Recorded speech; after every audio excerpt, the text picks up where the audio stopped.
algorithms that prioritize engagement over truth, to the role of various sectors. My information on social media. During the past two meetings, we have heard our resource persons discuss the information disorder and its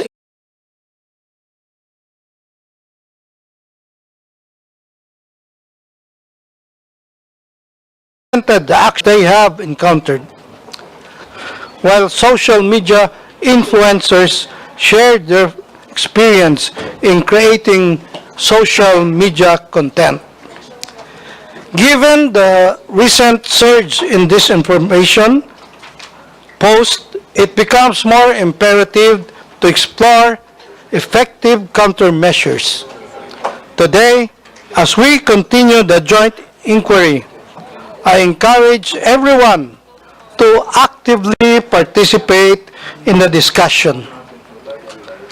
Let us put a stop to the spread of false information that undermines democratic institutions and processes, as well as distorts the way we perceive social realities. Together, let us dissect and uncover the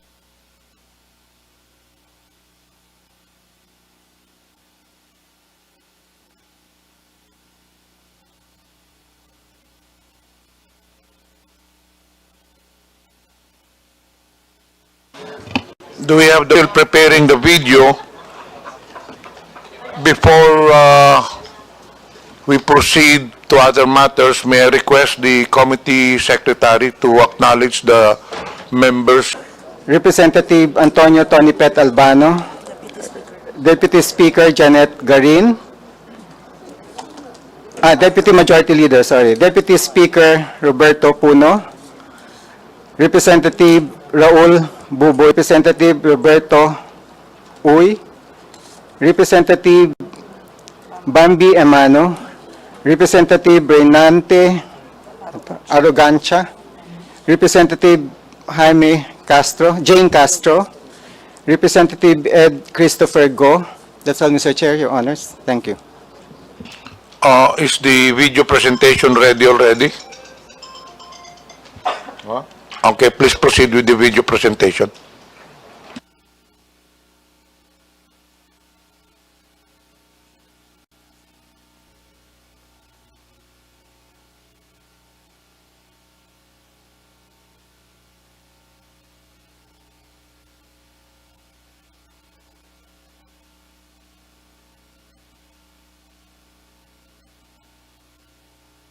So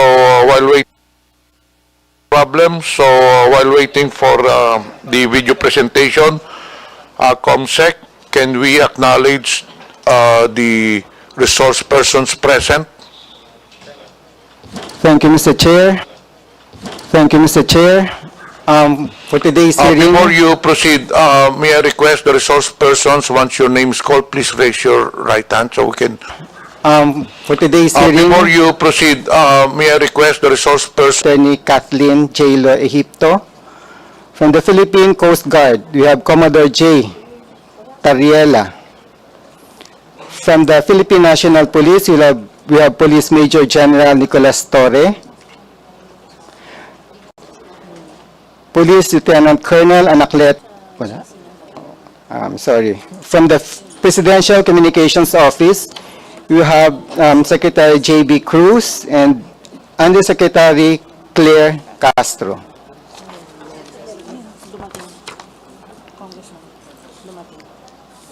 From the ByteDance Philippines or TikTok Philippines, we have Ms. Pichi Paderna and Ms. Bea Bautista. From Vera Files, we have Ms. Ellen Tordesillas. From Vera Files, we have Ms. Ellen Tordesillas, the President and Co-Founder. From the Press One Philippines, we have Mr. John Hart Alawigan and Ms. Those persons have not taken the oath. ComSec, please administer the oath. Those who are attending for the first time, please raise your right hand. Ano bang problema?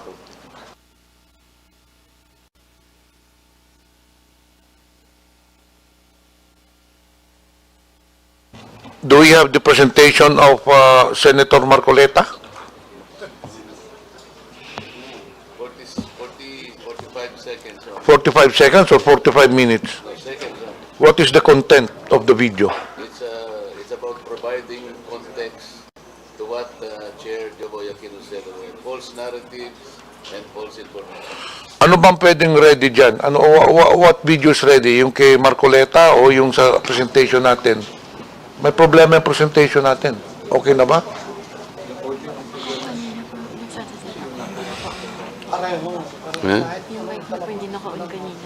Ito.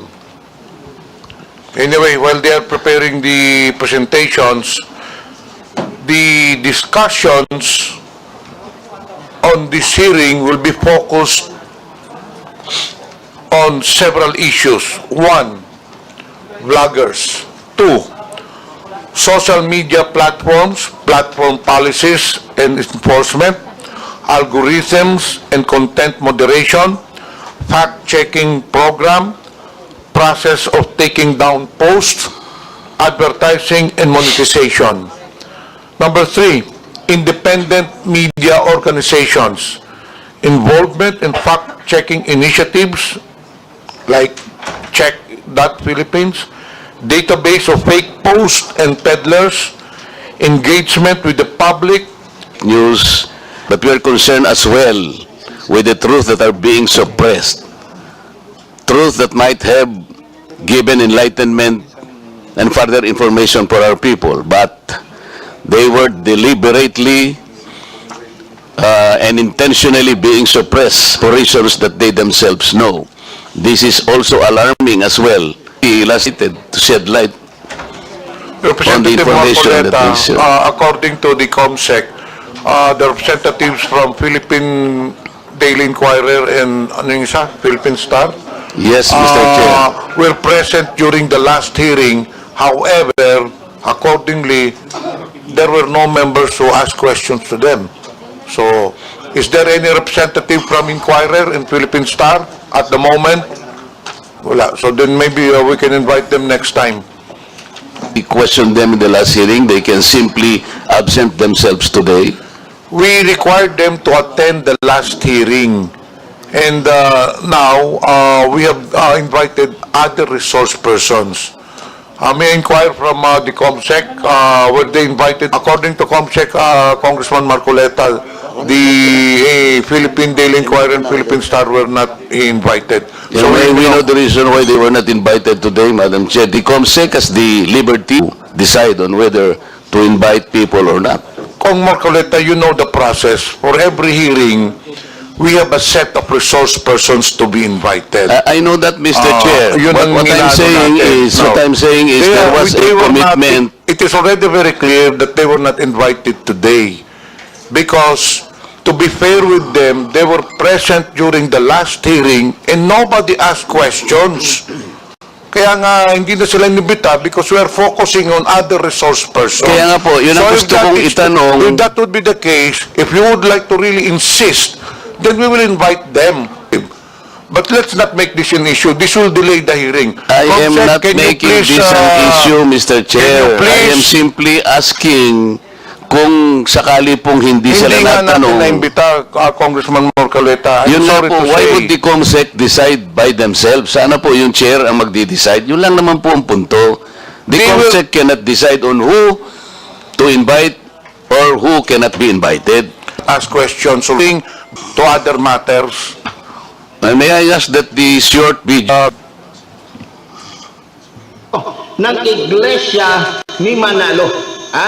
Iglesia ni Manalo na Diablo na nagsasabing Iglesia daw ni Kristo.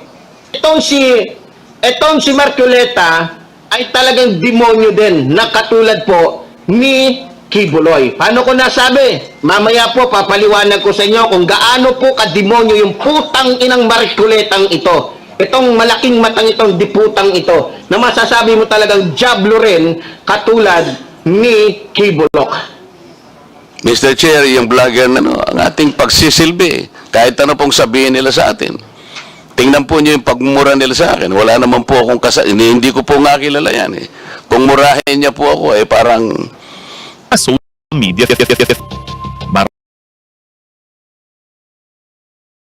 Maraming ibang example niyan. Ang pinakamabigat ay maraming disinformation campaign na layuning din ng ating lipunan. Sa ating bansa na may 87 million internet at social media natayang 70% ang nakabasa na o nakapanood ng political fake news. Naman ng social weather stations, lumalabas na 8% ng mga Pilipino ang hindi kaya tukuhin kung fake news ang kanilang nababasa o napapanood. Mabigat ang implikasyon nito. Ang propaganda, maling impormasyon at peking balita ay maaaring magmasulta upang mabawasan ng wala ng taong bayan sa mga demokratikong proseso. Mahalaga ang pagpapatibay ng mga safeguards sa pamamagitan ng lehislasyon ng mga batas na magbalanse sa karapatan ng malayang pamamahayag at babantay sa fake news. Yan ang paraan upang manatili ng mga bad acts na layong gulo sa ating bansa. Okay, thank you, Comsec. Before we proceed the interpellations, Mr. Chair, do we have other bloggers we have to we would like to know if there are other bloggers present right now. Comsec, can you read again the vloggers press those who are absent? Your Honor, attendant for today's meeting, the following vloggers: Ms. Elizabeth Joey Cruz, Ms. Ethel Pineda, Ms.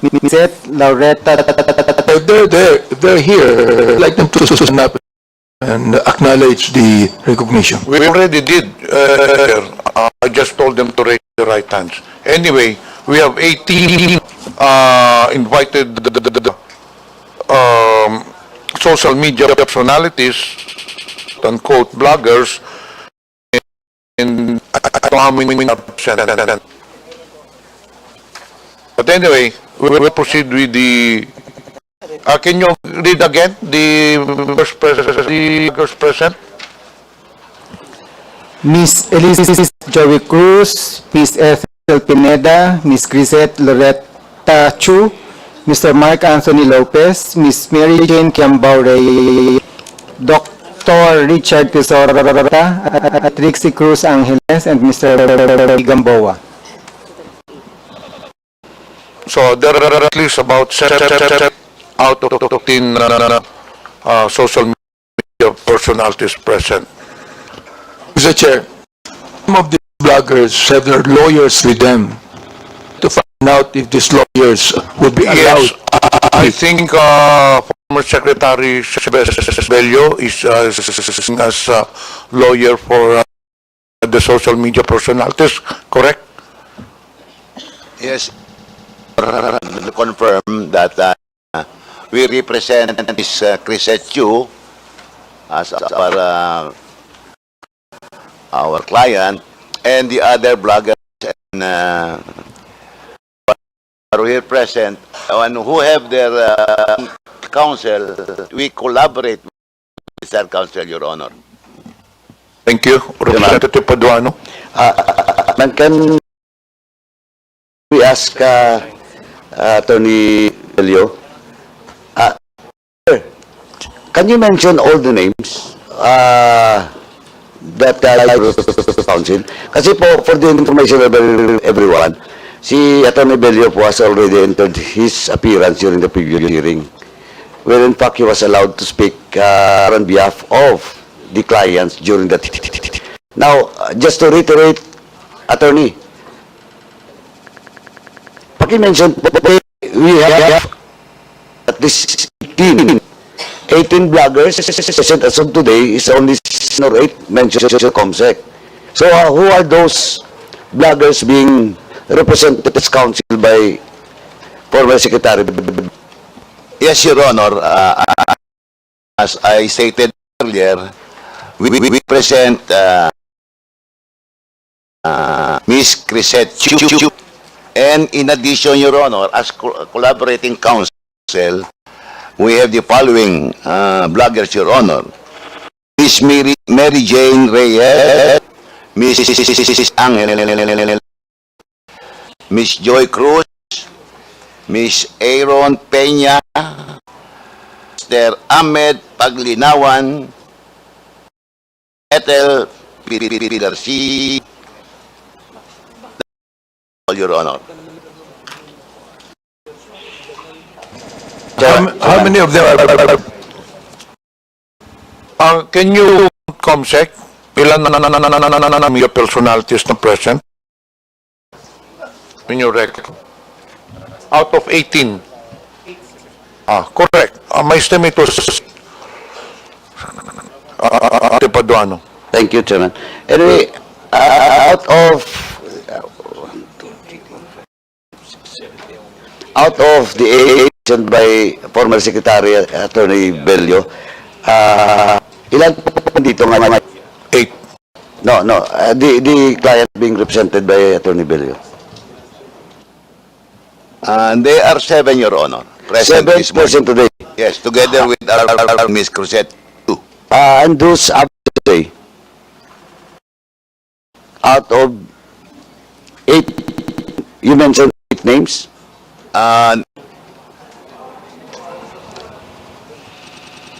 In addition to our client on record, Miss Chu, Your Honor, we are collaborating with the counsel with their counsel Attorney Gonzales, and they are only 6 present this morning, Your Honor. And who are those absent today? Paki-mention na po yung absent. Check lang po sa record doon sa invitation that was sent to them. Kung ano pong status nun. We only represent, Your Honor, those, in collaboration, only those who are present this honor. Only those. Yeah.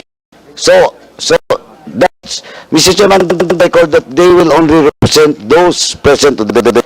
Yes, Your Honor, those present today. Only in collaboration with their counsel.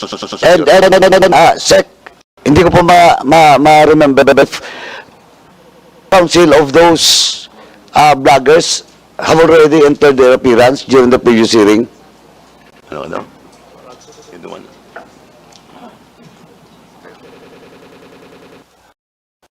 Your Honor, our recollection to our counsel, our on record, Miss Chu, as to the other bloggers present in the morning, we appear collaboration with their counsel on record, Your Honor. So, all those counsel for those other bloggers present today. Ano ba? Okay. To si Juan. Si Ethel. I mentioned already Dr. Ethel and MJ and also with Attorney Trixie Angeles, Your Honor. And Ahmed Paglinawan, Your Honor, we mentioned that earlier. I said there are certain names you mentioned, but what I'm asking is counsel for these bloggers? Your Honor, I represent. Yes, ano, wala kaming ano. Only those present this morning ang nire-represent namin only in collaboration with the recorded counsel. Thank you, Mr. Chairman. But anyway, Chairman, just for the record, with regards to all of this and those also those persons that was issued a show cause and subpoena, we'll discuss it later, Mr. Chairman, for the status of all those resource person that was issued as orders. Thank you, Mr. Chairman. We'll now tackle the... please state your name to be recognized. Yes, good morning, Your Honor. I'm Dr. Rita Romata. I'm one of the social media. I have her name is Attorney Faye Singson. Good morning, Your Honor. I am here to assist Dr. Richard Mata. I am Attorney Faye Singson, Your Honors. Thank you. Okay, thank you. We'll now proceed to, before that, may I acknowledge the presence of Representative Daphne Lalon online and Representative Zia Alonto Adyong, who is present. Dun sa ano, malapit sa Please state your name. San Juan, malamang.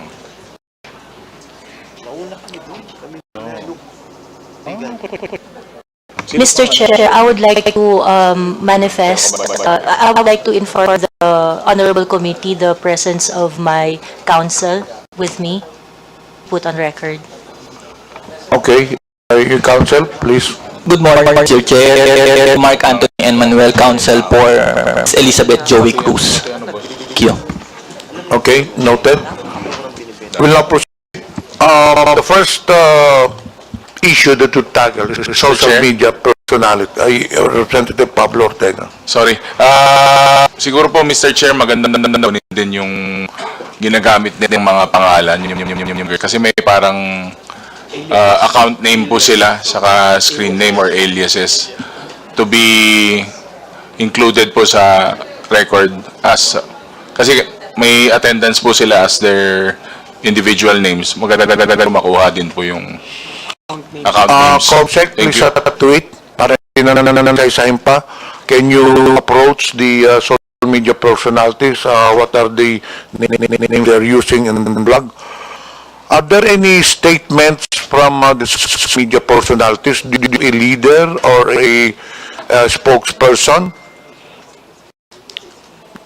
Proceed. I'll give you 2 to 3 minutes statement.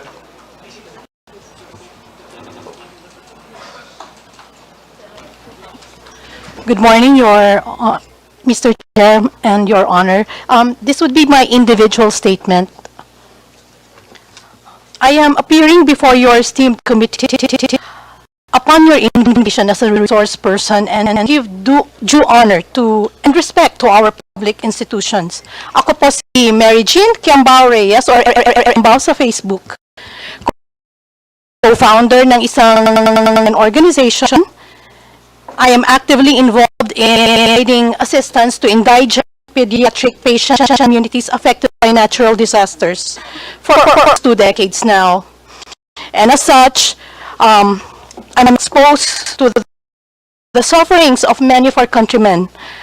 Dahilan kung bakit ho masidhi ang aking layunin na labanan ang koron na siyang nagdudulot masidhing paghihirap. Nauunawaan ko na ako po ay ipinatawag sa hearing na ito bilang isang resource person sa usaping fake news. Nagkalat na bababa ngayon saan nananabis na ang aking pangalan at nadidikit sa mga salitang fake news purveyor, pogo blogger, China paid, narco blogger. Nadudungisan ang palang iingatan ko at ng aking mga magulang. Kaya nais ko sanang linaw sumusunod. Bagamat walang masama sa pagiging isang blogger, I cannot really categorize myself as such. Ako po ay isang karaniwang Pilipino lang na nagsusulong ng good governance at free speech. Wala pa noon, bago pa man gamit ng social. Hindi po ako pro or anti-Marcos or Duterte or any other politician. Ako ay pro-good governance. Sumusuporta sa bawat at bawat Pilipinong nagtataguyod ng maayos at malinis na pamamahala at malayang pamamahayag at pagpuna. Hindi po ako taga-balita. I am not a journalist. I only react and opine to news and current events online. I criticize and yes, I admit sometimes I have my biases. I do not hit the belt or resort to ad hominem statements. Issue-based lamang po ako. Lalong hindi po ako nagsusulat o deliberately ng fake news. Bagamat hindi ko pinasok ang mundo ng pagbabalita, ako po ay isang mass comm degree holder. Akong editor-in-chief noon at dala-dala ko pa rin ang mga pinag-aralan ko at ethics ng ang bawat opinion ko at sa social media ay base po sa aking katotohanang ayon sa aking karanasan, pinaniwalaan at prinsipyong pinanghahawakan. Hindi po ako tumanap ng anumang bayad o pabor mula sa Pogo,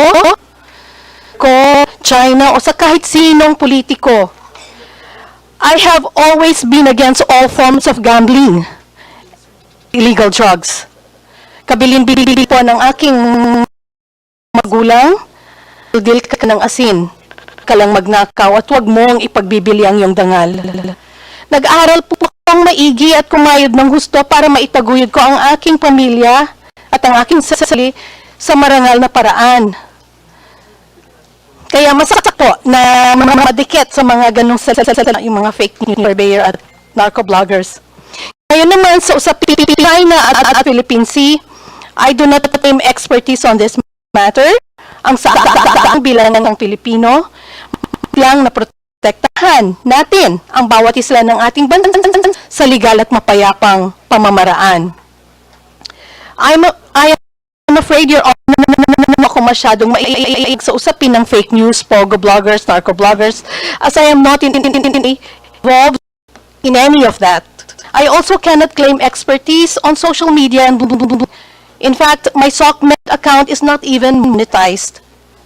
Now, given my limited knowledge on the topics legislative hearing, maimumungkahi ko lang sa ngayon ay bagay lamang. Una, labanan natin ng fake news sa pamamagitan ng paglalalas ng mas maraming information mula sa iba't ibang ahensya. Pangalawa, importantly, paigtingin po natin ang edukasyon sa gawin nating mas matatalino ang mga Pilipino so they themselves more easily decipher what is true from what is false. And I think everyone here sa mga kasama ko sa social media support the efforts of the tri-comm. We agree that speech and freedom of expression must be protected and that fake news, disinformation eradicated. These are our common grounds that unite us. Tri-comm every success.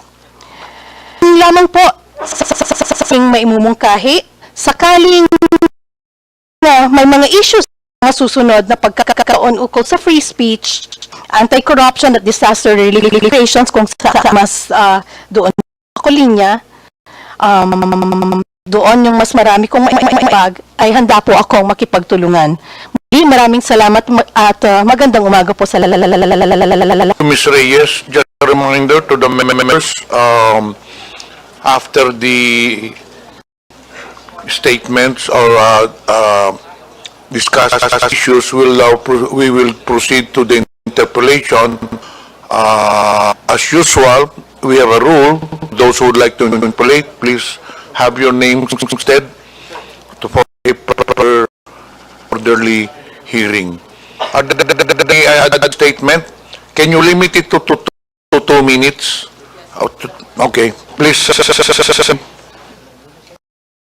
Magandang umaga po sa inyong lahat. Ako po si Dr. Ethel Pineda Garcia, 64 na taong gulang at gagamot.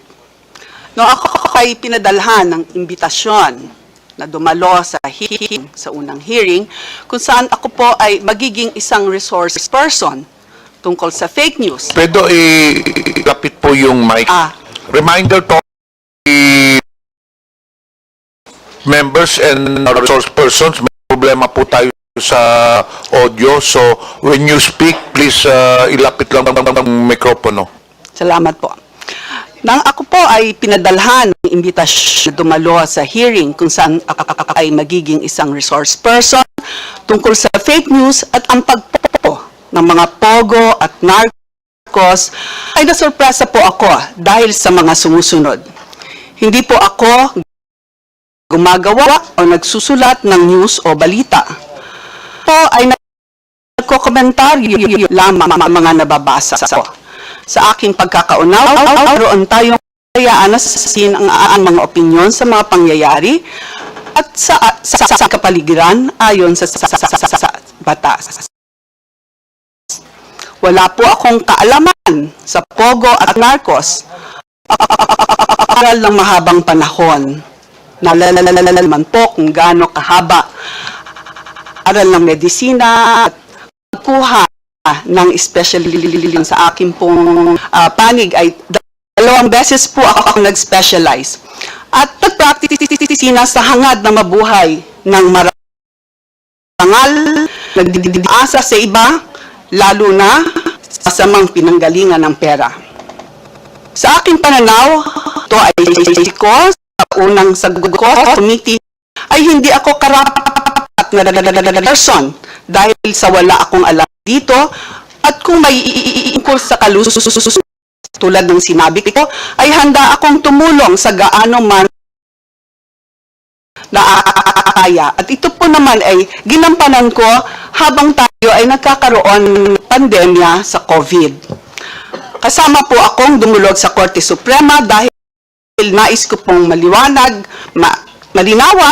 kung nga ba ang dapat. Nananalig po ako ng batas ay dapat sundin ng lahat. Ang aking pamumuhay ay silang.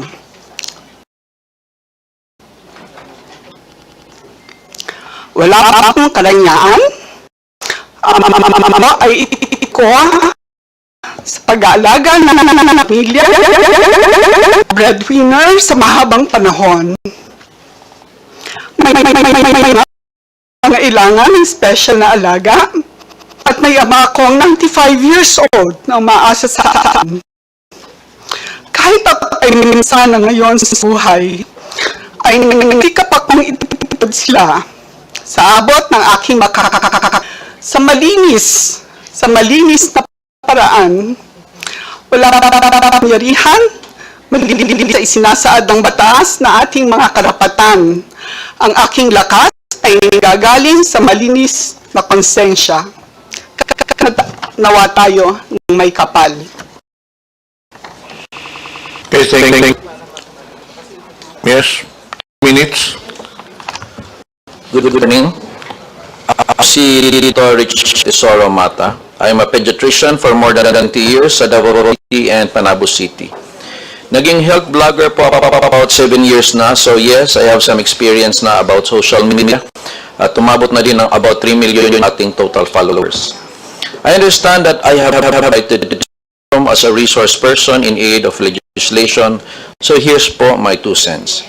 Agree po ako sa inyo, Your Honors, na dumadami na po ang mga fake news online.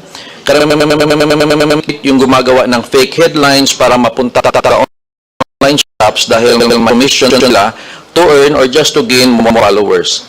Meron ring mga intentional na fake story to destroy someone's reputation. Do we make a fake news law? In my opinion, cybercrime law na po tayo, which nasa inyo natatataan if you need to amend it. Noong March of 2024, isang former senator na married to a celebrity ay nag-file ng cyber libel sa isang YouTuber dahil sa mga mali and fake stories about them. Based on that law, cyber libel is defined as the act of or making false statements about someone online through computer system or similar things. I do believe that the law is already there and functioning as it is.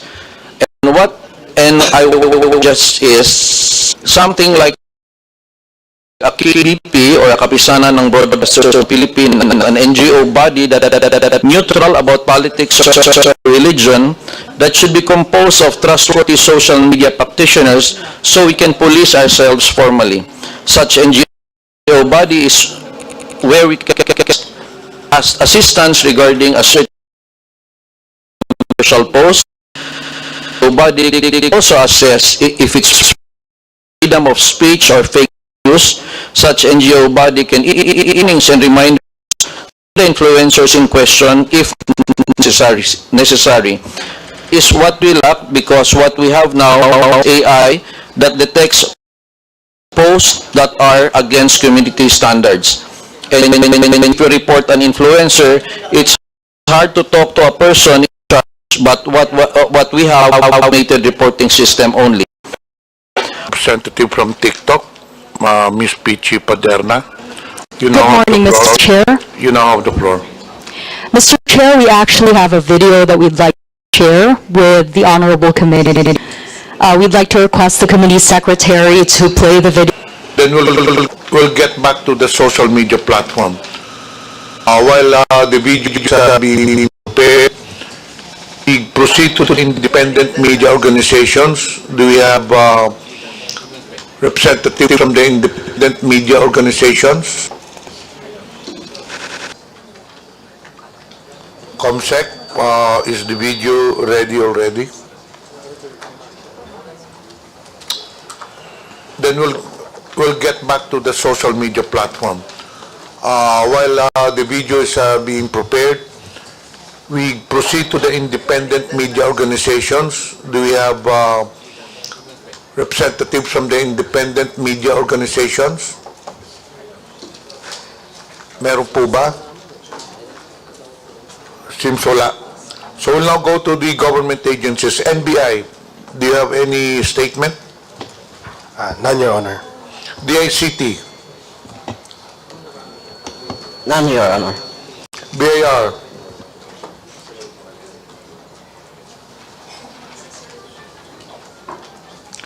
AMLA, PNP, General Torre, the flavor of the month of TikTok.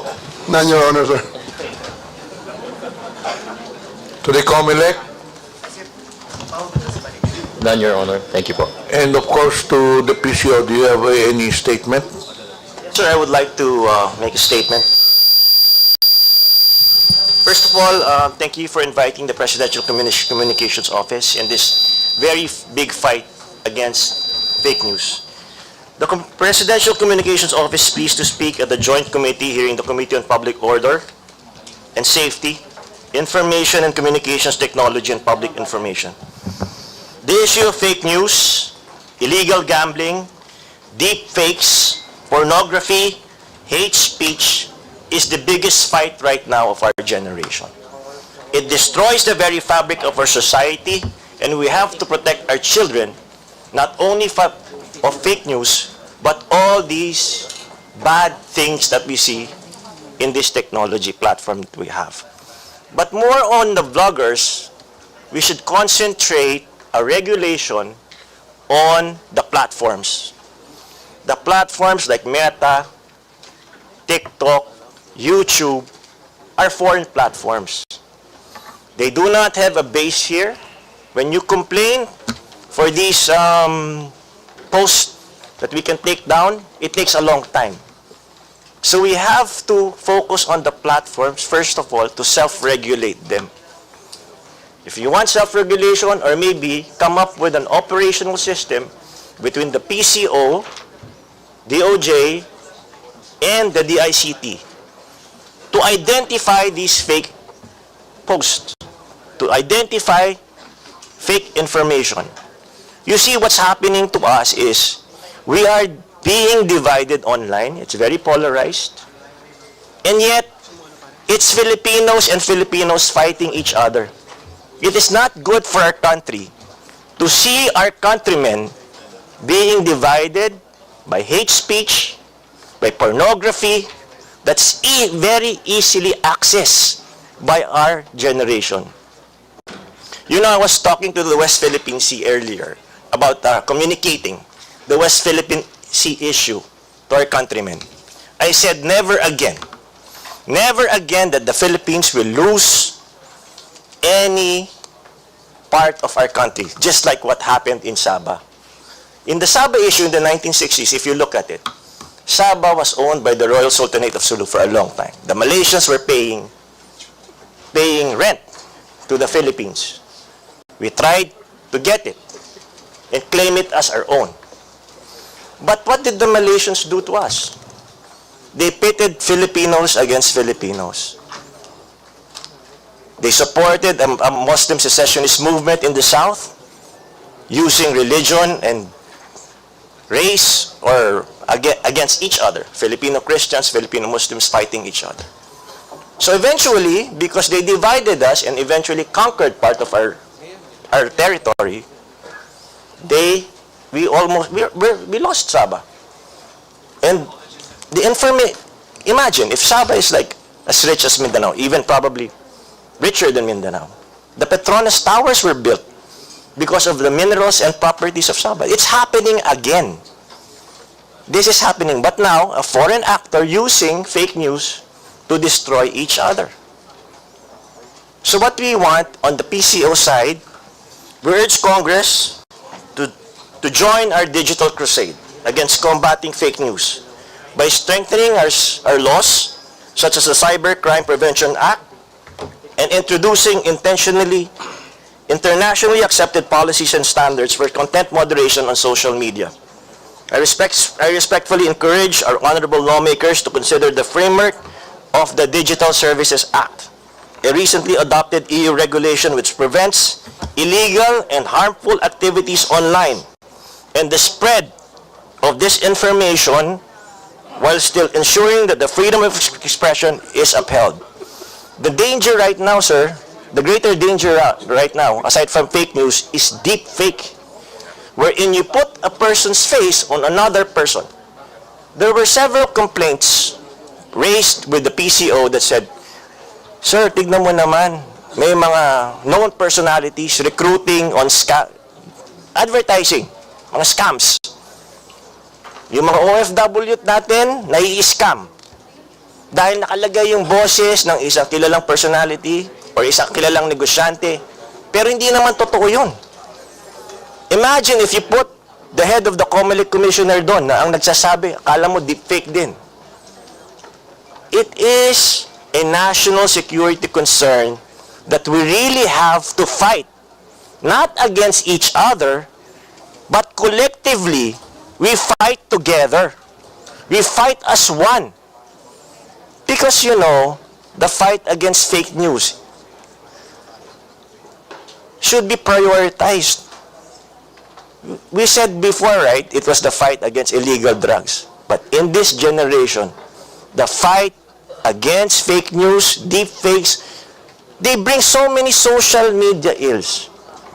Look, we now live in two worlds, the cyber world and the real world. The children right now spend more time on the cyber world. And if you give them constant disinformation, if you give them constant lies and negative news, what will happen to the next generation of Filipinos?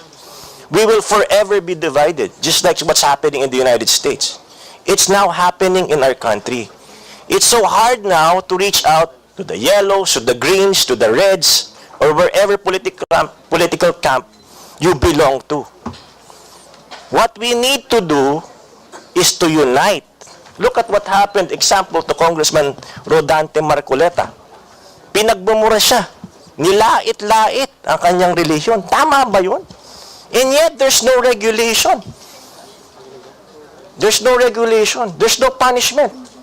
So, on the part of PCO, we're trying to come up with an operational system wherein the DICT, the Department of Justice, and PCO should come up together to take down all these posts we consider national security concern and posts that divides Filipinos and spreading of fake news, and also the fight against illegal online gambling on the internet. It's not just fake news. There's so many ills there. But of course, with technology, there's good and there's bad. It can be a force of good, but we make sure that online, the voice of truth should be louder than lies. It should always be louder than lies. Because now, a lie told 1,000 times drowns out the truth. We don't know what the truth is anymore. So we make sure here, as PCO, we make sure that in PCO, our foundation are truthful facts. I urge everybody here, Let's get our acts together. We are not the enemies. We should stand together. The enemy is fake news. Thank you very much, Mr. Chair. Thank you, Sec. Ruiz. Before we continue, may I acknowledge the presence of Deputy Speaker David J.J. Suarez, and online we have Honorable Nelson Dayanghirang, Honorable Raul Daniel Manuel, and Honorable Celso Rehencia. We will now proceed with the interpellation. As I've said earlier, to have an orderly hearing, may I request all the members who would like to ask questions to have your names listed. Please state your name. You have something to say? Yes, Mr. Chair. I would just like to inform the committee that Ms. Sasrogando Sasot was not recognized and was kicked out of the Zoom link that she was provided for. Unfortunately, ma'am, the Zoom meeting is exclusively for members only. Hindi po para sa hearing yon. The Zoom meeting is for members and the committee secretariat staff lang po. So if she's here in Manila, then she can attend the hearing. Abutin pa naman to ng mga another 3 to 4 hours. We have already 9 members who will be interpolating. We cannot, we would like to apologize because we cannot really accept that. It's exclusive for members and committee secretariat only. Mr. Chair, she was provided a Zoom link. A staff a while ago provided a Zoom link. According to the COMSEC, we did not provide anyone, any resource person, a Zoom link. So most probably it was leaked by a staff or a member. We don't know where the source came from. But again, unfortunately, sad to say, we cannot accept her because I reiterate what my previous statement, that it is exclusive for members of Congress only, or rather of this committee and committee secretariat. Okay? So please take note. We'll now proceed with the... may I acknowledge the presence of Honorable Ernesto Junicio. We'll now proceed with the interpellation. First on the list, Representative Dante Marcoleta. You have the floor. Maraming salamat po, Mr. Chair.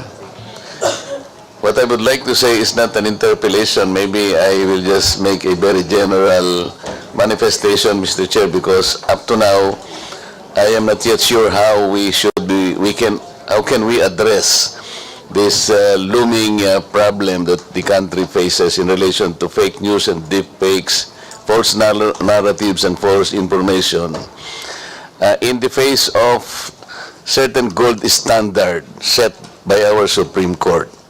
This gold standard, Mr. Chair, came in the form of decisions. May I just cite at least 4 of them, Mr. Chair, for our sake. This concerns the conduct of public men, people in government, and how criticisms can be hurled against them and how should they respond to these criticisms. I think these are very important standards, Mr. Chair, in the wake of our desire to probably make laws in relation to free speech. The first one, Mr. Chair, is the case of Yabut versus Office of the Ombudsman, 303 Philippines 319. And I quote this: a public official, more especially an elected one, should not be onion-skinned. Strict personal discipline is expected of an occupant of a public office because a public official is a property of the public. He is looked upon to set the example how public officials should correctly conduct themselves, even in the face of extreme provocation. The second standard, or the second case that reiterates this standard, Mr. Chair, is United States versus Bustos, 37 Philippines 731. And I quote this: the interest of society and the maintenance of good government demand a full discussion of public affairs, complete liberty to comment on the conduct of public men is a scalpel in the case of free speech. The sharp incision of its probe relieves the abscesses of official dome. Men in public life may suffer under a hostile and unjust accusation. The wound can be assuaged with the balm of clear conscience. A public officer must not be too skinned with reference to comment upon his official acts. The third one, Mr. Chair, is Sason versus CA, 325 Philippines 1053. On this point, the rule is that defamatory remarks and comments on the conduct of acts of public officers which are related to the discharge of their official duties will not constitute libel if the defendant proves the truth of the imputation. And the last one, Mr. Chair, is De Leon versus People 776 Philippines 701.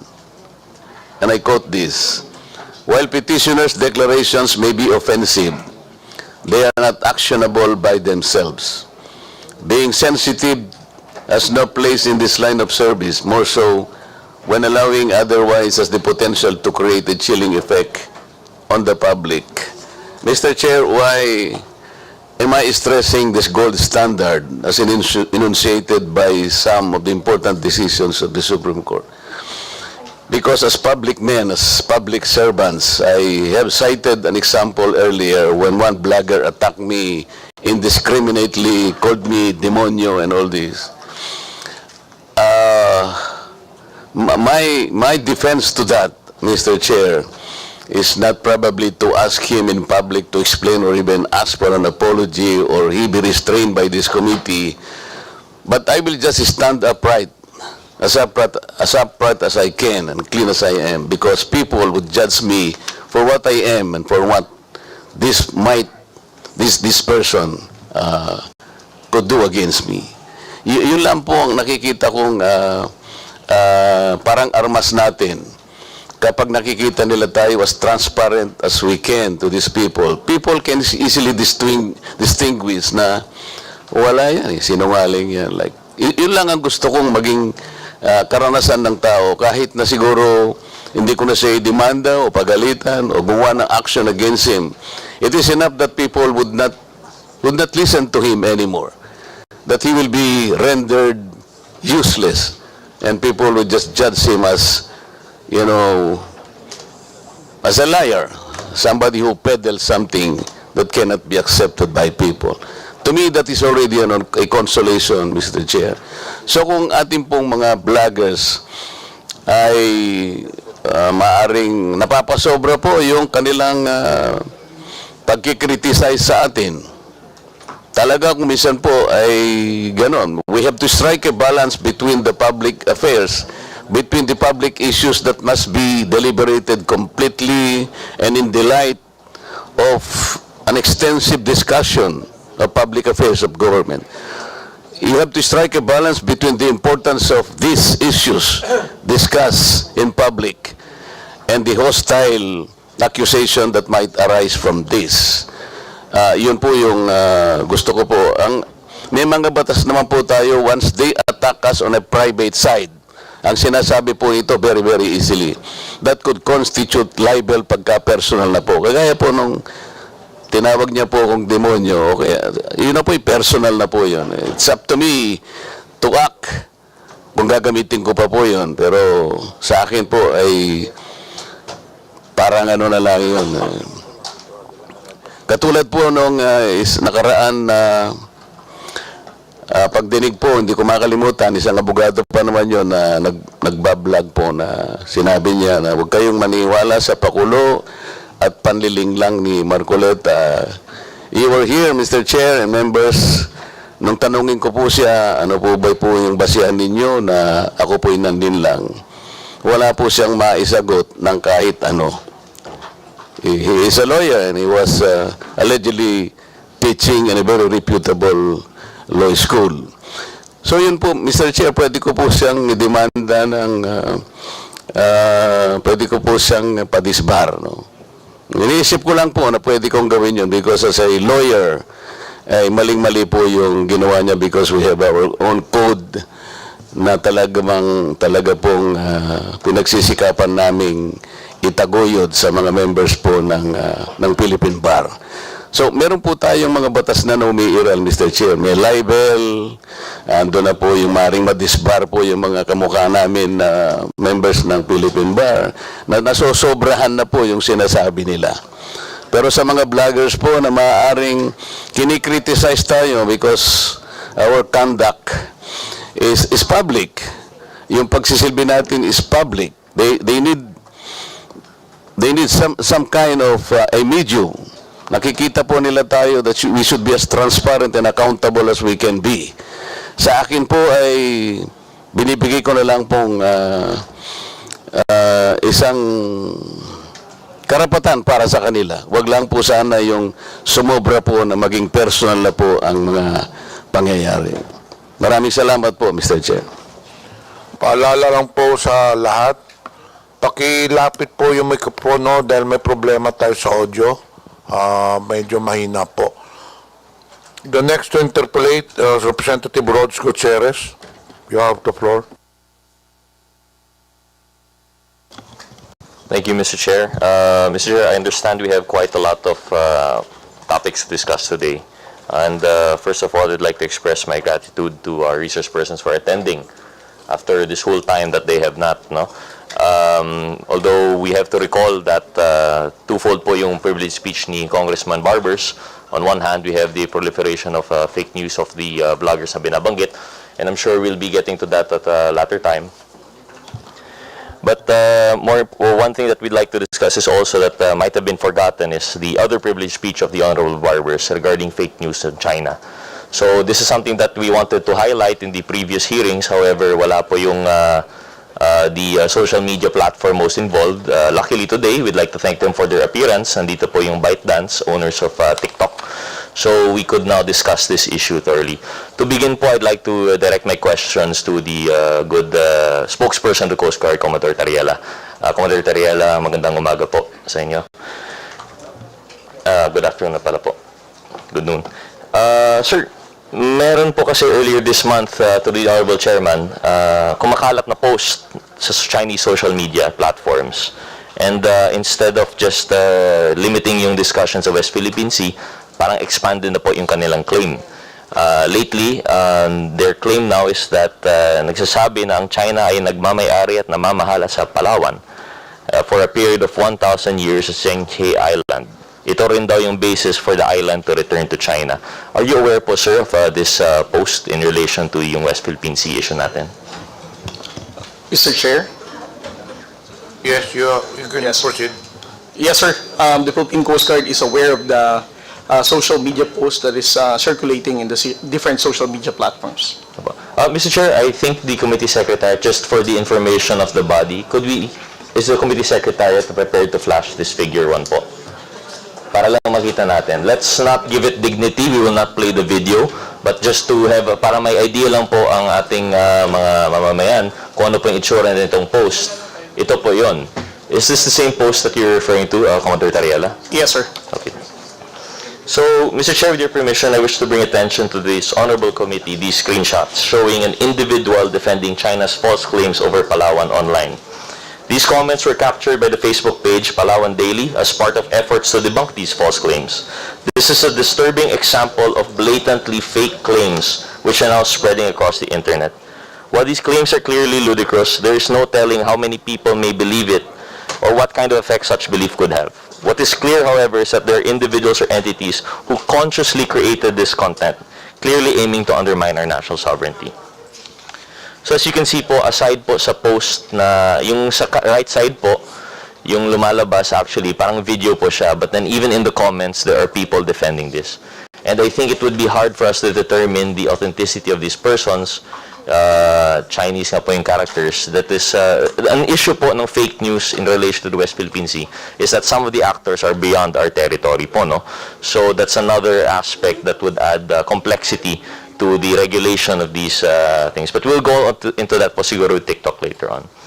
So, Commodore Tariela, sa buong panahon mo po sa PCG, nakarinig ka na ba ng parehong balita na kinaklaim ng China ang Palawan? Kailan po ninyo unang nalaman na may kumakalat na balita na sinasabing pag-ari ng China ang Palawan?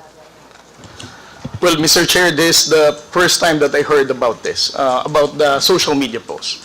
That kind of claim has never been done before by the People's Republic of China. This is their new narrative right now. Ang dating narrative po nila ay simply limited to the surface features in the West Philippine Sea po, no? But Yes, never have they claimed Palawan as having their ownership. Yes, sir. At kung nakita po ninyo yung comment, kasama rin po yung isang comment doon, kasama na rin daw yung Luzon Island na inhabited daw ng China at pagmamay-ari po nila. Is that the first time for you to hear this claim also? Yes, sir. Ano po ba ang, well, if this is the first time, then we, obviously, for us, walang claim, walang basis naman po yung claim. Upon hearing this po, I know this is now, ano po yung magiging reaction ng PCG in relation to this? Well, the reaction, sir, of the national government is that we asked the National Historical Commission to directly debunk such historical claim of the People's Republic of China or whoever spread that fake news or misinformation.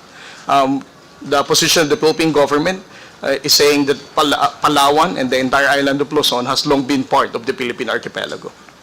So, ang usual response po natin is to fight it with information, proper information naman po. Yes, sir. But that does not take away the fact na this would be circulating pa rin online, sir, no?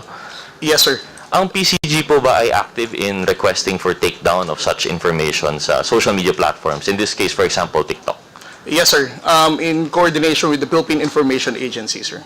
Sir, can you please give us an idea po kung ano yung proseso po ng PCG in relation to? Kasi the way that I see it, although lahat po tayo ay biktima nito, the agency most involved would be the PCG po, no? Kayo rin ang, parang ito ay attack sa inyo because this would be your area of responsibility. Ano po yung process po ninyo when trying to debunk these claims po? Well, especially if it concerns our operation, sir, that clearly countering our factual narrative, we relay our concern to the Philippine Information Agency, the PIA, which is also under the PCO, and since PIA has established connection with Meta, that's the only time that we can wait for any response, whether it will be taken down or we have to wait for, or we have to provide for additional information to be taken down by Meta, sir.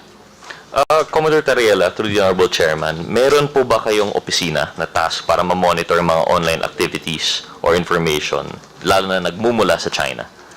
Right now, sir, the Commander of the Philippine Coast Guard, Admiral Ronnie Hilgavan, originally, sir, my designation is the spokesperson of the Coast Guard for the West Philippine Sea.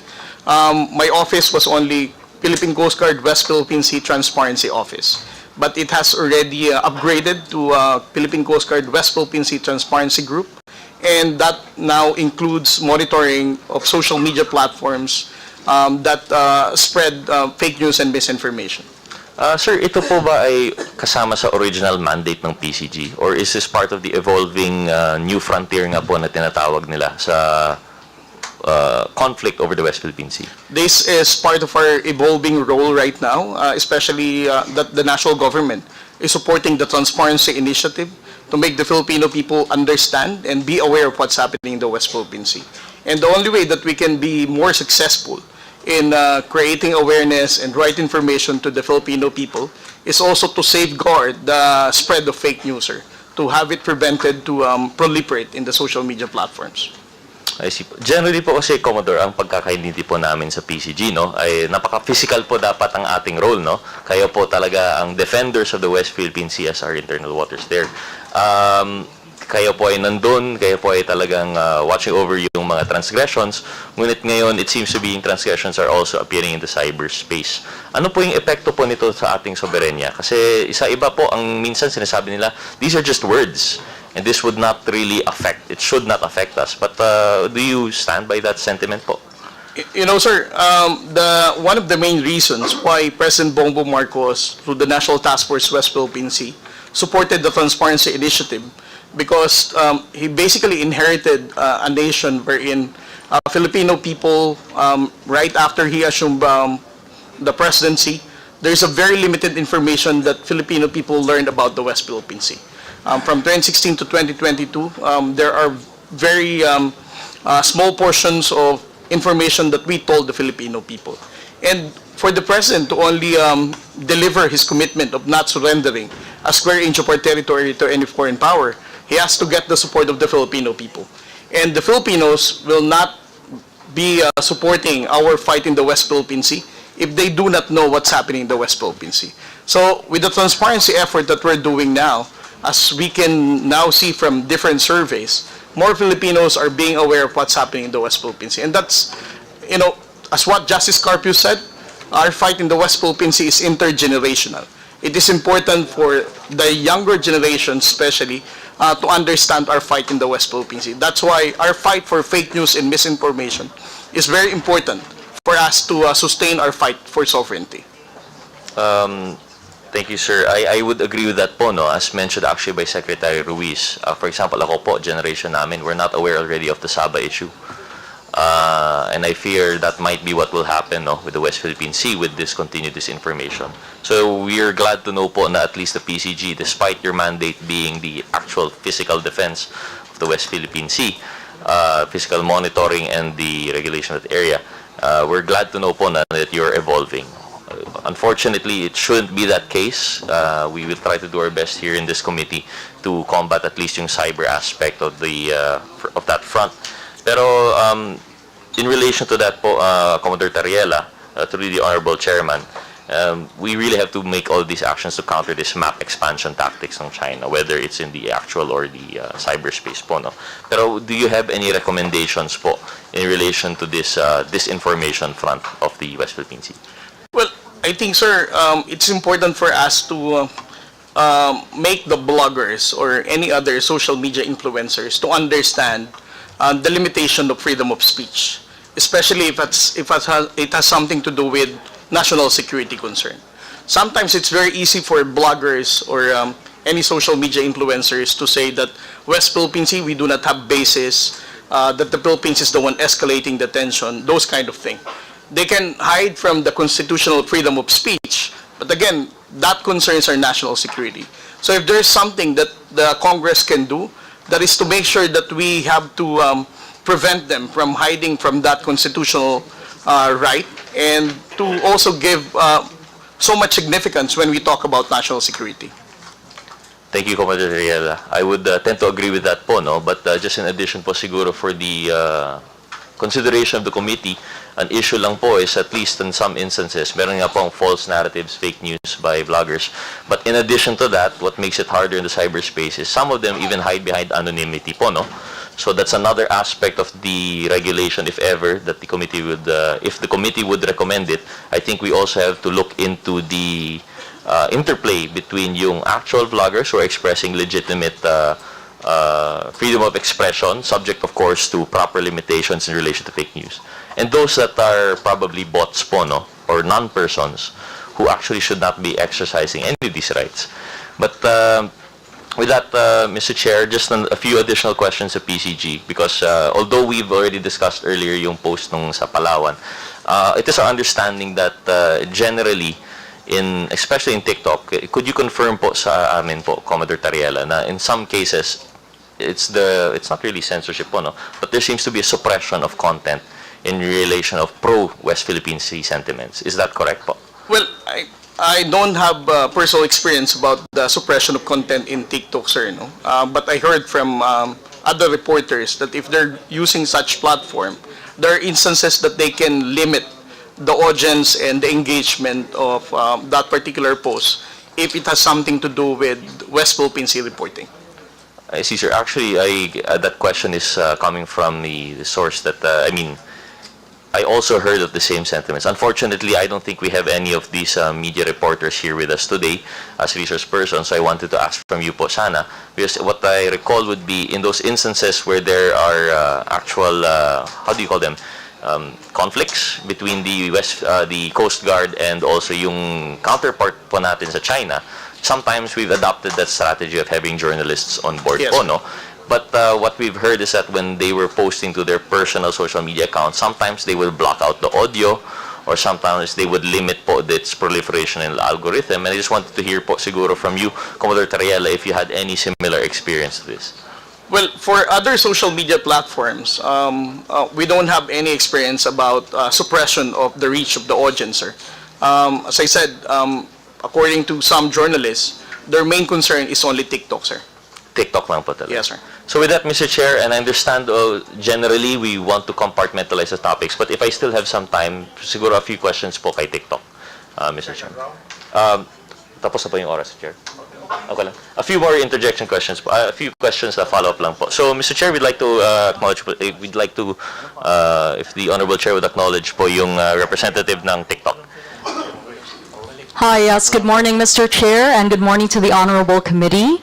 I just wanted to clarify that I'm here to represent TikTok and not ByteDance.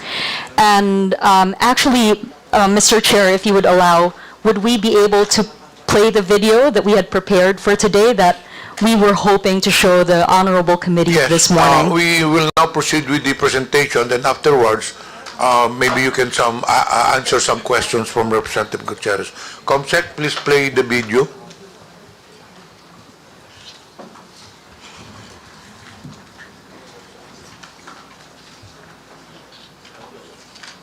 May audio po. May audio po yan.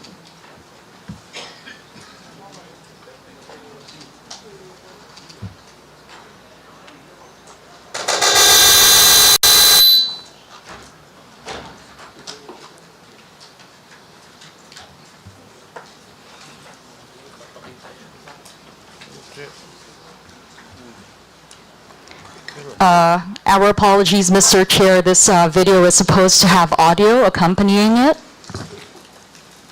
But if we have limited time, we're happy to take the questions of the Honorable Congressman. This is what we will do. We will get back to it later. Medyo ayusin lang nila. So you can now proceed with the questions, Representative Gutierrez. Thank you very much, Mr. Chair. So, Mr. Chair, questions directed at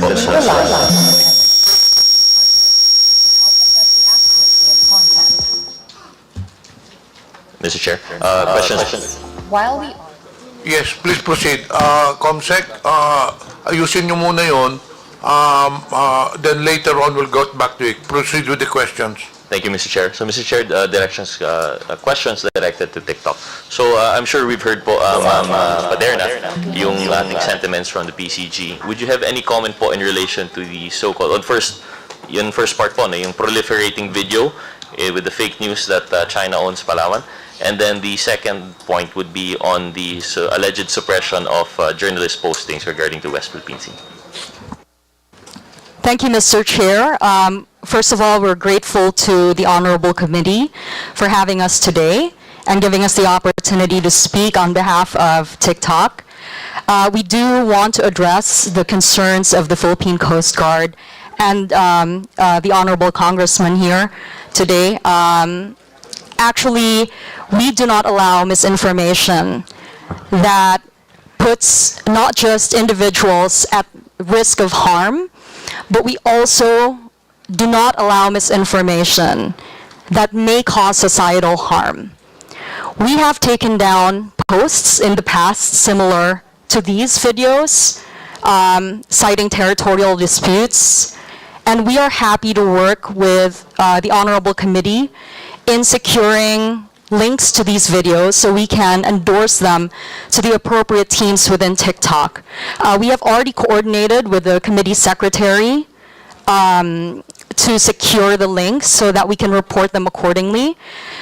Because as I said earlier, we have taken action on similar posts in the past.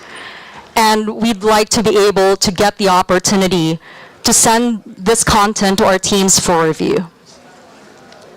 Thank you, Mr. Chair, and thank you po, TikTok, for that response. So, Mr. Chair, in relation to disinformation services or fake news, the action on TikTok is actually more on a reactionary.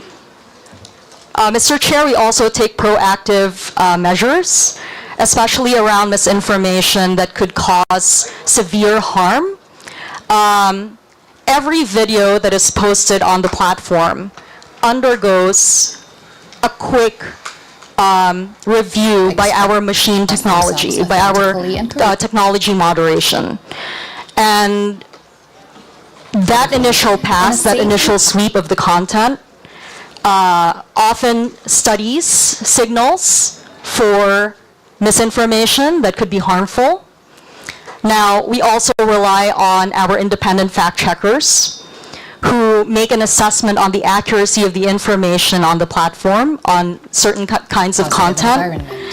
And we also rely on community reports. So user reports also assist us in spotting misinformation that violate our community guidelines. Thank you. Mr. Chair, sorry, let me just clarify po. No? While I understand that there would be these measures, for example, that you've mentioned, these community moderators and the review upon posting, this would be actually after the fact that the video is posted, correct?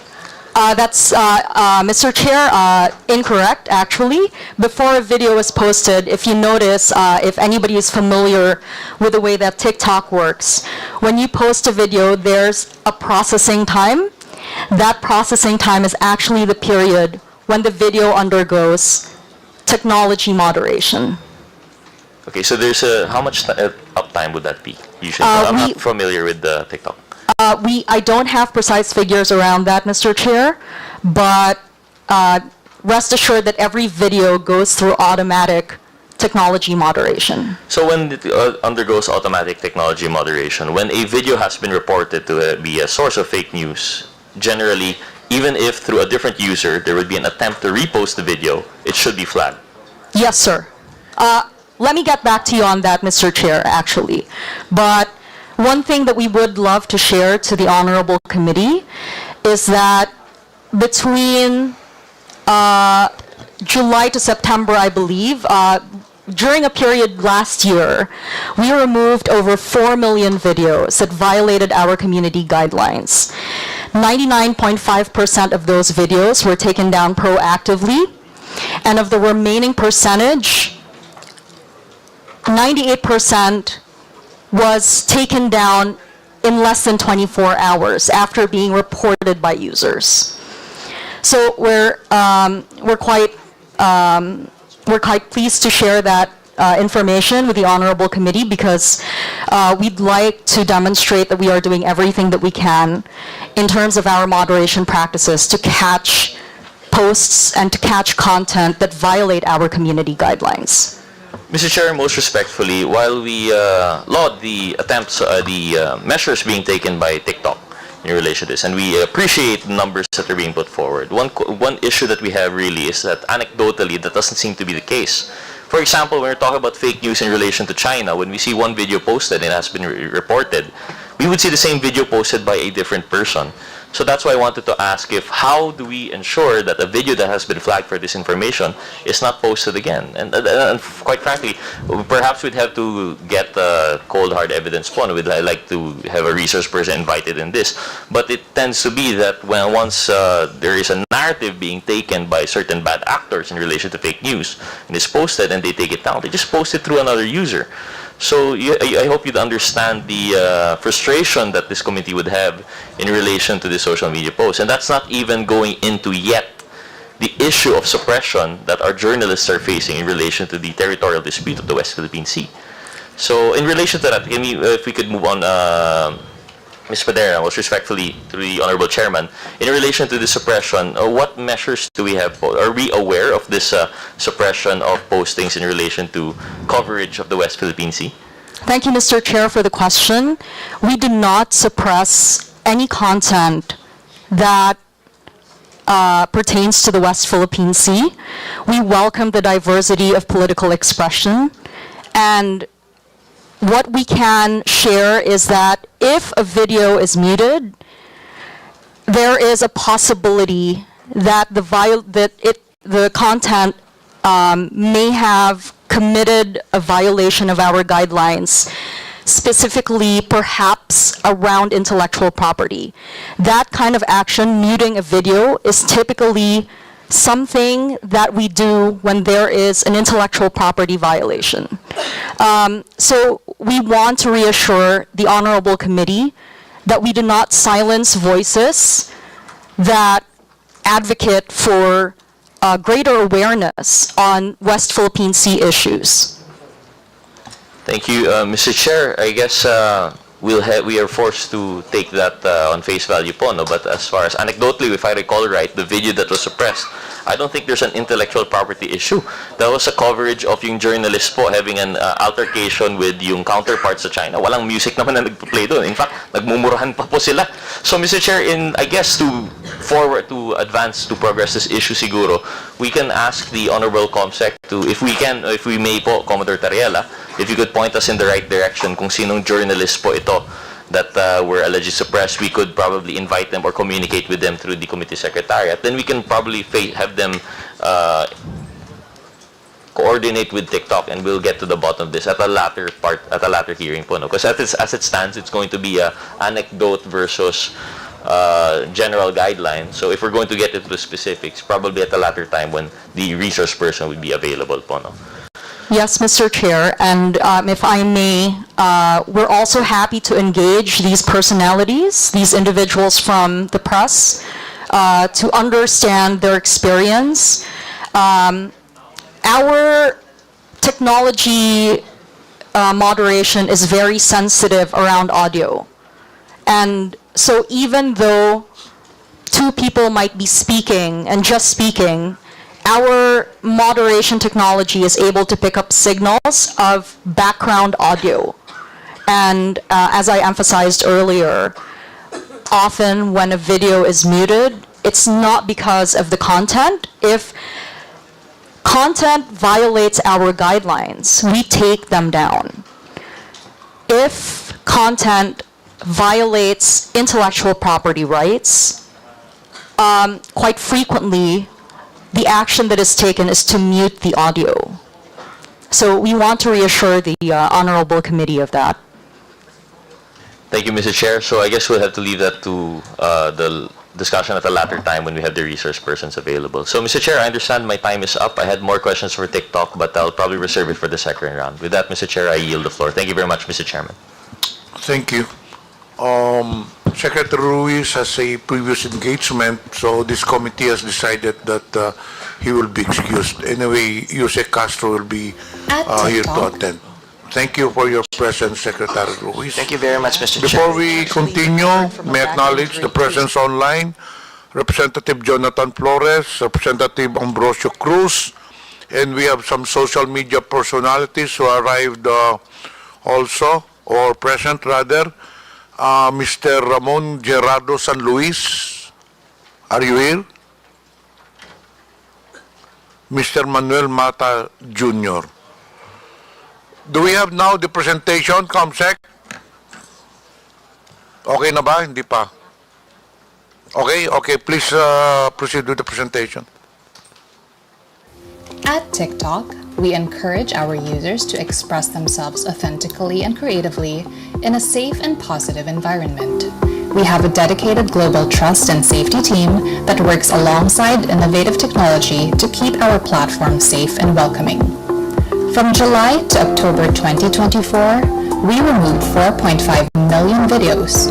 99.7% were proactively removed, and 98% were removed within 24 hours. While we welcome the respectful expression of different viewpoints, we do not allow misinformation that may cause significant harm to individuals or society, regardless of intent. We rely on independent fact-checking partners to help assess the accuracy of content. In the Philippines, we partner with Agence France-Presse. While we are a global company, we partner with local stakeholders to understand cultural norms and local contexts. For the 2025 Philippine midterm elections, we partnered with COMELEC, NAMFREL, and LENTE to launch the Philippine Election Center, which provides Filipinos with verified election-related information. We regularly meet with civil society organizations, safety experts, and members of the academe to help inform our approach to keep our community safe. We also host media, members of the academe, and government officials at our Transparency and Accountability Center in Singapore. Meanwhile, we launched our Think Twice digital literacy campaign last February to encourage users to think twice before posting and sharing. Our Think Twice videos have already garnered millions of views across all social platforms. We empower our users to take control of their experience on TikTok, including using our comment care and reporting tools.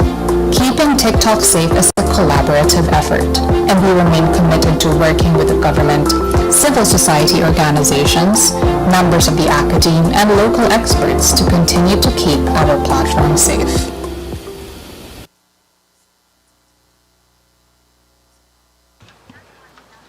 Thank you for the presentation. Do you have any further statement?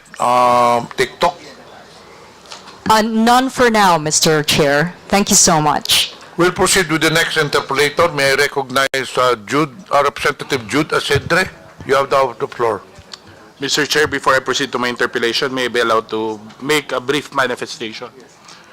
Good morning, dear colleagues, Mr. Chair. Today we gather to confront the troubling and complex reality of our times, the spread of fake news on social media, and the powerful role that repetition plays in shaping what people believe.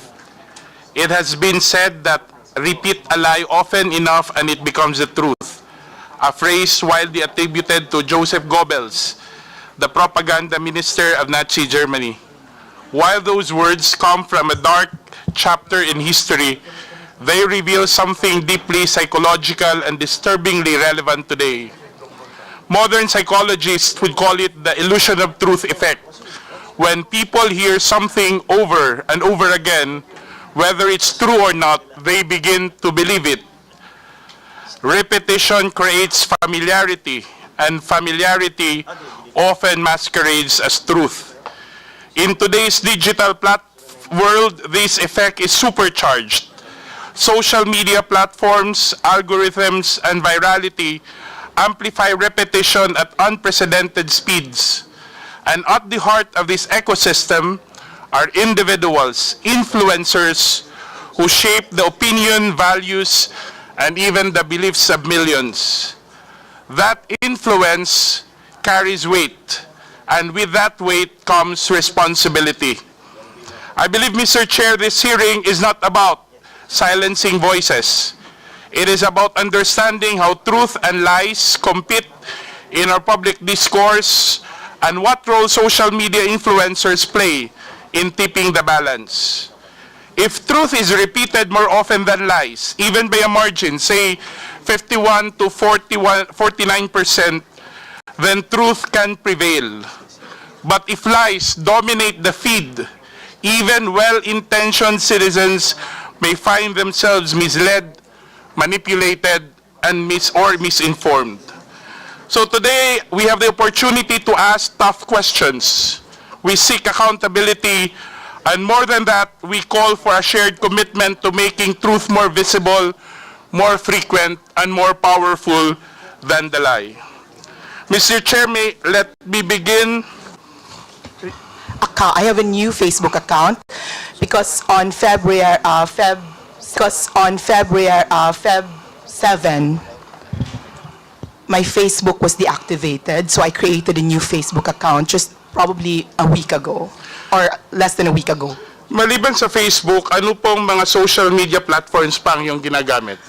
I use TikTok but sparingly, that's it. Tinuturing nyo ba na trabaho in addition to your professional affiliations itong pag-post nyo o paggamit nyo ng social media? Personally, no, because I don't earn. My accounts are not monetized. But because I'm the social media head of Manila Bulletin, I have to be on top of what's happening on social media. So you consider, again for the record, na your social media activities in a way complement your professional affiliation with Manila Bulletin? I would say so because if you're a journalist, if you're a writer, if you're an editor, you listen to what people are saying on social media because that's how you get the pulse of the people. Okay, thank you. Kailan ka nagsimula sa social media, if you still remember? I'm sorry, I don't remember. Probably as soon as Facebook was created, I think maybe a year or two after I had an account. I don't remember exactly when. So how do you decide on choosing your topics for your content? My personal content? Yes, for your personal account. I don't decide. Facebook has a what's on your mind field, and what's on my mind in that moment is what I write about. So you would say that all this are simply random, spontaneous thoughts that you have over... Yes. So, do you consider yourself, tinuturing mo ba sarili mo na influencer in addition to your professional role as a journalist? I do not know. I'm not a self-identified influencer. I cannot say that I am an influencer, even if I do have a modest following that's below 500,000, because I don't do lives, I don't do YouTube, I have never gone. I only write on Facebook, that's it. I only write on Facebook. I don't do YouTube, I don't do lives, I don't do podcasts, so. But you are aware that with your your modest following on Facebook, as you refer to it, gives you a considerable audience to your postings. Are you aware of that? Not more than the others. Yes, I do have a modest following, but not more than the others. I'm not in the level of Thinking Pinoy, Sasrogando Saso, at Maharlika. I could still go around. I could still go around not recognized by people. So no, I'm not an influencer because people don't know me, but I have a voice. Let's put it at that. I have a voice. But then again, I'll bring back the question. Are you aware of the volume, the size of the audience that are listening, are reading your posts? Yes, because the measure is the likes, the number of likes. So sometimes, I believe, syempre, I don't have proof of that, but in my previous Facebook, I believe that I was shadow banned. So my likes in my 480,000 Facebook was around 5,000, maximum 10,000. Now, this is a new account, and I don't think I've been shadow banned yet. I can reach as many as 50,000, even 100,000. So this is the new account. 50,000 for a single post?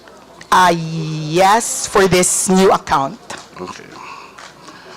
Mr. Chair, just want to put on the record that to put everything in context, no, that the resource person on many occasions, several instances in her previous account, and I'm not so sure because I haven't seen the current accounts, have actually written about this representation, has made post against this representation, but I will take the advice of the good Congressman Marcoleta that we politicians, public servants, should not be onion skin, and I will make sure that I'll be as objective as possible with my questions.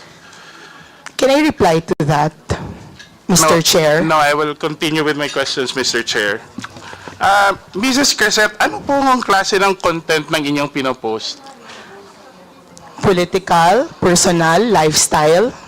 And many of these basically what my life is in the public. Anything, food, films. Political is a big part because I am politically inclined. I like talking about politics, but it's not the end-all and be-all of my account.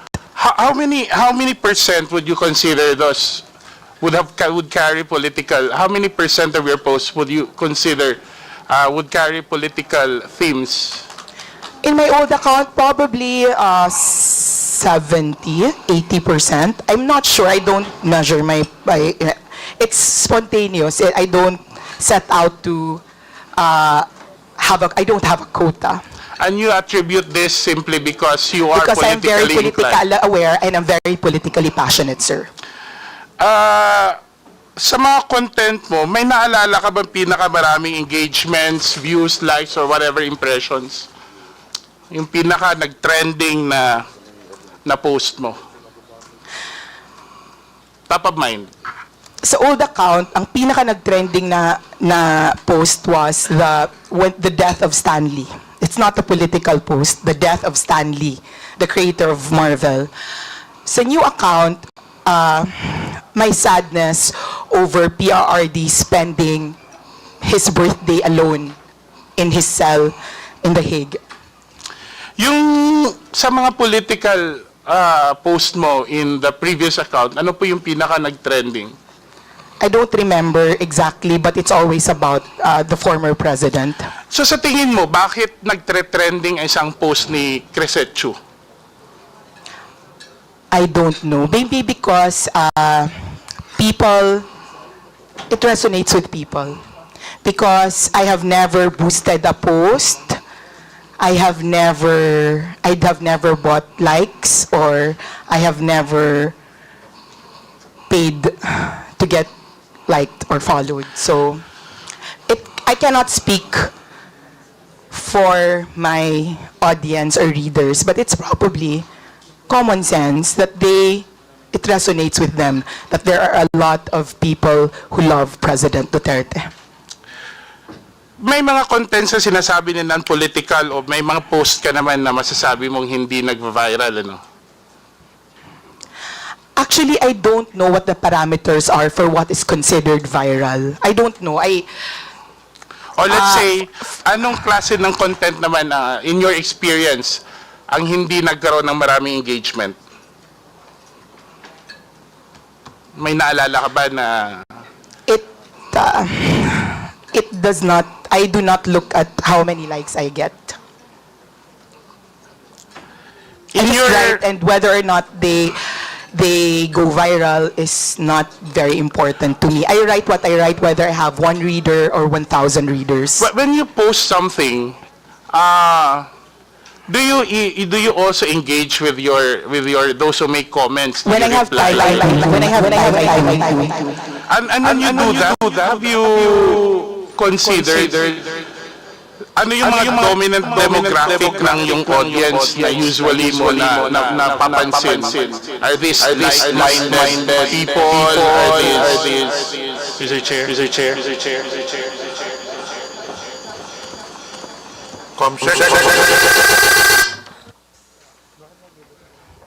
Hello? Okay. Okay na? Okay. So, I assume that as with any page, you attract like-minded people. So the reason they're on my page is that they read me because they think I think like them. So even with, and it's not just political, even if you have pages for hobbies or entertainment, the people who go to your page are the people who like reading that sort of thing. And you think this is the reason also why people follow, they like, they comment your posts because they agree with your posts? Probably, yes, I think so. And you think... But just to clarify, I also have people who go to my posts just to oppose what I say. So it's not as if it's an echo chamber. It's not. Because there are people who go to my page and there are people who are trolls. And when you look at their accounts, those are new accounts, locked profiles, and they say the same thing. So it's not there's no echo chamber in today's social media because there are trolls on pages and there are people who oppose what you say. It's good that you pointed that out, but let me ask, do you think in your engagement with those who are posting, with your post, you think that the content of your post actually influence the minds of other social media users? Have you ever found yourself quoted, reposted, shared in other social media accounts? Yes, they are, but I always maintain that they would not be reading my page if they were not already feeling or thinking what I'm feeling. And a lot of the feedback that I get is that people saying, you articulate what I am feeling, except that I do not have the words or the talent to say that. So I think majority of my readers are those people who want to express their frustrations or express their hopes, and are not just, I do not have my writing skills. It's good that you mentioned about feedback. So, have you ever received feedback that people are actually saying, it's good that you exposed this, that you wrote about this because I'm learning, I get to know what's happening, I get to understand the issue more? Yes, but that's not specific to social media. I am an editor, and if I write articles for the newspaper, it's always all the articles that you write, whether they're for social media or for traditional media, you're writing it to expose, inform, entertain, empower. But let me go back to the social media. Let me limit to the social media posts. Have you ever received feedback saying that they have learned, they're thankful that they have exposed, they have learned something, they've been influenced by the information that you posted in your social media account? Sir, I do not think that I am at the level of investigative journalist who have exposed something. I just say what unfortunately, I'm not the kind of journalist who can do exposés. So unless it's something of my personal knowledge, I don't think that somebody has thanked me for exposing something. So are you sure that in your social media post, whether in your previous posts or not, you have not exposed any public official or agency of the government whatsoever? Remember, you're under oath. Not that I remember, and I know that I'm under oath. I don't remember anything exposing a public. And if I'm going to do it, I'm going to do it in my job for Manila Bulletin, not on my page. So I am more protected by my office. I will go back to the question. Ibig sabihin ba sa social media posts mo, wala kang sinabi na nag-e-expose ka sa sino mang opisyal o ehensya ng gobyerno tungkol sa in the conduct of their official duties? I don't remember any exposés I've done. Mr. Chair, is it possible that the committee subpoena Meta for a copy? I understand that Meta keeps a digital copy of all the postings over a considerable time. I move that we subpoena the social media posts of Mrs. Crisette Chua. There's a motion. Any second? Second. Any objection? There being none, motion is approved. Thank you, Mr. Chair. I know you're a professional journalist, Crisette, and I know you're well trained and you studied abroad, and you have a good appreciation of what it takes to be a journalist. By referencing from that, would you describe the extent of your influence? How would you describe the extent of your influence online, and what responsibility do you think comes with that influence? I am I'm not comfy with the idea that I am responsible for something because I just write. As I said, I'm very careful before all these things. Before, sir, Mr. Chair, before I was included in the top 40 vloggers, fake news, Pogo funded, I have never spoken my politics. Not on YouTube, not on Facebook. I just write. So I don't feel like I am an important political commentator. I write what I feel. But I'm not one of those people na people will think about because I have discussed it. I have engaged with other people. I write what I say. I write what I think, and that's it. Sometimes I answer the comments on my page, but that's the limit of my political conversation. So if you're going to ask me what I think my influence is, then I cannot answer it. Maybe it's better to ask other people if they're affected by what I write and if they feel like I influence them.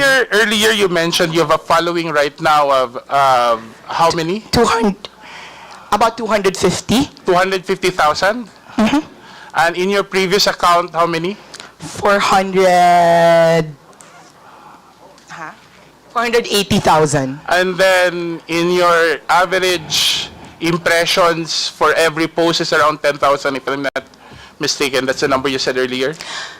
In my new page, in my old page, about 5,000 to... In your new page? About 10,000. 10,000 in per my new post. page. Don't you feel any responsibility to speak the truth and what's factual? Yes, I speak my truth. I'm under oath. What yes, I'm I saying speak is, my truth. Don't you think having such a number of following with that influence, let me call that influence, that a certain degree of responsibility comes with it?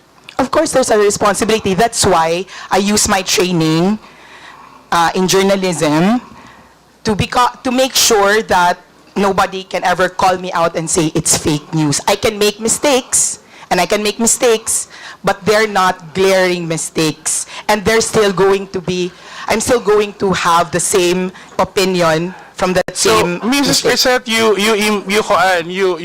you stand by saying that you are faithful to your journalistic training in the course of determining or choosing the content, the tenor, and the language of your post.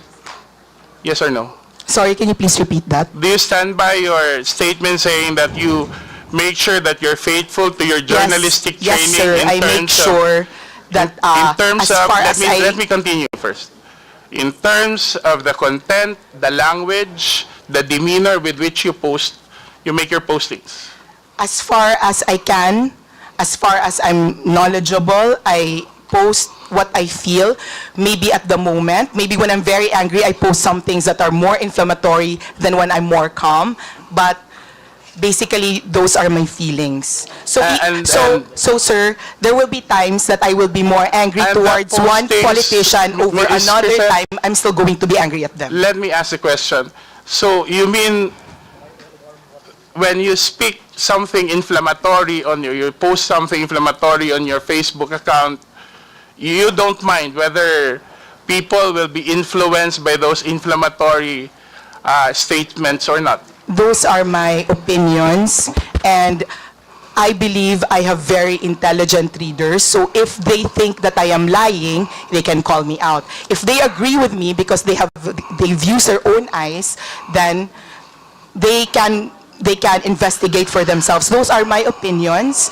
Those are what I feel. If I say I don't like this person, I stand by it. So you don't really mind if people, as a journalist, don't you feel that there's a need for I do not use my Facebook page. I do not identify myself But earlier you mentioned that you make sure that you apply your journalistic training. Meaning, I make sure I don't lie. Meaning, I make sure that I do not, even if I am inflammatory, even if I'm angry, it's still not a lie. I'm just more angry in one post than I am in another post. My degree of feeling changes per post, but the content will not change. If I'm angry at one person, it can be because I'm angry at one person, and the next post I'm still angry at them, but not as much. But So the that reason that changes. I'm angry at them is the same. Okay. Before we proceed, may I remind the resource persons, when you answer, please address the chair first. Sir, And, sorry. Okay, sir, Mr. Chair. Let the interpolator finish the question before you answer. Just a reminder. Yes, sir. Sorry, sir. In your training for journalism, you majored in journalism, right? Communication arts Yes. and publishing, sir. Are you aware of the psychological phenomenon called illusion of truth effect? I'm not sure we discussed it, sir. So Mr. Chair. it means that when a repeated information is repeated again and again, it's likely to be perceived as true regardless of the factual accuracy. Okay, sir. For the record, let me ask, have you ever unknowingly or knowingly repeated content that turned out to be false or misleading? Have you ever? In the course of your posting, have you ever repeated Knowingly, content? no. Unknowingly, I am not sure. Mr. Chair, I ask it because I would like to draw your attention to this post dated March 13 under her new account, Crisette Chua. May I ask the Secretariat to flash it on the screen, where the resource person posted, and I'll read the first paragraph. May mga pulis at military daw na nagre-resign kasi hindi na daw nila kaya. Marami daw. They cannot be part of this government daw. Crisette, Mrs. Crisette, would you confirm that this account is yours? Yes, sir. And Mr. Chairman, that's not fake news because there were TikTok. And kindly, sir, Mr. Chair, finish the post, sir, to read. Finish the... Kasi nakakahiya. Nahiya ako, sir. Ms. Crisette, as I've said, please let the representative finish the question first before you answer. let us observe proper decorum. So this is your Facebook account. Yes, sir. Did you post this? Yes, sir.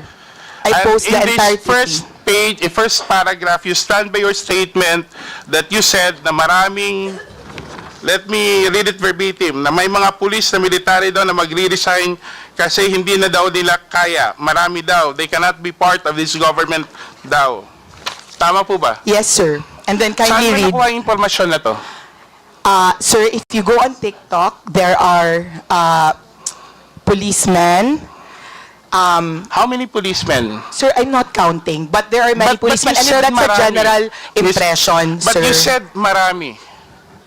So, Yes, so sir. you just Marami, post sir. it on the basis of a single, Yes, sir. 2 or 3 posts? Yes, sir. I will not count all that, but there's a general impression, sir. And sir, Have if you you read all ever my content, Let me ask the question and I'll give you the chance to answer. Have you ever made an effort to verify this post from official sources? yes, sir, because there were people, there were already policemen, and I am sure our policemen can also say that there were policemen that are on TikTok that are voicing out their, if they have like feelings. So, if you could kindly, sir, read the rest. So, kasi nahihiya po ako kasi may mga police dito. No. I just want to stand by your opinion. The next succeeding paragraphs are your the opinion of the resource person. I just want to stick to the factual statements you made. And that's basically saying that maraming police at military daw ang magre-resign kasi hindi na daw nila kaya. Marami daw. They cannot be part of this government. And apparently, the resource person, Mr. Chair, has gotten this information from other social media posts. And on a critical matter such as this, Mr. Chair, she did not make any effort, or unless you're contesting it, any will effort contest it. to verify it from official sources. Mr. Chair, number one, I made sure to put the word thou because no policeman has ever come out to me. Well, before, but it was in my old when they would talk about their discontent. Earlier you said you don't want to write a lie. Yeah, and that's not a Let me lie, ask you, sir. That's when you not a ask lie, sir. the resource person, naniniwala ka ba sa katotohanan? As a journalist, Of course. ang pagsasabi ba ng hindi totoo,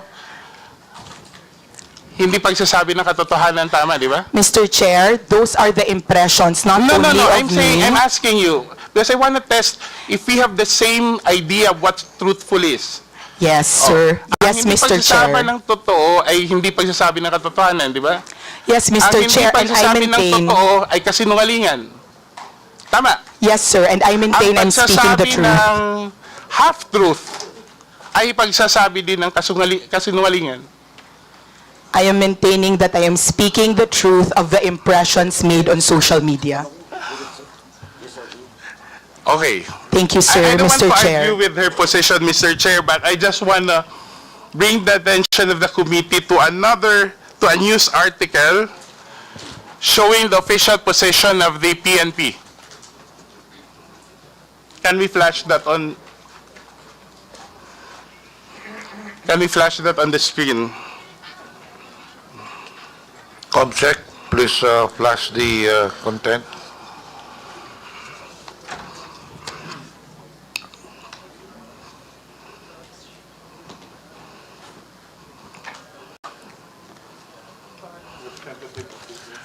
Okay, this is a press release. I think this is a news article from, if I'm not mistaken, from the Philippine Star, saying basically, according to the spokesperson of the PNP, hindi daw totoo ang nasasabing mass resignation ng mga miyembro ng PNP. Tiyak po ang pagkakasabi na walang isang miyembro ng PNP ang nagbitiw mula sa kanilang posisyon pagkatapos ng pagka-aresto ni President Duterte. Pinabulaanan nga po niya ang ilang partikular na mga post at larawan na kumakalat sa social media tungkol dito. So have you read this article after your post? Mr. Chair, no, I have not read that article. And Mr. Chair, this article exactly affirms what I said earlier, that the mass impression of laymen like us, civilians like us, that there were mass resignations. The fact that the PNP... But Madam Chair,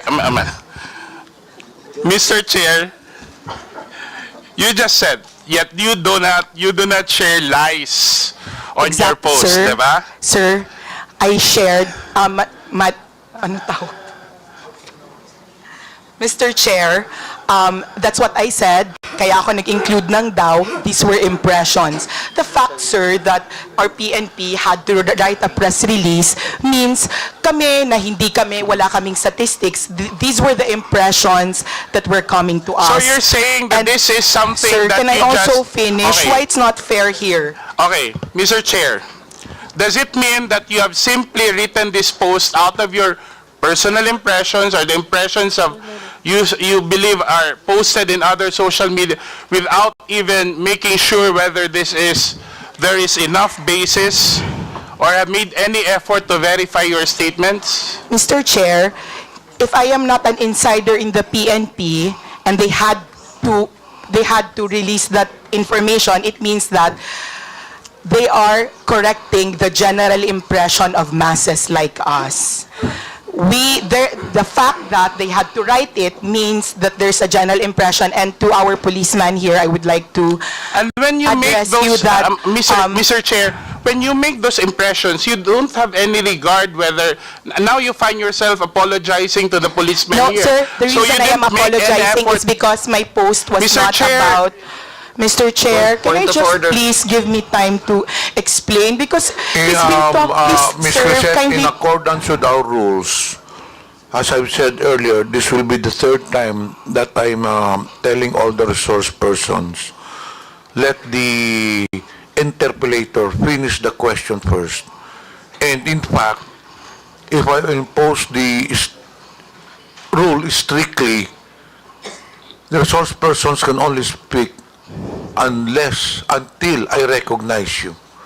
Thank So, you, sir. kung pwede lang patapusin nyo yung tanong bago kayo sumakot para hindi tayo magkakagulo rito. Babalikan ko yung tanong ko. Thank you, Mr. Chair. Mr. Garcet, sa dami ng followers ninyo, in putting out information or posting items such as what has been presented before this committee, are you saying categorically that you do not feel any responsibility for the weight and for the consequences of your posts? Can I answer now? Yes. Okay. Mr. Chair, I am saying that I am merely writing about what I see as the pulse of the masses, which is that they were afraid that there were policemen. That's why also I am very careful that I said thou.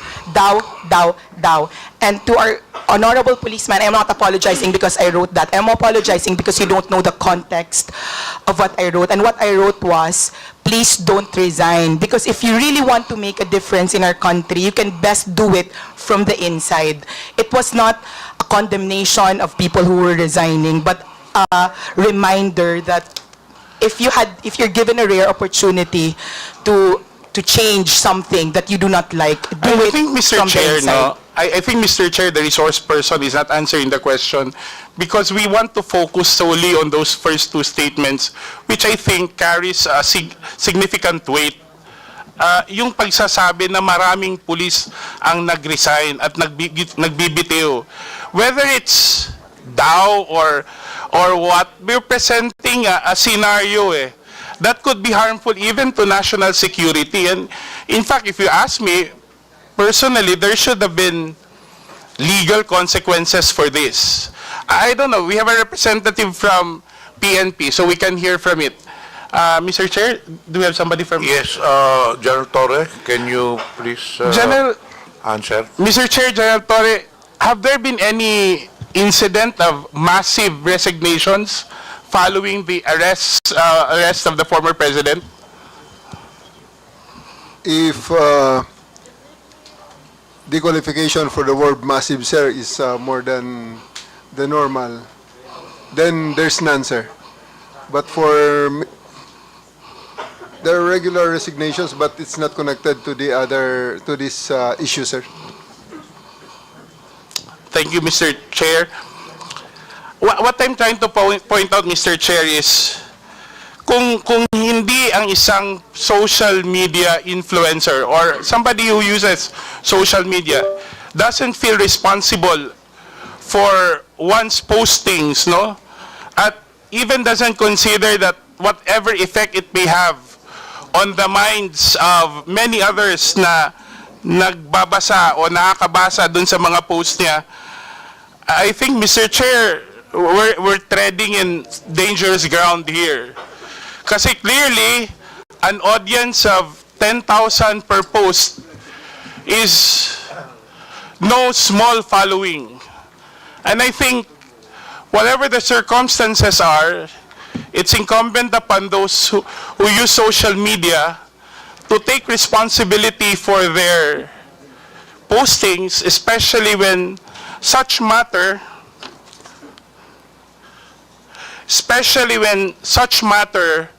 actually affect national security and affect our society as a whole. And I think in this case, this is something that we should carefully consider, especially that the resource person, Mr. Chair, in many of her posts, have actually made accusations, criticism, or exposés about public officials, about public offices and agencies.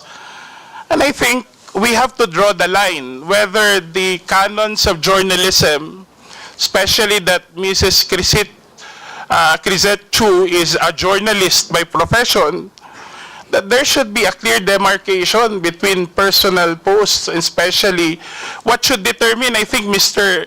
Chair, should be the content of the post rather than who the one writing is. And especially in the case of Mrs. Crisette Chu, her being a journalist, make sure that a serious journalist, as she mentioned, will not publish rumors, because basically the way she explains it is that she has made this post on the basis of social media rumors. The ones who publish social rumors are actually those who are showbiz reporters. So the article on the resignation, and you can see on the following post, there has been no effort, Mr. Chair, to actually verify. May I ask the resource person again, Mr. Chair, after learning, have there been any efforts on your part to rectify or to correct the impression that you said you've articulated in your social media post? Mr. Chair, can I answer this, sir? He's belaboring the point that this is news. It was not news. The reason I said daw was that it was not news, but for me, that if this was true, and you could read it in my post, if totoo ito, please don't do it. I did not say, you can make a difference, you can make a distinction if you were trained in journalism between establishing something and saying, if this is true, please don't do it, and announcement, many policemen have resigned. That's the difference. I wanted to predicate what I wrote with something that was daw, because it was a reminder to our policemen that please do not leave us, please think it through, that you can do more inside. So, sir, for me, it was more an opinion piece based on the general impression of when I wrote it, sir. So now it's an opinion piece, Mr. Chair. That's All that's my how she's articles referring on it. Facebook are opinion pieces po, So, sir, Mr. Chair, this would be my last point. Would you agree, Mrs. Crisette, if you would, I would be so direct, that what you've written on your post is simply somebody's ranting, sensationalizing a rumor heard on social media without no effort to verify, with simply the effort to create some questions or to insinuate a situation that would actually affect national security. Because that's how you explained it. You simply sensationalized a rumor you heard online without considering, without even taking the effort to verify, and without considering the possible effects on national security on a matter that is very sensitive given the political situation of the country right now. And you feel no responsibility whatsoever to the 10,000 impressions or readers that may have, who may be influenced by the opinions that you raised. You really don't care about what people will do or say or take after reading your post. Is that correct, Mrs. Crescent? Mr. Chair, I will reply now. Okay, sir, I do not feel any responsibility because my conscience is clear. It was not phrased as news. It was something. I agree na, Mr. Chair. Sir. I agree na. I'm not saying, I agree with what you're saying. It's not news. But you simply sensationalized on social media a rumor that you've heard or read or whatsoever without any effort to verify it as a responsible social media user, and without consideration that given your following, the people who read and actually listen to you on a matter that's sensitive to national security. Mr. Wala Chair, kang pakialam kung anong gagawin at iisipin ng mga tao, basta sinulat ni Crisette Chu, naniniwala yung mga tao, bahala maniwala sila hindi. Wala kang pakialam doon. Mr. Chair, may I already reply? The fact that the PNP felt there was a need to issue a clarification meant it was not me who thought about it, that it was the general sentiment of a lot of people because there were a lot of posts going around. I never claimed to have first-hand information about this. That's why it was very important to me to say But neither did you, Mr. Chair, neither did you say also in the same post that I do not have a first-hand information about this. Diba? Yes, Wala ka Mr. naman Chair, sinabi. that was why I said daw, and it was not phrased as a news. 3 words but does not, but for me as a reminder to our policemen, sir. Okay, granted arguendo that that's the case, no? Now that the PNP has actually explained, and you even hear General Torres say, Mr. Chair, Mrs. Crisette, that it's not true. Are you willing to apologize for anybody who may have thought wrongfully? You should say, you claim is not your attention. Are you willing to apologize to those who may have thought or have taken your statement as truthful and factual?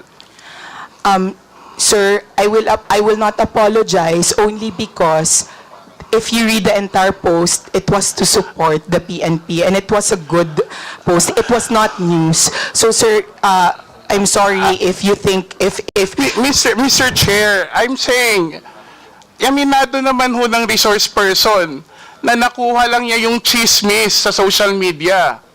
'Di ba? Tapos ginawa niya ng buong kwento na yung mga police, this and that. That I would leave it to you because that's your opinion, calling on the police for whatever. But I'm asking you now the police itself, the police organization, officially, and General Torre has now confirmed that, saying that there has been no mass resignation. Are you willing to rectify? Because many would have read your statement and read it without the doubts. Maybe some people actually, we have more than 30 clippings of your post, and people in their comments actually take in your statements as truthful. Now you're presented with an example that your statement has been debunked officially by the police and General Torre, who's here with us. Are you still not willing to correct yourself officially?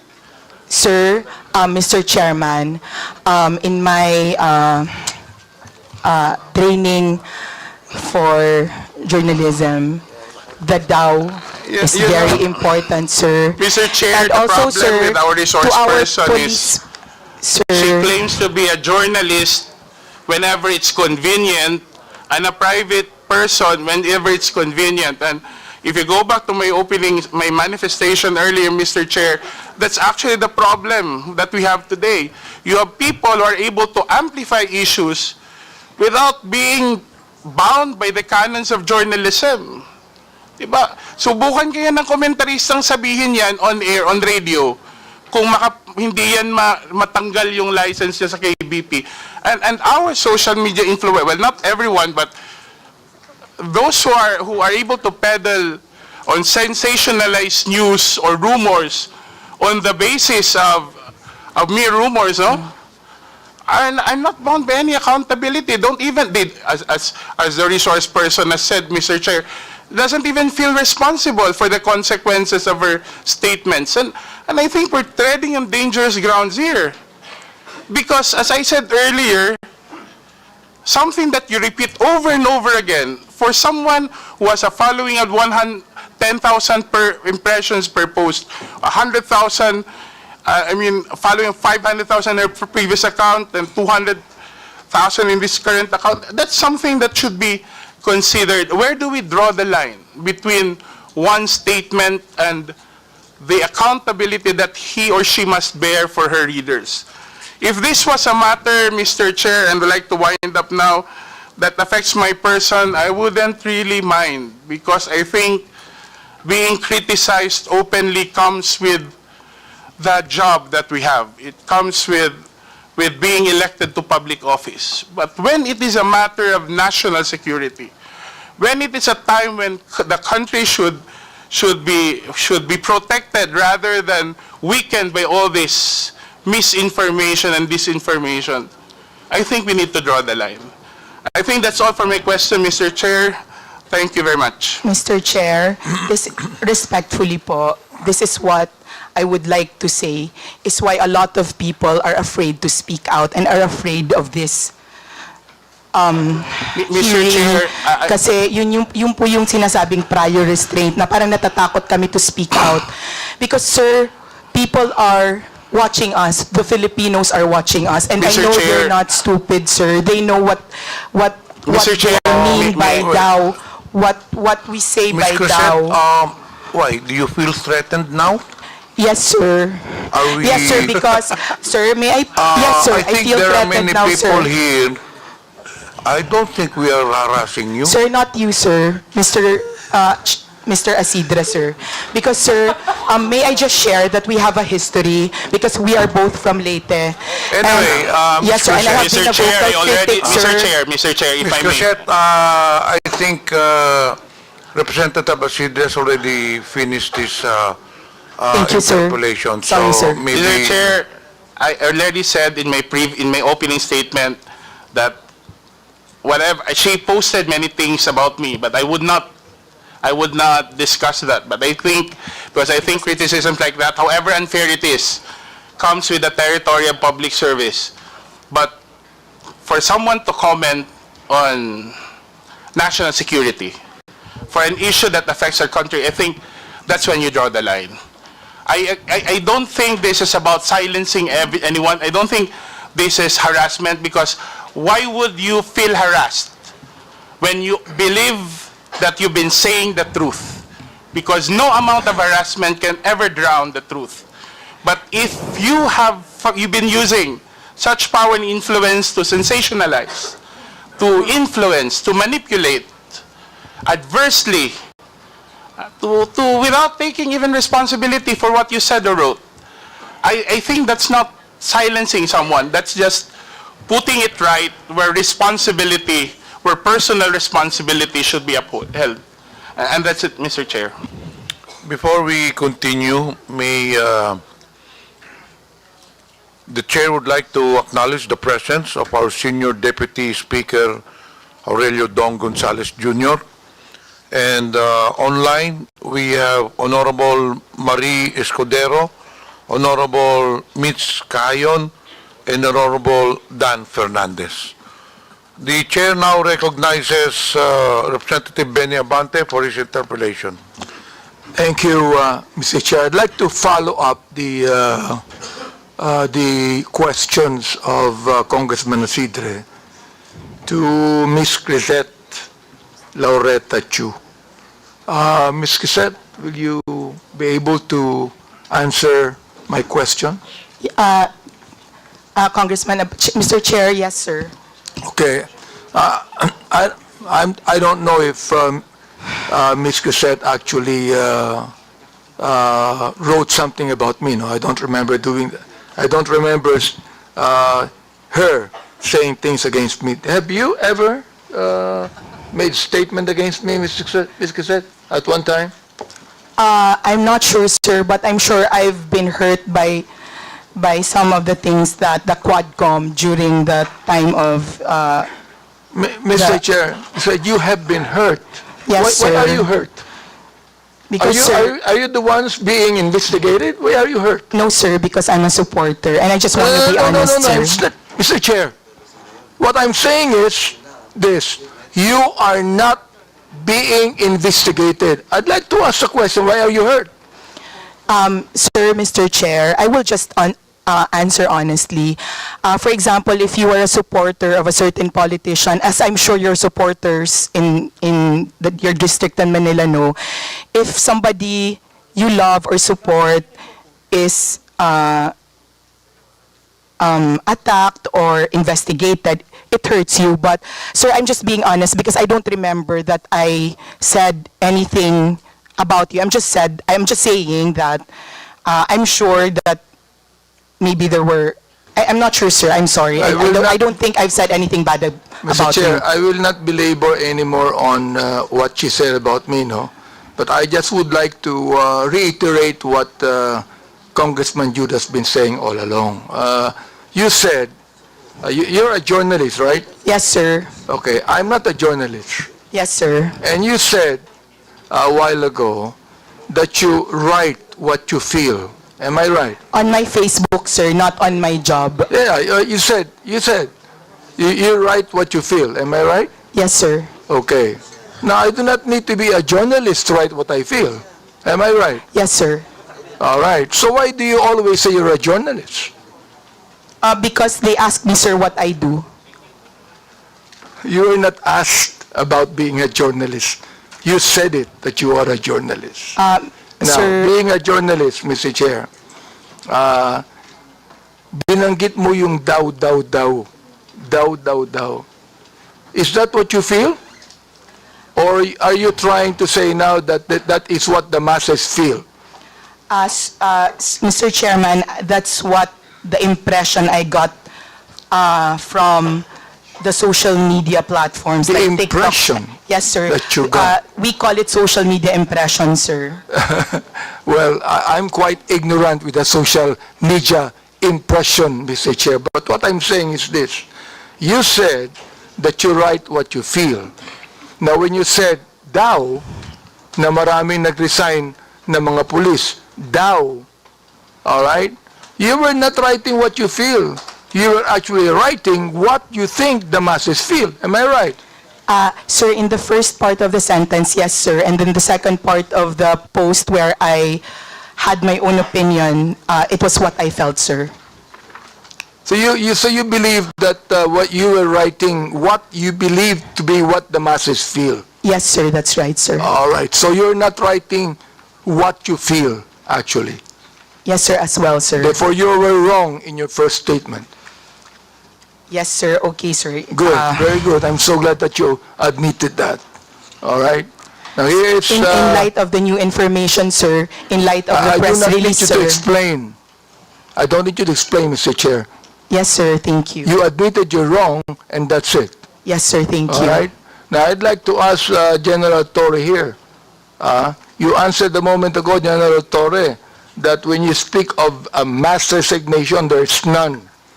There's none. Will you please explain further so that Ms. Crisette Chu will be able to understand that is not what the masses feel? Well, there's really nobody on record who filed their resignation, sir, just because of the Duterte arrest, sir. There's none on record right now, sir. Do you believe that, Ms. Josette? Do you believe the statement of General Torre? Yes, sir, because he has the insider information. I believe him, sir. Would you now please write something about that? Even if you do not apologize, would you now please write Yes, something sir, about if you that, wish, that you sir. believe, now, just a moment, that you believe that with the statement of General Torre? Would you please write that? Yes, sir, I will write, sir, that according to the PNP, there were no mass resignations due to the Duterte arrest. Thank you, sir. And therefore, you were wrong. Yes or no? Yes, sir. Okay, thank you very much for admitting that again. All right, now, I would like to understand what you wrote also here, December 28, 2024. I have the copy here, and the picture, I was actually asking my colleagues here, who is this lady in that picture, and I was told that this is the daughter of the former president. Now, you said, yung anak ka ng presidente, kapatid ka ng VP, mayor at congressman, pero kailangan mo magbenta ng deodorant sa TikTok with matching actual application of deodorant sa kilikili mo because sayang ang pera para may pambili ka ng luho. Samantalang ang anak ng mga congressman lang na kung sino-sino nag-aaral abroad sa Europe at Switzerland at walang alam sa buhay, akala hardworking lang ang kanilang mga magulang. I would like to understand this. I would like to understand what you feel about this. Now you tell us right here in this committee, anong ibig sabihin nitong impression na ito? Mr. Chair, respectfully, I would like to say that there are many congressmen whose children live lives that are far beyond what their salin of their parents have. Well, Mr. Chair, to inform Ms. Crisette that I have 3 children, and they never went to Switzerland to study. Yes, sir. Not Okay. you. It's not you, sir. All right, not me. Yes, so sir, not therefore, you. who are you referring to? Sir, I would not... You give us names. Who are you referring to? You made a statement that there are a lot of congressmen. Therefore, you tell us now, who are you referring to? Sir, Mr. Chair, respectfully, my counsel does not want me to mention. Your counsel is wrong. You made a statement, samantalang ang anak ng mga congressman. You made that statement, maraming congressman. So I'm asking you right now, sino-sinong congressman yun na may mga anak na nag-aral sa Europe at Switzerland na walang alam sa buhay? Yun ang ibig sabihin nun. Yun ang impression mo, di ba? Alright, you tell us now. Because that is not only an impression, Mr. Chair. She is telling us something that she believed to be true. Your Honor, as counsel for resource person Mr. Chair, does the council have the right to speak in this committee? The council should wait for the chair to recognize you. Representative Bante first. Right, I'd like to find out. Because look, nung sinabi mo, ang mga anak ng congressman lang na kung sino-sino nag-aaral abroad sa Europe at Switzerland at walang alam sa buhay. That is not only writing what you feel. It is writing what you know. That's your conclusion. Therefore, I would like to find out, sino ang tinutukoy mong congressman dito? Ipangalan mo na. Oh, palagay ko walang congressman. Matatakot dito. Meron bang mali, Mr. Chair? Is there anything wrong with any congressman who can afford to let his children study in Europe and Switzerland. Is there anything wrong with that, Mr. Chair? Let me ask you, yes or no, is there anything wrong with that? Ms. Crisette, kindly answer the question. Mr. Chair, Mr. Chair, may I be allowed Would you allow the counsel? I will allow counsel to speak first after she answers. After she answers. Okay, Your Ms. Crisette, Honor, please answer the question. Your Honor, to facilitate the expectation of the Honorable Congressman, may I be allowed to give 1 minute just to confer with my client, Your Honor? Attorney Bello, tapusin muna natin yung question to Crisette. Pag na answer niya na satisfactorily, then we can proceed with your manifestation. Ms. Crisette, please answer the question. Yes, sir. Your Honor, Chair. my request is Ms. that Mr. Chair, Sec. Your Bello, wait until you are recognized. Crisette, Chu is being recognized as of now. We have rules to follow in this. Ms. Crisette, kindly answer the question. Your Honor, just reconsideration, Your Honor.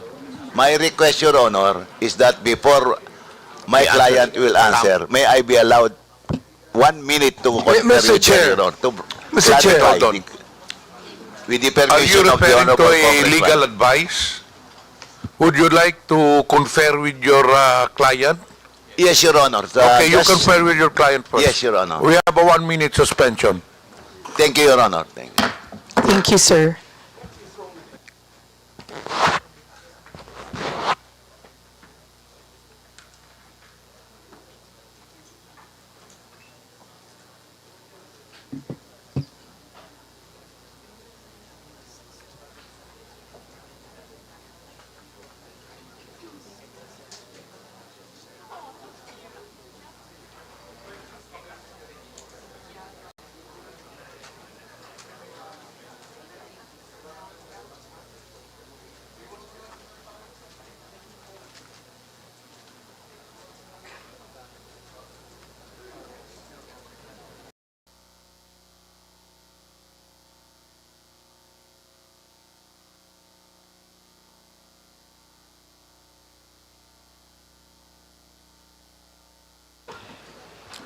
Hearing resumed.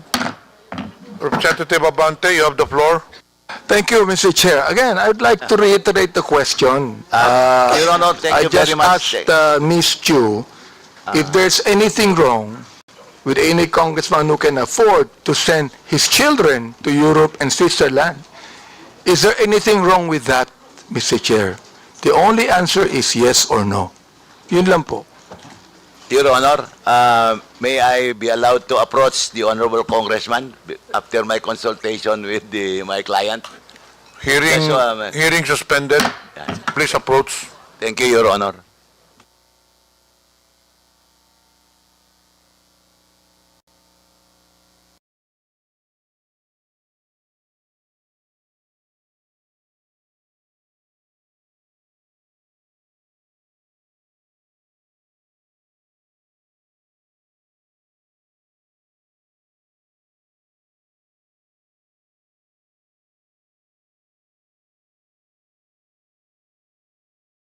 Chair, I would like to give way to what her attorney said, no? And again, I would like to ask Ms. Chu to respond according to how her attorney advised her.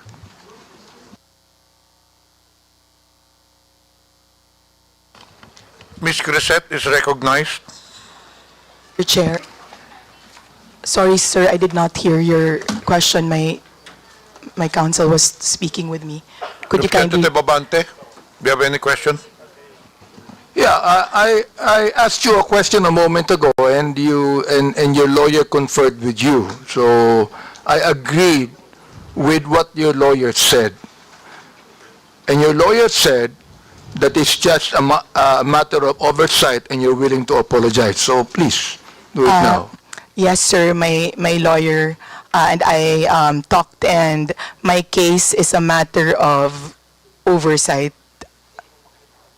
And I apologize, sir.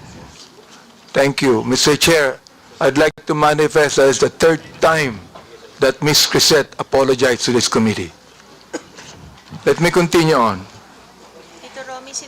On December 28, 2024, Ms. Crisette, Yes, sir. you said, in Tagalog, ang tanga ng gobyernong to, not just as leaders, but as human beings. Is that what you feel?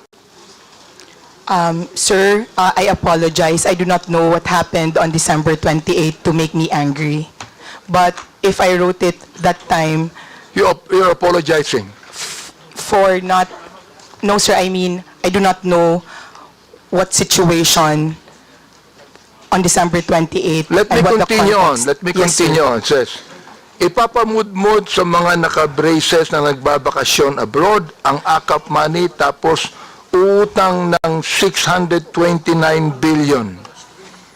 Yung budget ng ayuda this year na pinibigay kung kani-kanino na nag-mall tour pa yung mga tanga na 500 billion uutangin ulit kasi nag-deficit daw. Mr. Chair, Ms. Crisette, ang galing mo naman. Tanga ang gobyerno, ikaw matalino. Ano? Am I right? Tanga ang gobyerno, hindi mo matalino ka. Mr. Chair, when one is angry, one says bad things. And in the situation that, sir, Mr. Chair, in the situation when I found out So you're Mr. Chair, you still have words, no, Mr. Chair. Ibig sabihin, that you are actually telling your anger to your followers, your anger. Saan mo nakuha yung anger na yan? I mean, do you have the facts? Do you have the information? Do you have the documents? Mr. Chair? Sir, nasa news po na uutang tayo this year and last year. Sir, sir, please, Mr. Chair, kaya ako nagalit kasi may nakita akong nakaakap na naka-brace tapos sir, I am not laying it on the congressman. I am laying it on the person who gave that person 5,000 despite na, sir, kasi taxpayer kami. Masakit, sir, na makikita namin na... Ms. Crisette, may I ask you the question, how much taxes did you pay? And I will tell you how much tax I paid. Sir... Ang katwiran mo, you're a taxpayer. Bakit? Anong palagay mo sa akin, di taxpayer? Sir, hindi naman po kayo yung sinasabihan ko ng tanga, Mr. Chair. Kaya tinatanong It was the kita, Mr. process Chair. of distributing Mr. the Chair, up. tinatanong kita kung saan mo kinuha ito. Sa news mo lang pala kinuha eh. Wala kang documents. You cannot even tell me if you're telling facts or truth. Sir, nasa news po kasi sasabihin na mo, tanga ang mag-uutang gobyerno. tayo. My goodness, ibig mo sabihin, you're going to base your statement, tanga ang gobyerno, sa news na nabasa mo, Mr. Chair, and then you're telling me you're a journalist, and you're telling me that you're speaking the truth? Mr. Chair, respectfully po, those are my feelings. Kasi, binamigay natin yung pera sa Therefore, APAP. if that's your feeling, Mr. Chair, I demand that you apologize to this committee. I will apologize, Mr. Chair, for my bad words or for... I apologize for my bad words, sir. I Mr. apologize for saying the word tanga in my post. Maraming salamat, Mr. Chair, for admitting that, no? Siguro naman, makikita mo naman ang gobyerno, sasabihin mo mga tanga kami, siguro, pinapalagay mo, alam mo sa akin, Mr. Chair, ang pinapalagay ni Ms. Crisette, yung audience niya, mga tanga eh. Yun ang pinapalagay mo. Hindi ang gobyerno. Yung audience mo, mga tanga, kaya papaniwalaan nila ang sinasabi mo sapagkat yung audience mo mismo ang hindi nakakaintindi. That is fake news, Mr. Chair, and that is what we're investigating right now. You see? I hope that you understand that, Mr. Chair. Ms. Crisette, do you understand what I'm trying to say? Ikaw, nandito sa akin yung mga sinabi mo tungkol sa amin, ha? Hindi ako sumagot yan, eh. Hindi ko na kinakailangan pang i-belabor yan. So, anyway, Mr. Chair, anyway, nakita ko naman na Ms. Crisette is now apologetic to what she said. I'd like to continue on, and I would like to ask TikTok here. Ms. Peachy, I can see that you are a very good English speaker. Hello, good afternoon, Mr. Chair. Yes, you are a very good English speaker. Are you an American or a Filipino? Bisaya ko, sir. Yun. Bisaya pala. Bisaya pala. Oh, okay. Eh, kanina English ka na English, nakala ko Amerikano ka eh. Mr. Diba? Chair, wa may makasabot og Bisaya diri. Gamay ra. Bisaya. Makasabot si Chairman Bisaya. Makasabot Yes, sir. si Bisaya. May hapon, sir. Oh, May hapon mo. May hapon. Okay, Representative Debunking. Mr. Chair, I'd like to ask you a question. Who owns TikTok? Mr. Chair, ByteDance is the parent company of TikTok. Who? ByteDance. ByteDance. Yes, Mr. Chair. Where is that located? What's the ByteDance- headquarters of ByteDance? I believe, Mr. Chair, the headquarters of ByteDance is in China. In China. Yes, Mr. Chair. ByteDance in China. I heard that ByteDance has connection with the Communist Party of China. Mr. Chair, no, that's not true, respectfully. So you have that information, it's not true. Mr. Well, I Chair, have some that's correct, information, it's it's not true. true. Yes, it's not true, Mayroon ko Mr. Chair. information na totoo. I'm Na sorry, mayroong Mr. Chair? connection ang ByteDance sa People's Republic of China. Wala. No, Mr. Chair. The Chinese government Miss is... Peachy, Mr. Chair, no company in China can exist without any connection with the People's Republic of China. Communist Party of China. No company in China would ever exist without any connection with the Communist Party in China, Mr. Chair. Do you believe that? Mr. Chair, I'm happy to explain the ownership structure of ByteDance. 60% of ByteDance is owned by global investors, including General Atlantic, Susquehanna, and also SoftBank. Okay. The other 20%, Mr. Chair, is owned by ByteDance employees around the world, including in Southeast Asia. And another 20% is owned by the founder of ByteDance, who is a private citizen Mr. who I Chair, believe lives in Singapore now. Sorry, Mr. Chair. Mr. Chair, you have syllables, no? Mr. Chair, I don't actually care who owns it or who are the shareholders to it. What I'm just telling you is that if that is a Chinese company, headquarters in China, no company in China could ever exist without any connection with the Communist Party in China. That is what I'm saying, and I'm not asking a question to you. Now, let me ask you a question now. Who is the Filipino counterpart that owns TikTok? Mr. Chair, there's no Filipino counterpart. No Filipino counterpart. Therefore, No, Mr. Chair. it is totally a foreign company.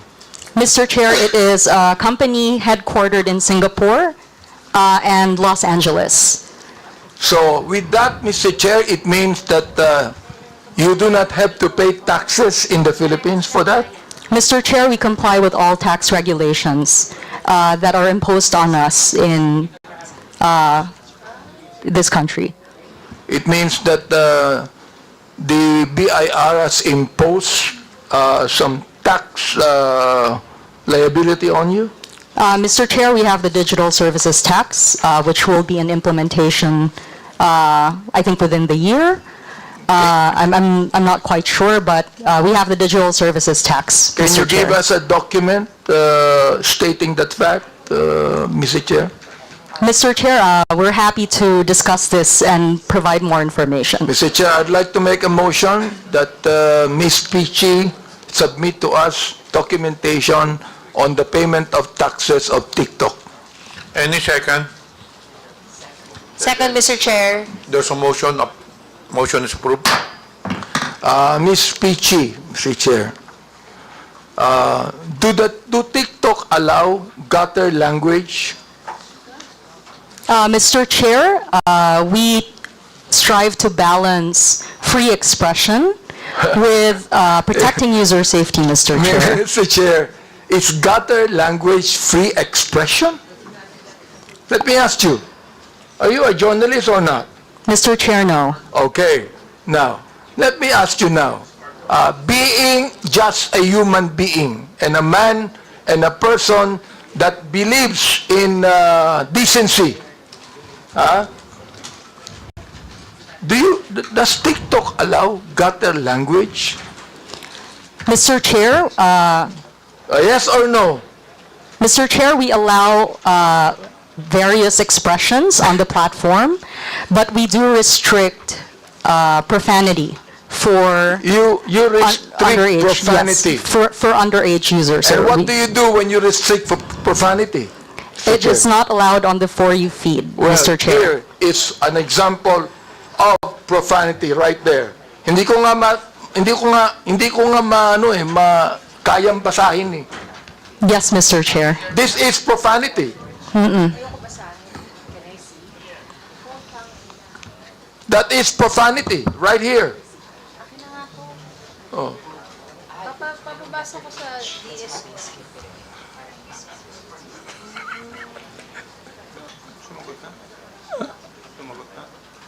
Di ba?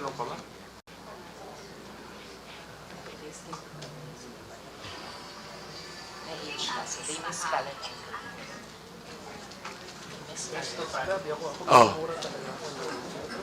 So you said that you do not allow, you restrict profanity, Mr. Chair. And this is profanity right there.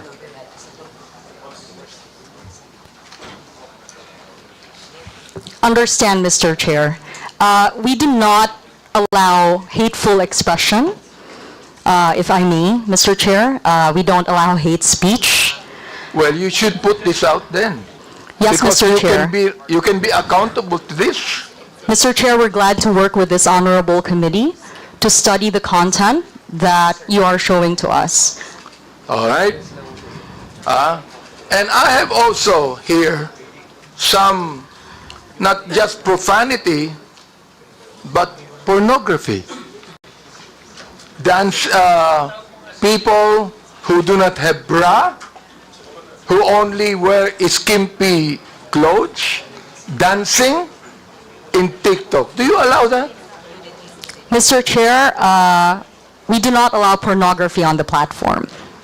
Now, do you consider a woman without any bra at all, and you could be able to, it's now, tinatawag natin na wala nang naiwan sa imahinasyon. Eka nga, ano? Oo. Yung bang mga babae na nagsasayaw dito at naka-bikini o meron dito, hindi ko na makita eh. You said you don't allow that. Here, for example, this one here. Ayan. Oh. Nakikita yung breast niya. You don't allow that. That's pornography, am I right? Mr. Chair, we're happy to once again work with this honorable committee to study the content that you're presenting to us, Well, I'm so glad. so that we Mr. can Chair. coordinate. I'm so glad. Oh, kasi alam nyo, hindi ako sanay sa TikTok eh. Ngayon ko lang talaga tiningnan itong maigi eh. Hindi. Ayan, tulad yan. What do you call it? Is that not pornography right there? Hindi naman, sexy lang eh. Sexy lang? Sexy lang. Sexy lang. Hindi. There's nothing left in the imagination dito eh. Meron naman. Wala na. Once you like a certain Yes. content. Oh, magawa siya. Unya. Pero I'd like to ask my colleagues if they're agreeing with me or they're agreeing with TikTok.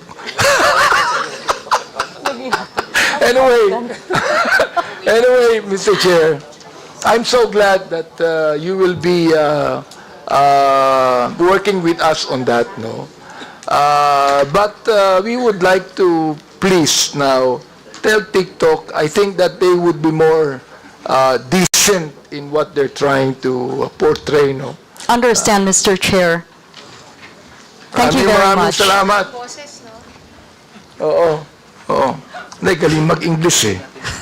Bisaya ko, sir. Bisaya pa. Okay. Now, another thing is this. I'd like to ask questions to MJ Kiambao, Miss Mary Jane Kiambao Reyes. Yes, sir. Yes, You Your made Honor. a statement when you were giving your statement that you base your blog on the truth, no? And that you are actually not biased. You are not pro-Duterte, you are not pro-Marcos. You said that, am I right? Your Honor, yes, sir. Although I also said in that same statement that yes, I can be biased, but I don't go below the belt. But as far as being pro or anti-Marcos and Duterte, I always try to remain objective. Ms. Reyes, Yes, sir. I am Yes, the Your Honor. chairman of the Committee on Human Rights. Yes, Your Honor. I have records of EJK victims. And you made a statement, it says right here, to the International Criminal Court, global community and world media. Is this not a pro-Duterte statement? Can you please, sir, complete the whole No, not yet. Not yet. report? I'm going to complete this. I'm just referring to the first statement, to the International Criminal Court, global community and world media. It means that you want to tell that to the International Criminal Court, am I right? Dahil And therefore, Mr. Chair, you do not agree for the former president to be held in the ICC. Am I right? yes, Your Honor. Okay, very good. So therefore, you are Pro-Duterte. Don't tell me you are not. All right? Sir, can I No. pwede po akong sumagot? Let me ask another question to you. You said, you need to see this. The so-called EJK victims under President Duterte, a massive hoax. Do you believe that, Mr. Chair? Yes, sir. Again, Where did you yes, get the information, Mr. Chair? Your Honor, sana po mabasa ng buo yung aking... Do you want me to give you documents on that? Sir, I know what I posted, but I want the whole, the people here and the media to also see ano yung context ng aking isinulat para po maintindihan din nila Ito at na hindi yung lang context, maibase Mr. Chair. sa isang You do not statement even lamang. need to complete this. Kung gusto mo Sir, kumbituhin ko, yes, ito Your ah. Honor, I would Ito ah, okay. appreciate very much. I'm going to Mama. complete this now. Okay, Yes, para Your marinig Honor. ng lahat. Opo. The so-called EJK victims under President Duterte, a massive hoax. Okay. Sa akin, mali. I have documents to show. Yes, Your Honor, All right, that is now your you truth, said. and I also have my truth. Please. May I remind the resource person to, again, patapusin muna yung interpolator before you answer. Okay po, salamat po, Mr. Chair. And sige po, so, kung pwede po, ibigay na lahat ng tanong at mabigyan din po kami ng pagkakataon na sumagot nang wala ring interruption Of sana. course, you will be Opo. given your opportunity to answer. Pero patapusin muna talagang interpolator. That is Sige a po, ruling Mr. Chair. before the resource person. Wag po tayo magsapawan. Opo, Mr. Chair, maraming salamat. Okay, Mr. Chair, let me continue on. You said, the anti-Duterte propagandist. So alam ko na kung ano yung bias mo, di ba? May bias ka na rito eh. Oo. Okay. Likely funded by drug cartels, terrorists, corrupt politicians, greedy oligarchs, and narco-politicians are desperately trying to manipulate the global narrative. What did you get the information about that, Mr. Chair? Pwede na po akong... Go ahead. Sige. Yes, Mr. Chair, pwede na po akong sumagot? Yes. Okay. Doon po sa mga nauna niyo pong tanong, kung saan, ang sabi ko nga po ay hoax.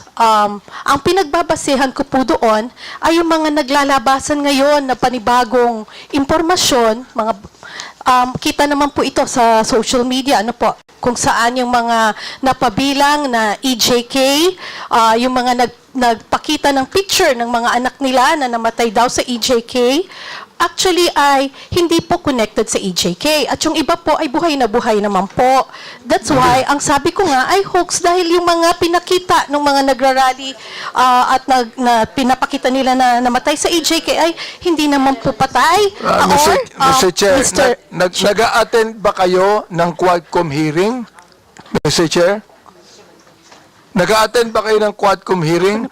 Yung mga biktima ng EJK ay nandoon at nagkaroon pa sila ng prayer rally, Mr. Chair.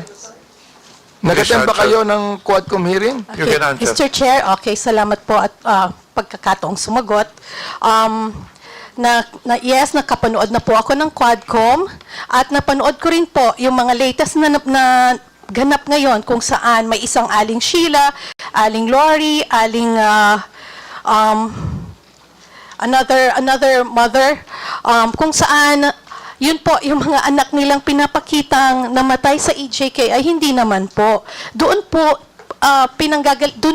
yun po yung pinanggagalingan ng aking isinulat na opinyon. Yun po ay reaksyon at opinyon sa mga nabalitaan ko po sa social media. At sa mga news online. Again, those are my personal reaction and opinion on the current events. Mr. Chair, ang hirap nun, makakabalita ka ng anuman, tapos you're going to put up an opinion, and you want to let the people believe it's the truth. Yun ang problema dyan eh. Facts. Then, sinabi mo, they want you to believe that every young life lost was at the hands of our people's president, Duterte. This is a blatant lie. That is my, pwede na pong sumagot, Your Yes, Honor? go ahead. Sige, Opa. go ahead. Again, that is my truth. Those are my opinion. And nakabase naman din po yan sa mga available information. Ngayon, makikita po natin na yun nga po, may mga EJK victims nga raw na hindi naman pala. Raw. Yun nga po, sabi, yung raw po, I'm Therefore, referring... you have no right to say it's a massive hoax. Mr. Chairman, with the indulgence of Chairman. Yes, Mr. Ma'am, yung sinasabi mong mga facts ngayon na lumalabas, is it an official document coming from those investigation by government agencies, by Quadcom, or just a mere in the social media accounts? Sir, Your Honor, if I'm not mistaken, nasa newspaper na rin po yan. Sandali po. Nasa newspaper. Pero ang tinatanong ko po, anong source ng newspaper? Is it an official document or findings of the Human Rights Commission? Absolutely, ma'am, Yes, madam, Your Honor. absolutely not. Because during our hearing, the Quadcom, all those victims, yung mga families na nandun, was confirmed by Human Rights Commission. Okay, Your Honor. In fact, we have all the list. Your Honor, can I also answer now, kung pwede po? Okay. Lumabas po na may mga kapatid, yung mga biktima, na sila po mismo ang nagdi-deny doon sa mga ibinabalita ngayon Mr. Chair, na... Mr. Chair, I'd like to interject for a while here. while you're answering. Ang binabanggit mo, may nabalitaan ka? May nabalitaan ka? Oh. I mean, my goodness, if you would like to be a resource person here in this committee, kinakailangan, meron kang basis. Meron kang tunay na basis. Meron kang dokumento na masasabi. Sapagkat, Luka, ang Commission on Human Rights, for example, nag-imbestiga ng EJK at maraming nakita. Kami, in my Committee of Human Rights, marami kaming nakita. Oo. Samantalang ikaw, sinasabi mo, massive hoax ito. Wag naman, Mr. Chair. Oh, gusto kong maniwala sa statement mo kanina. Pero ngayon, itong statement na ito, hindi na maganda eh. Oh, nagsabi ka pa ng facts. Some of these so-called victims died years before or after Duterte's presidency. Where'd you get the information? Nasa balita po, Your Honor. Yung iba po ay namatay ngayong last year lang po, Madam, 2024. Mr. Chairman? Opo. Madam, sa Quadcom po, sa hearing namin, at it was confirmed by Human Rights Commission, lahat po na nakalista doon, under our records, was confirmed by Human Rights Commission. Wala po doon yung prior and after ng Duterte's administration. And, Mr. Chairman, kindly, let me just remind that, sir, is he your counsel? No, sir. From the House of Representatives po siya. From the House? Nagpapapirma po. Sabi ko mamaya na kasi busy pa po tayo. Anyway, madam. Apo. Ma'am. Yes, Wala Your po Honor. Now you're talking about those mga disclaimer ng family. Now, ang tanong ko po, is it documented, under oath? Do you have a document for that? Or just a mere media reports? Alin po, sir, yung tinatanong po ninyong documented or media reports? Sinasabi mo na may mga families of victims na dininay, na-refute yung claims. Posted po ng mga ayun nga problema, nila, posted sa social media. Ang sinasabi ko, madam, baseless yan kasi based on our investigation and unless otherwise, you can have a document under oath that indeed a certain family of victims clarified and dispute that data. Okay po, Your Honor, noted po. Next time. Yeah, noted Anong po noted? noted po na... Tinatanong po kita kung may dokumento ka bang hawak, wala. Tulad po ng sagot ko kanina, Mr. Your Honor. You answer my question, Mr. Chairman. Yes, I'm trying to answer, Your Honor. Sandali po. Apo. Yes or no? Do you have the document? Under oath? Sir, like I said... Andale, yes or no? Remember, I am just asking you if you have the document or not, under oath. Of the family who reported? Yeah. None, sir. Oh, none. It's on the... Like I said, it's a... So, none. You don't have. Okay, sir. Next time po, What's next time? Next time po, bago po tayo magsulat ng mga ganon, kailangan kumuha po muna tayo ng mga dokumento under oath. At hindi tayo basta magbabase sa sinasabi ng mainstream media. Okay. Mr. Chair, Thank you. let me continue on the statement he said. Yes. Sinabi niya, facts to nakalagay, facts. Many are completely unrelated to drugs or EJK. Some of them are still very much alive. You said you do not have any documents on that. Now look, Miss MJ na lang po. Para hindi po Miss MJ, po. you are accountable to the victims and you are accountable to us in the Quadcom. Pinasinungalingan mo kami. Pinasinungalingan mo ang mga victims. Now look, if you do not apologize right now, you listen. Yes, Your Honor. If you do not apologize, I am going to make a motion to hold you in contempt. I apologize, sir. And tulad nga po ng sabi ko kanita, sa susunod po ay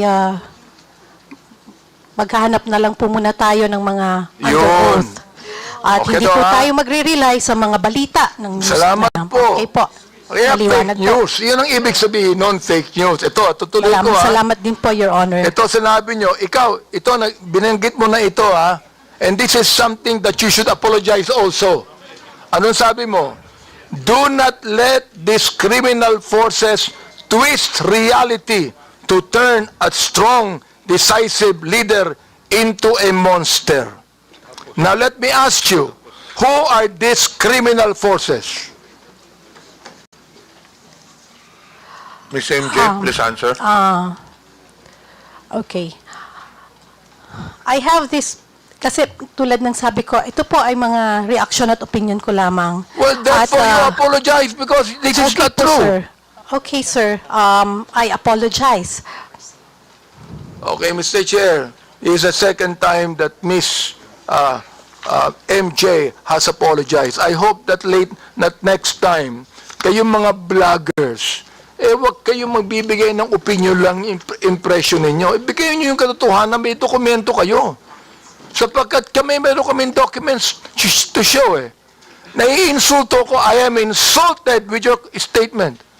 Being the chairman of the Committee on Human Rights and one that's investigating, I am actually insulted with your statement. Again, my apologies, sir, and noted po sa mga suggestions po ninyo. At gusto ko lang din pong sabihin na yung pong post has nothing to do with you. Hindi po, it has nothing to do with, pasensya na po. Well, Mr. Chair, maraming salamat, no? Yung binabanggit mong nothing to do with me, pero yung tinawag mong criminal forces, kasama kami dun ikaw naman, mag-isip naman kayo. Ang hirap nito, Mr. Chair, itong mga vloggers na iba, ito ang mga tanga Tatanga-tanga ang gobyerno. Mag-isip kayo. Hindi lang sumusulat kayo kung anong gusto nyo isulat dyan. You're telling us yung criminal forces. Gusto kong sabihin ngayon, Mr. Chair, publicly, ikaw ang tanga. Okay, Your Honor, pero Mr. Chairman. Mr. Chairman. Representative Ponduano. Mr. Chairman, just a matter of protocol, may I move to strike out the statement of the Chairman Abante Second. addressed to MJ. Second, MJ. Mr. Chair. Thank you, Mr. Chairman. Any objection? There being none, the uttered words is stricken off.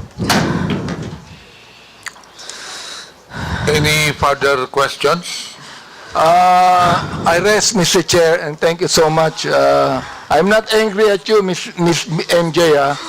We're just ferreting the truth here. okay, Your Honor. Pero again, hindi ko po alam kung saan nyo po nakukuha yung idea nyo na kayo yung criminal forces. Hindi po. Anyway, Ikaw ang sumulat, Mr. Chair. Okay po, sir. Ikaw ang My sumulat apologies. Yes. Okay. My Sinulat apologies, mo sir. yun Okay po. Tanga po ako, sir. My goodness. Okay, we now proceed to the next interpellator. May I recognize Representative Franz Castro. You have the floor. Thank you, Mr. Chair. So palamigin muna natin yung mood. Meron po ba ditong Mr. Chair, representative from Facebook and Meta? Unfortunately, they have sent a letter on Facebook. They could not attend. And I think, do we have a representative from Meta? Facebook? Wala nga. There are no representatives. Okay, so related ito, Mr. Chair, doon sa interpellation ko last time when we had the hearing related to my account na tinake down ng Facebook and Meta or Meta. So, nabalik na, Mr. Chair. Nabalik na yung aking yung aking Facebook account, yung official Facebook account na na may nilagay na impersonation. So, gusto ko lang sanang malaman, Mr. Chair, yung paano ba yung proseso, So, syempre nagreklamo ako for almost a month, pinag-aralan siguro at naibalik na. So gusto ko lang malaman, Mr. Chair, yung proseso. Siguro by next time na lang po. Okay, sa TikTok, thank you, Pichi, din sa pagturo mo sa akin ng pagre-report. Ang dami kasi, Mr. Chair, na marami ding mga mga account sa TikTok na talagang talagang fake. Gumagamit pa nga sila ng AI, no, na talagang fake. So kagaya po ng Facebook, ng TikTok, Mr. Chair. So paano nyo ba nadidetermine, paano ba nadidetermine yung lumalabag doon sa inyong community standard? Kasi wala bang Mr. Chair, wala bang mechanisms ang mga social media na parang automatic yun kapag nagkaroon ng ganong violation based on your standard ay natitake down na. Kasi katulad ng sinabi kanina, Mr. Chair, ni PCO Secretary, there must be a mechanisms, no? Yung halimbawa, yung mga saying bad words, ayan, yung mga information na hindi naman totoo, no? Yung mga fake information. So, aside from yung sinasabing iba pang mga standard, wala bang pwedeng magawa? Halimbawa, ang TikTok o ang YouTube, meron ba ritong YouTube? Wala din. Wala din ang YouTube. Oh, sige. Si Pichi na lang yung So, do you use also AI dun sa pag-check? Kasi na-found out ko yung Meta at Facebook, parang AI lang yung nagde-determine eh. Pag nagreklamo ka, saka siguro nila titignan. Kaya lang medyo naka-damage na yon doon sa account, no? So, do you have that? Or balak ba kayo mag-develop ng gano'n na automatic na talaga, so hindi nyo na siya i-review? Thank you for the question, Mr. Chair, and happy to help you with your account. So to answer your question po, Mr. Chair, every video that is uploaded on TikTok undergoes machine moderation. I think I may have explained this earlier, but I'm happy to repeat it. So when you upload a video on TikTok, di ba po may processing time po yan? Usually, that's when machine moderation comes in to look for signals that would indicate that a post is violating our community guidelines. In combination with that, then, Mr. Chair, we also have human moderators, and this is for content that isn't automatically picked up by machine moderation. If machine moderation sees that, okay, there are signals that clearly indicate that something is violative of our guidelines, human moderators also get to review. Meanwhile, we also rely on community reports because no system is perfect po, ma'am. So we also rely on users to be vigilant and report violating content to us. That's essentially, ma'am, Mr. Chair, that's essentially the process by which we moderate and by which we keep the platform safe and secure for our users. Okay, so Mr. Chair, thank you. How long do you do that, yung process na yun?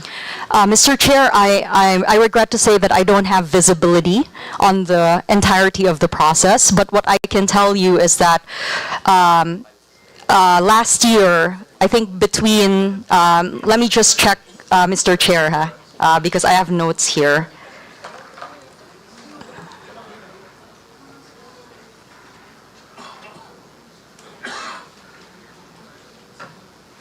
I believe, and I'll get back to you with the facts, Mr. Chair, but I believe between June to September last year, or July to September last year, we removed over 4 million videos that violated our community guidelines. I think 4.5, sorry, the numbers escape me right now. I may actually be able to find it. Yes. So I'll get back to you, ma'am, with the precise figures, but we have over 4 million videos removed, 99% of which was removed proactively, and of the remaining 1% that wasn't removed proactively, content, in other words, users reported it, Mr. Chair, 98% was taken down within 24 hours. Okay, so it's in your presentation. Yes, Mr. Chair. Yeah, next question po. Kasi dito sa TikTok, may mga nagsasabing namamonetize. Totoo ba yon? Yung mga namamonetize na mga ano? Kasi napapansin ko, Mr. Chair, talaga makikita natin yung mga nagti-TikTok na mayroong fake news ang inaano, fake news ang pinapropagate, at saka nagmumura, at saka yung mga kung ano-anong sinasabi against a person. Parang yun ang nag-gain ng maraming views. No? How does it work? Paano ba sila? Kumikita ba sila? Or kasi may nagsasabi din sa TikTok na kumikita sila in dollars. Do you confirm that? Mr. Chair, creators in the Philippines cannot monetize on TikTok. Okay. So unlike maybe, I can't speak for other platforms, but we don't monetize per like, per view. We don't do that. In addition, yeah, that's it. We don't creators cannot monetize on TikTok. So, fake news pala yung mga nagko-content na may nakukuha silang monetization. You look at your TikTok, check mo yun kasi fake yun eh. In the Philippines, Mr. Chair, creators cannot monetize on TikTok. Pero kung nasa ibang bansa, I don't Okay. have visibility on that, Mr. Chair. Apologies because I focus on the Philippine market. But if you need additional information, we're happy to supply it, Mr. Chair. yes, kasi isa rin itong fake news, Mr. Chair, kung talagang totoo yung sinasabi niya or di pa niya alam kung merong mga in other countries aside from the Philippines ay merong nag-monetize. Kasi may mga Filipino content creator na nasa ibang bansa. So baka yun. Can you check on that? Madam Yes, Mr. Christine? Chair, we're happy to do that. Thank you. Okay. Next, sa COMELEC, Mr. Chair, sayang wala dito talaga yung Facebook eh. Kasi nag-ano po ako, Mr. Chair, nag-submit ako sa COMELEC ng using AI, deepfake, na-receive naman ng COMELEC na. So siguro nakita niyo na yon. So, any update po? Sabi nyo kasi meron kayong coordination with other social media. Kasi Facebook po yun. Yung gumawa po nun ay merong account name na Makabayan. So, any update po, Mr. Chair, on that? Magandang umaga po, Mr. Chair, Your Honors. Maraming salamat po for the kind submission, Your Honor. Naghingi po kami ng tulong sa CICC kasi nung nakarang araw lang po, we were thankfully capacitated by the CICC with deepfake identification tools. Naipadala na rin po namin ito dun sa concerned platform at nagpapatulong po kami para po malaman at ma-identify, hindi lamang po mapruebahan na talagang deepfake po siya, kundi matrace po kung saan po nanggaling. It's currently being investigated po by the Task Force KKK, Your Honors. So, basically, Mr. Chair, red tagging yon, no? Yung lahat naman, basta Makabayan, red tag talaga. At nakita yung mga complaint na na-receive nyo po, parang 63% ay mga red tagging. So, parang instead na, Mr. Chair, napansin natin, instead na mabawasan, no, yung mga ganyang fake red tagging, based on your resolution, Mr. Chair, parang dumarami pa po. So, ibig sabihin po, hindi po natin siya nakokontrol or kung meron lang mag-complaint. So, paano po kayo paano nag-work yung inyong resolution po against doon sa mga red tagging? Mr. Chair, Your Honors, Your Honors is speaking about Resolution 1115, the Anti-discrimination and the Anti-bullying Resolution. Yes po, the thrust of the resolution po kasi is that when somebody complains for an act of bullying pertaining to the gender, for being a persons with disability, regarding HIV and AIDS, violation of the Safe Spaces Act, for being in the indigenous peoples, we really welcome po the complaint.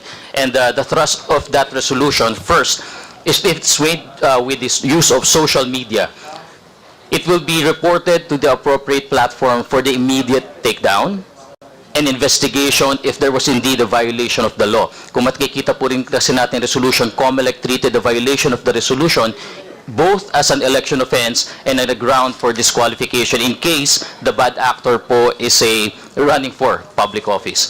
Second po, we would refer also these matters, especially to dig deeper into investigation po dun sa appropriate law enforcement body. Kaya po makakaasa po kayo yung pag meron pong complaints na natatanggap ang COMELEC, especially regarding Resolution 1115 and the other resolutions pertaining to campaigns and other matters of the Fair Elections Act, ito po yung nagiging action ng COMELEC regarding this po. Okay, thank you, Mr. Chair. So, including ba dito yung mga political belief, halimbawa, kasama doon sa anti-discrimination? No po, not necessarily, Your Honors, Mr. Chair. Specifically, that's why in the first resolution of COMELEC governing the use of AI, prohibition on the fake news and disinformation, yan po yung resolution 11064. And in order to clarify na hindi po kasama yung protected yung ating free speech, freedom of expression, yung pag-express ng advocacy, naglabas po ang COMELEC ng amended resolution 11064A to ensure na yung protected rights under our Constitution ay masigundahan at masundan po ng ating COMELEC rules. Okay, so marami pong darating sa inyo na complaint, Mr. Chair, sa COMELEC. Kasi sa pag-iikot talaga namin, nakaranas din kami ng harassment, intimidation, red tagging, related dun sa pagkakampanya po ng Makabayan. So, Mr. Chair, naranasan namin yan sa Palawan. So, yun po, Mr. Chair. So, sana po, meron ding gawin siguro na, so, ilan po ba yung, meron po ba kayong committee na nag-address ng mga complaint about that po, or related po dun sa resolution ninyo po? Yes, Mr. Chair, Your Honors, it's the Committee on Safe. It is being headed by Commissioner Ernesto Ferdinand P. Maceda Jr. Kaya makakaasa po kayo na talagang tututukan po ni Commissioner Maceda at ng kanyang committee yung mga paglabag sa Resolution 1115. Yes, siyempre, yung ginagawa natin, Mr. Chair, di ba, in aid of legislation, hindi naman para i-curtail yung freedom of speech ng ating mga vloggers or ng ating mga citizen.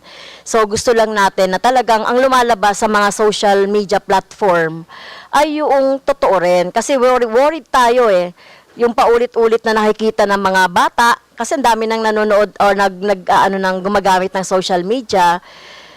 Nakikita nila yun na paulit-ulit na mali o paulit-ulit na pinopost, ang daming post, ay kala nila ay totoo. Kaya nga nandito yung yung DICT rin, Mr. Chair, para malaman din natin ano po ba din yung ginagawa ninyo, Mr. Chair, doon sa DICT as regards dito sa mga fake news at saka dito sa mga disinformation. Good afternoon po, Mr. Chair. Sa DICT po, sa part po namin, we have coordinations with Facebook, TikTok, and then YouTube. Meron po tayong MOA with them. May mga request po sa amin na ipapa-take down yung mga certain post. Kinikater po namin yon through doon sa amin po. Sinesend namin yung mga materials to support na gusto natin ipa-take down. At the same time po, meron din kaming tinatawag na threat monitoring. So ito po, sa side po ng Cybersecurity Bureau, nagkakandak po kami ng monitoring, but hindi po namin tinitake down kaagad unless wala pong nagko-complain sa amin. If Meron pong cyber crime. Pwede pong maging cybercrime yung nirereklamo. Ini-endorse po namin yun through PNP, ACG, o doon po sa CICC para po ma-collect lahat ng information. Mr. Chair, can we have a copy of that MOA with SOCMED na binanggit nyo kanina? Para makita natin yung scope ng MOA as regards to yung sinasabi nyo, mga fake news or mga disinformation. Can we have that copy? Yes po, Mr. Chair. We can provide po the information. I will ask from our office po with those material po. Mr. Chair, can we ask the Secretariat to get that MOA? Comsec, please take note. Can we have a copy of that MOA? Okay. Thank you, Mr. Chair. So, yun na lang po kasi wala yung Facebook. Thank you, Representative Castro. Next interpolator will be Representative Gerald Roman. You now have the floor. Magandang hapon po, Mr. Chair. Magandang hapon po sa ating mga resource persons and to my dear colleagues. Today, we are holding the third meeting of the tri-comm, and I'm very, very glad na yung mga inimbitahan natin sa mga nakaraang tri-comm na nung una ay nag-hesitate mag-attend, I finally have decided to come here. Today's exchange of ideas has been a very, very good eye-opener. Namulat po sa ating mga mata thanks to the brilliant interpellation of our colleague, Representative Benny Abante, that sometimes the anonymity of a vlogger or his or her condition as a journalist or the use of the excuse of just expressing my opinion is being abused. And simply, we can draw the line by limiting ourselves to upholding the truth, what is verified, what is substantial, and what can be proven. Otherwise, it is simply a rumor. And spreading rumors that have dire consequences on national security and even shaping the opinion of the public is unacceptable. Alam niyo po, ako po, nagbabasa rin ako ng mga articles ni Ms. Grisette Laureta Chu. In fact, I remember way back in 2020, I participated in your very, very good campaign na maglikom po ng material for ating mga frontliners. Sabi ko, she must be a good woman. And sabi ko, she is also a journalist. Sabi ko, that's a magandang combination yon. Kaya nga lang ho, ako naniniwala rin ako after today's exchange and after your admission that hindi po nakabase sa katotohanan and you just reflected your opinions that maybe I think you will also agree that we want to level up itong pagko-content creation and that maybe and definitely this kind of content creation should not be tolerated and is unsustainable and is detrimental to our country, to the future generations. And we cannot keep a blind eye sa pangyayaring ito. We must put a stop to it. Naniniwala po ako na sa puso po ng mga content creators na gusto nila sa hanay nila mapabilang ang mga serious content creators. This is the reason why, Mr. Chair, since two tri-comm meetings ago, I have been pushing for self-regulation.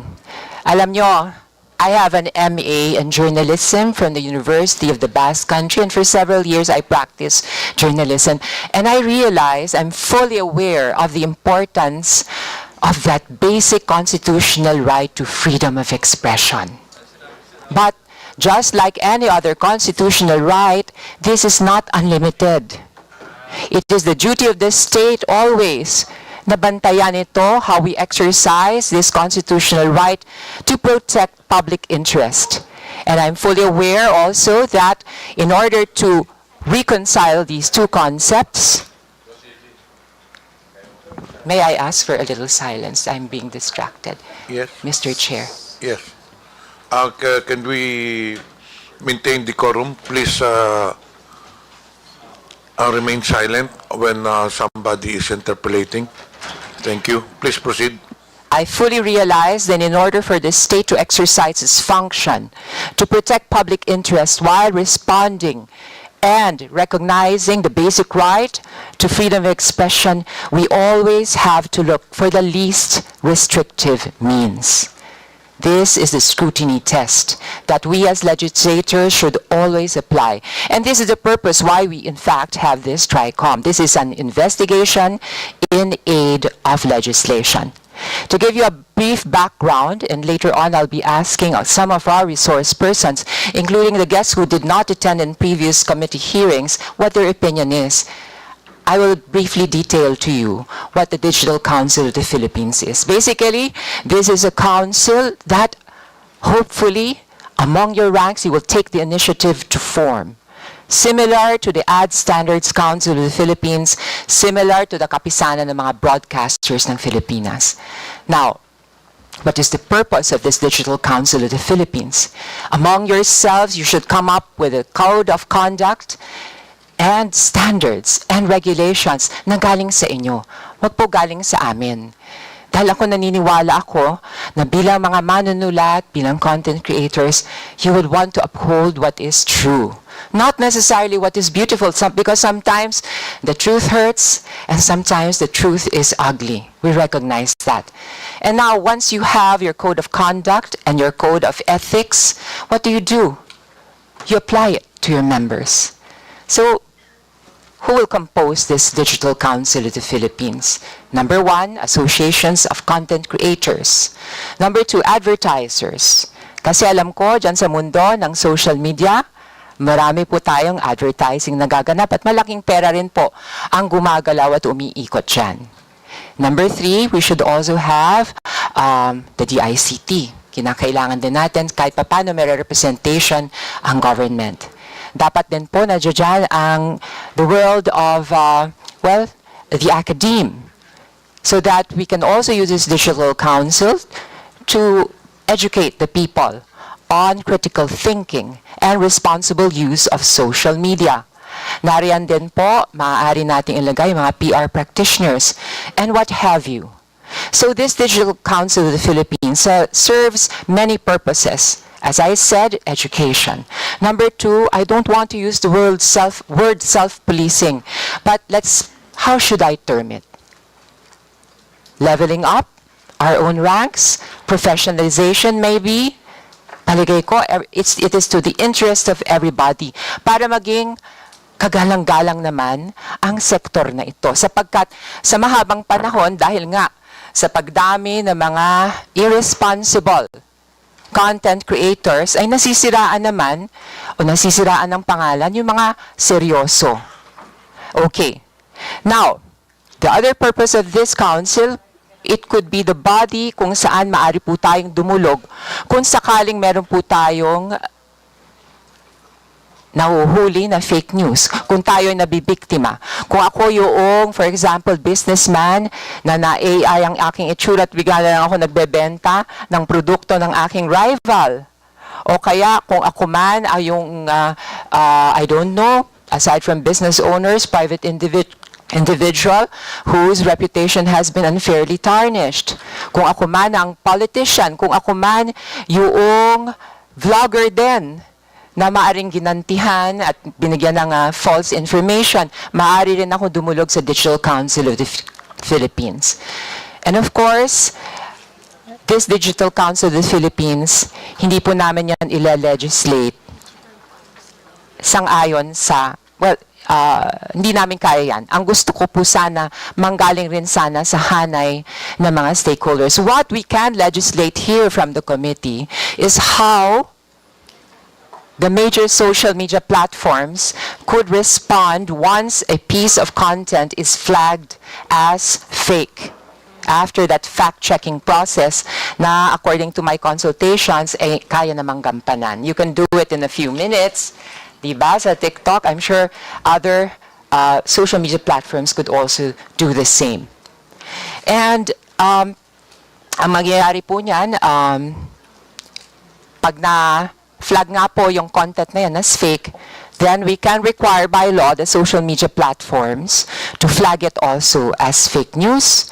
Parang yung mga community notes, may annotation para man lamang mabigyan ng katarungan. I'm not going as far as saying that you have to take down that content, but although TikTok does that. Am I right? Mr. Chair, yeah. Mr. Chair, yes. We take down content that contains harmful misinformation. Yes. So at this point, Mr. Chair, after explaining briefly what my proposal is, which is also a response to the call made by Yusek Ruiz, may I begin to ask some of our resource persons about their opinions about this. I would like to ask Ms. Cosette Laureta Chu, whose opinion I also value. Ms. Laureta Chu, anong palagay nyo kung tayo ay magpo-form ng isang Digital Council of the Philippines? Tapos kasama na rin dyan yung registry ng mga vloggers at content creators. Mr. Chair, maari... Ay? Yes, please go ahead, Ms. Laureta Chu. Yes, ma'am. Good afternoon. That's a very good idea as long as the parameters are clear. Like, for example, since what you want is to reduce the amount of fake news, we will have to come up with, it's a very good idea because then a lot of the people who have a massive following will also be accountable. But we just need to know what we consider massive following, how many people, kasi ma'am, ang problema dito, nabibili ang likes, nabibili ang following. So, posibleng, kunyari, sa Facebook nila, madaming likes, pero hindi naman totoong marami silang likes. Makikita nyo po sa engagement yon. If they have like 200,000 followers, but then they only have 3 people commenting, binili nila yon. So, ang dami pong problema doon kasi ma'am, when you're part of an organization, it gives you credibility. So when you do interviews, people will listen to you. Like congressman will give you time of day. Hindi nila alam na fake lang pala yung likes mo, fake lang pala yung engagement mo. So how do we delineate between real influencers and influencers who just bought their likes and engagement? So apart from that, ma'am, yes. Mr. Chair, actually what she has just expressed clearly proves that we have to set parameters and start having regulations. But the idea of having a registry of social media content creators, may I have your opinion? Because recently I have been bashed and accused of trying to exercise censorship and trying to curtail the basic freedom, this basic constitutional freedom to freedom of expression. What is your honest opinion on coming up with a registry of content creators? Hindi ko naman sabihin lahat kasi sapagkat sa Facebook, pag tinanong ko anong occupation mo, lahat nakasulat content creator. Siyempre, hindi naman po pwede yon. Siguro, katulad nga po ng sinabi ng ating resource person, dapat merong minimum number of followers or ano, which we can decide later on. But I'd like to ask, ano po bang opinion ninyo tungkol doon sa the very idea of having a registry? Mr. Chair. Yes, ma'am. It's a very good undertaking as long as what we regulate is the an association of what do you call this, content creators who are outside of mainstream media so that they are also accountable. Pero yun lang ma'am, yung concern ko kung ilan ang magiging followers nila, kung totoo yung followers nila. And also, what about those who do not, is it going to be voluntary, or those who are not who do not volunteer to join? What kind of remedies para meron din silang accountability? Ang akin lang, ma'am, and that's what we initially stood for, is that while we can do this for all of us, for everyone who wants to be a social media, nobody should be able to regulate free speech para wala tayong, because it's in our constitution. As long as what we regulate is the use of the platforms and the power and credibility given to all these people, as long as walang, lalo na sir, lalo na ma'am, government agencies. Kasi ngayon, it's going to be, what about next time, what about may mahanap tayo na presidente or senator na abusado or congressman and they will use it against all of us or people here who are, like, kunyari, this administration, you're in power, next administration, you're not in power, then they'll use it Mr. Chair, I think, yes, I would like to focus on what you just said, and also remind you that this constitutional right is not absolute and not without limits. Meron ding parameters ngayon. And what we intend to do here is basically to flag the content. This is our way of administering justice to those who are victimized by fake news. Alam nyo, imposible naman na makontrol natin lahat ng content creators. There will be those who will not want to join this. So we have to be creative in thinking of means how to encourage them to join the ranks of serious content creators. May I proceed to another resource person, Mr. Chair? I would like to ask the Creators and Influencers Council of the Philippines. Mr. Mauricio? No. Thank you, Mr. Chair. Actually, I'm here on behalf of Donald Lim, who is part of the Creators and Influencers Council, but I myself am a trustee. Yes. Mr. Chair, I would like to find out how many members does the Creators and Influencers Council of the Philippines have? More or less. I apologize, Your Honor. I am not part of the Creators. All right. Okay. Can you give me a rough idea? Is there like 1,000, for example? Just to explain, our president in the Global AI Council Philippines, Donald Lim, is part of many organizations as an advocate, one of which is the Council of Creators and Influencers. So I myself am a trustee of the Global AI Council. My apologies. Yeah. So Global AI Council, who are your members? May I find out? We have a board of trustees. There are 5 of us. Our chairman is Brian Polio Manzares. Our president is Donald Lim. I am the treasurer. Our secretary is Mark Goriseta. And our executive director is Kat Saladoni. What is the main function or objective of the Global AI Well, the mother Council? company in the US is focused on governance and training. Our theme is AI for good.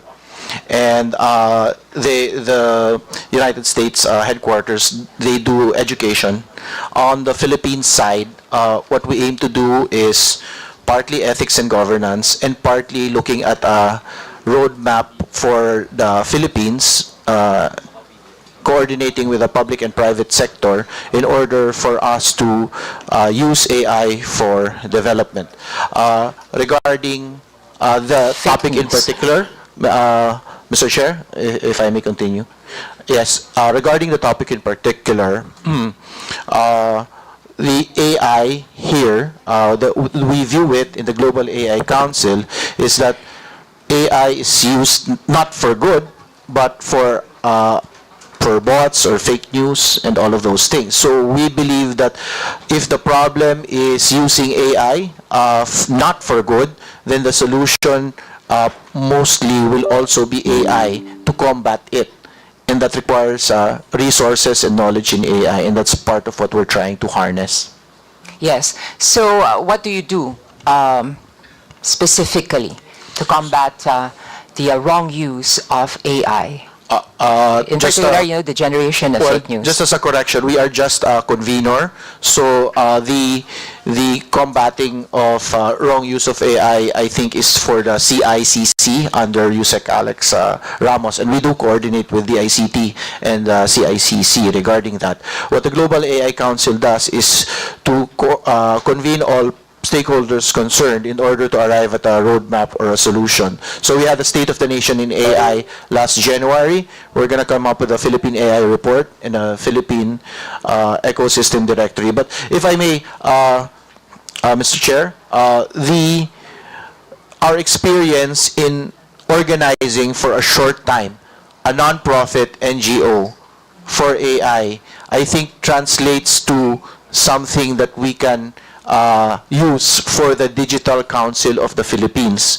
Mr. Chair, does the resource person agree with the idea of the formation of a Digital Council of the Philippines? At first glance? Mr. Chair, I not only agree, I think it is imperative that this has to be formed at the soonest possible time, because we all can see how the lack of framework where we can at least control the proliferation of misinformation, and it seems that our existing laws and systems are not enough to do that. So this kind of counsel is really needed yesterday. So we definitely espouse this, Mr. Chair. In your view, Mr. Chair, how can we strike a balance between using AI to combat fake news and also the idea of the Digital Council of the Philippines and safeguarding rights such as the freedom of expression and privacy? Do you think these are two reconcilable concepts? Yes, because in our history, we already have self-regulatory organizations that are doing that. As you have mentioned, Mr. Chair, the KBP and former ad board, which is now the ASC, and also, I mean, I would go to the extent of even our Philippine Stock Exchange is actually a self-regulatory organization. So definitely, first, it has to be voluntary. Second, there has to be a trust mechanism, meaning if you comply with the criteria that is being set upon you, then you have some sort of, Better Business Bureau brand, no? And then there has to be an element of complaint reporting, reportorial system, wherein for those who do not voluntarily register and they actually violate some of these criteria, there is a mechanism for the damaged public or damaged parties to be able to complain. And if the members themselves who are having themselves part of the council, there is also a mechanism for complaint. No? Mr. Chair, actually one of the objectives of this Digital Council of the Philippines is to report fake news to the major social media platforms. So the final action would be taken actually by the social media platforms, and that would include also those who may not want to join the Digital Council of the Philippines if they are reported to have generated fake news. So I think that purpose is also met by the creation of this council. May I proceed, Mr. Chair, to the next resource person, who is from the CICP, or the Creators and Influencers Council of the Philippines, who, by the way, are going to hold their general meeting and their induction of officers this afternoon. Ms. Aye Ubaldo. Mr. Chair, may I proceed? Yes, okay. So now I would like to find out, how many members does the CICP have? Right now, we would have about 100. Of course, the goal is to have more. Yes, how do you encourage content creators to join your ranks? Okay. I'd like to also say that we categorize them. So if you're a content creator, which is a very, very vast... Could you come closer to the mic? Thank you. Or pull the mic closer. Short. So, sorry.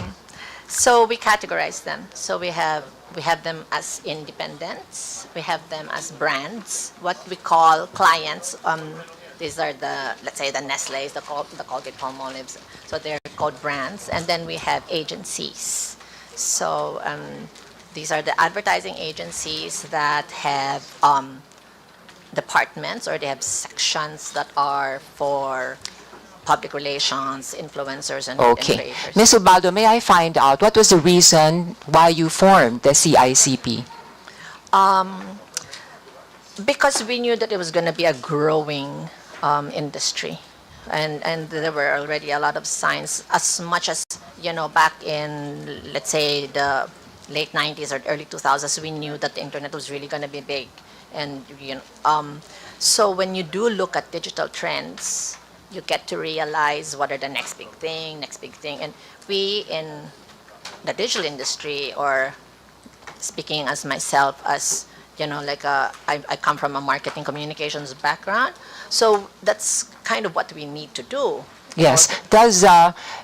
Is responsible and is the responsible practice of content creation among your objectives in this group?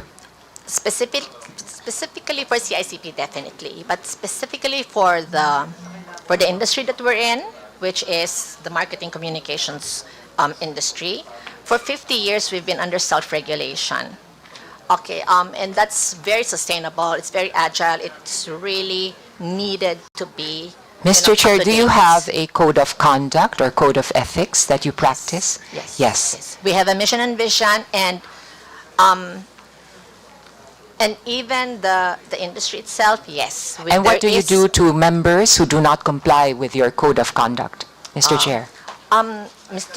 Mr. Chair, I'm sorry, Mr. Chair, as you've also mentioned, and as Anton has also mentioned, even if you are not part of the industry, let's say you're not a member, you are actually responsible to know what's going on and be able to be sanctioned and accept penalties. So it's just like the law. Even if you are ignorant of the law, you are committing a crime that you don't know. So I think that industries like ours and the proposed digital council being self-regulating can also impose upon those that are not members. So may I know your opinion about the formation of a digital council of the Philippines? Well, definitely, I believe that it's a good idea. If you don't mind, Mr. Chair, if I can say something. I was really listening. This is the first time that I'm here in this kind of forum, and I was really listening to the previous speakers. And if I may say so, I find that there's really a lot of silos, a lot of people wanting to do the same thing. And, the gentleman from the PCO said that there has to be collaboration with the justice system and the PCO. And then I heard another resource speaker from Davao, Mr. Mata, say something that there's a need to collaborate with the KBP. And the KBP is one of the founders of the Ad Standards Council, of the regulating body, actually. So, yes, I believe that creating a digital council can really tide us through all of these silos. Yes, thank you very much for your opinion. I would also like to reiterate that ideally this Digital Council of the Philippines will be apolitical, impartial, which is one of the fears expressed by one of our resource persons. And I believe that this is possible because I believe also that there is strength in unity. This body could also be likened to a guild among content creators that will provide legal assistance, legal protection, and also guidance to its members. That said, Mr. Chair, I would just like to sum up by saying that today has been a very big learning experience to us. And I would like to exhort, after having listened to Ms. Kiambao and Ms. Reta Chu, and their self-realization that, we cannot just publish or write something on social media, especially knowing that we have a big following, without verifying first the facts. We cannot spread rumors nor speculations that potentially have dire consequences. And we're talking about national security or the stability of a government. Unless, of course, that is the reason why some people, some bloggers actually practice this, which is to destabilize, which is also to mislead people, to shape public opinion, and put it at the service of political interests. Now, that for me would be a betrayal of, if you are a journalist, your calling to uphold the truth.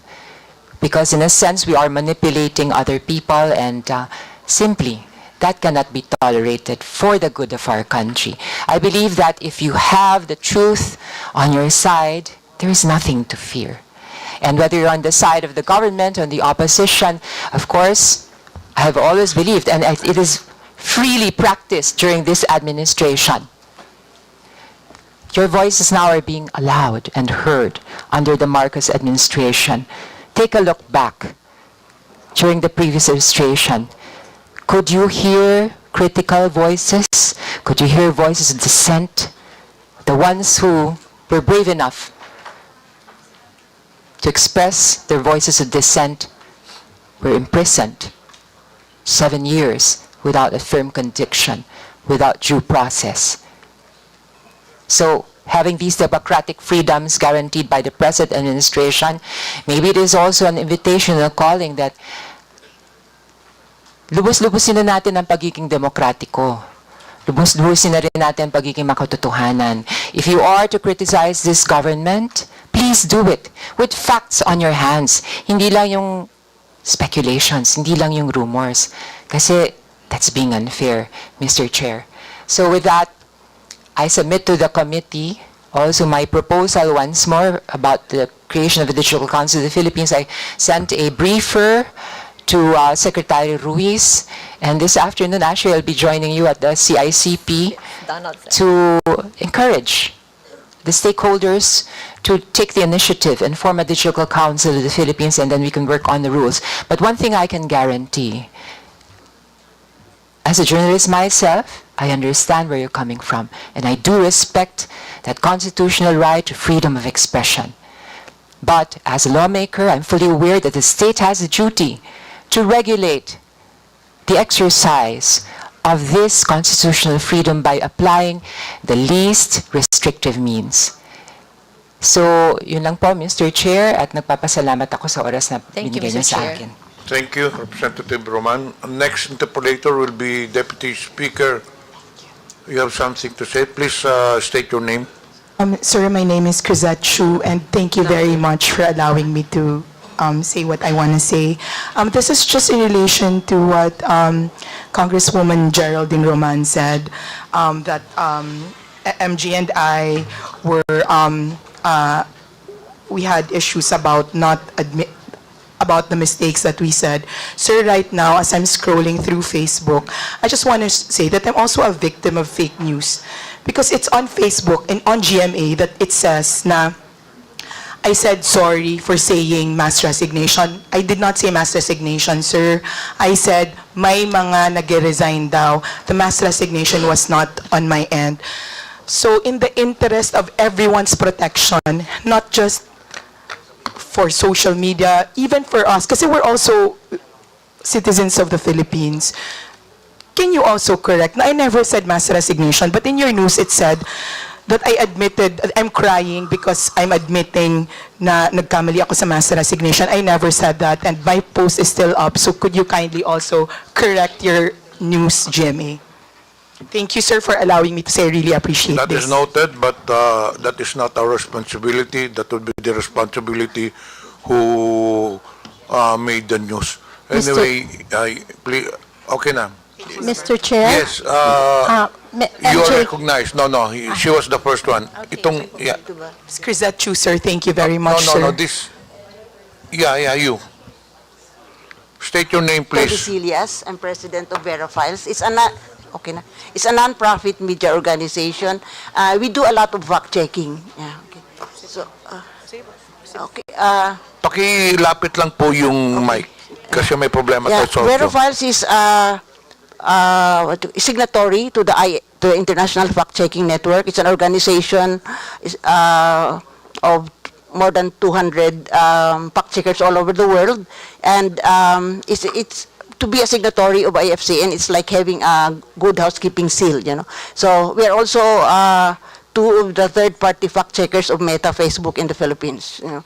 Habang pinapakinggan ko kanina yung interpellation sa mga bloggers, as a general rule kasi, as a fact-checker, we don't fact-check opinions kasi in adherence to the freedom of expression, no?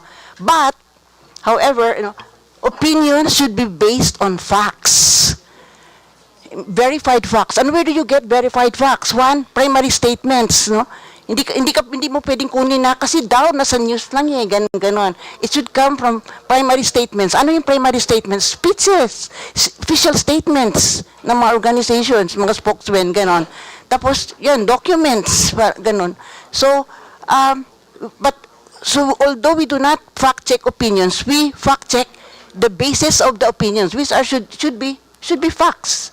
You know, so Because, di ba, you are entitled to your, to paraphrase an American senator, you are entitled to your opinion, but you are not entitled to your facts.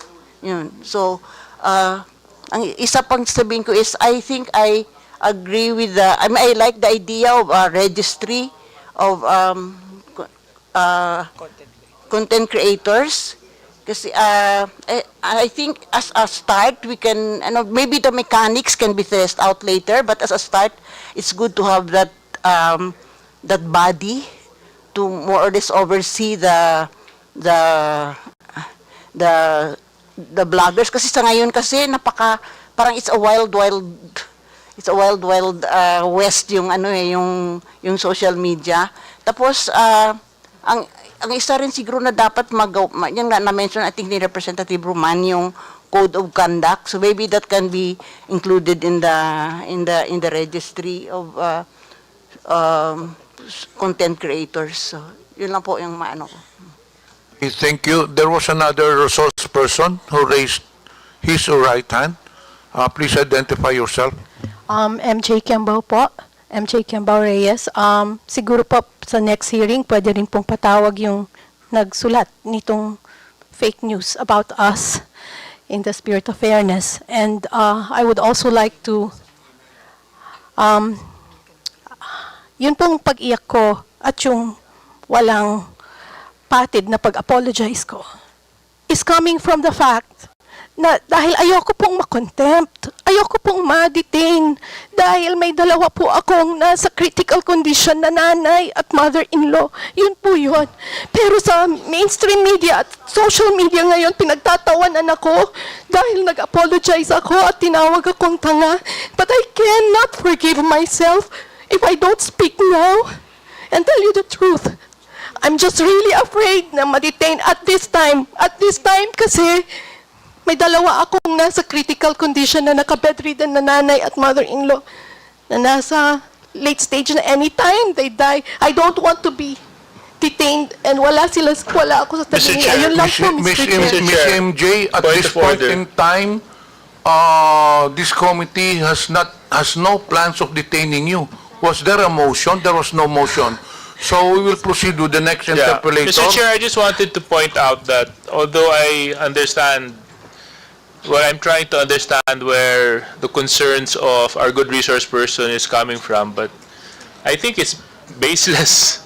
Wala pa namang motion, wala pa namang nagsasabi na iko-contempt ka, wala pa namang, for as long as you cooperate, and for as long as you say the truth, and for as long as you're completely honest, there's nothing to be fearful. Not unless, of course, you're hiding the truth. So, dun, pwede kang matakot. Kaso lang, kung wala naman po kayong itinatago at buong katotohanan ng sinasabi ninyo, di wala po dapat kayong ikabahala. At saka wala po dapat kayong dahilan para umiyak. Siguro maganda po, ma'am, uminom po kayo ng tubig at baka ma-dehydrate po kayo. So anyway, Mr. Chairman, thank you very much. I just have some concern. Am I... Okay, yeah. Mr. Chairman, meron po ba tayong representative from BIR? Yes, earlier he took his oath. Yeah, BIR. Thank you very much. BIR, for the platforms of ByteDance, TikTok, Meta, Facebook, Twitter, Instagram, do they contribute to the national treasury? Your Honor, good afternoon. For the mentioned companies, Your Honor, considering that they are a non-resident foreign corporations, Your Honor, they should be taxed on their income within the Philippines, Your Honor. So, but are they actually paying, contributing? Your Honor, may we be allowed to confirm that with our operations group, Your Honor, and submit to this committee whether or not. Yeah, Thank you, Your gusto ko lang po malaman kung may contribution po o may binabayad pong buwis ang Facebook, ang TikTok, ang Twitter, at ang sa iba pang mga social media platforms, because as we all know, other than the news and other than the opinions that they share, marami din pong mga selling at trading na nangyayari within their platforms, so which I think should be regulated and should be properly monitored by our government agencies, just so that, you know, we can protect the consumers and the Filipino people. By dance, Ma'am Peachy Paderna, yeah. Can you also provide to this committee, if you do, contribute or pay BIR taxes? Mr. Chair, I'll take this opportunity to clarify that I'm representing TikTok Private Limited, not ByteDance. Yeah. We will do our best to comply, Mr. Chair. Okay, thank you very much. So, BIR, how long will it take you to provide the committee with the said data and information? Your Honor, can we be given until next week, Your Honor? Considering today's Friday, Your Honor. Again, sorry. Can we be given until next week, Your Honor? Considering today is a Friday, and there's no work tomorrow, Your Honor. Okay. Mr. Chair. Yeah. With the indulgence of the Honorable Suarez. Kong Romy. Kayo po ba ang representative ng BIR in the last hearing? No, Your Honor. I remember because I was the chair of that hearing. The BIR was directed to submit a report on the number of social media influencers taxed by the BIR and the respective tax payments. Yes, have you complied with this? Your Honor, we... My question is, have you complied with this? Not yet, Your Honor. May I know why? Your Honor, we have collated the committee has given us the list of the social media. I think there are 27 of them, Your Honor, social media influencers, and we have investigated their accounts, Your Honor. Most of them are registered indeed, but considering that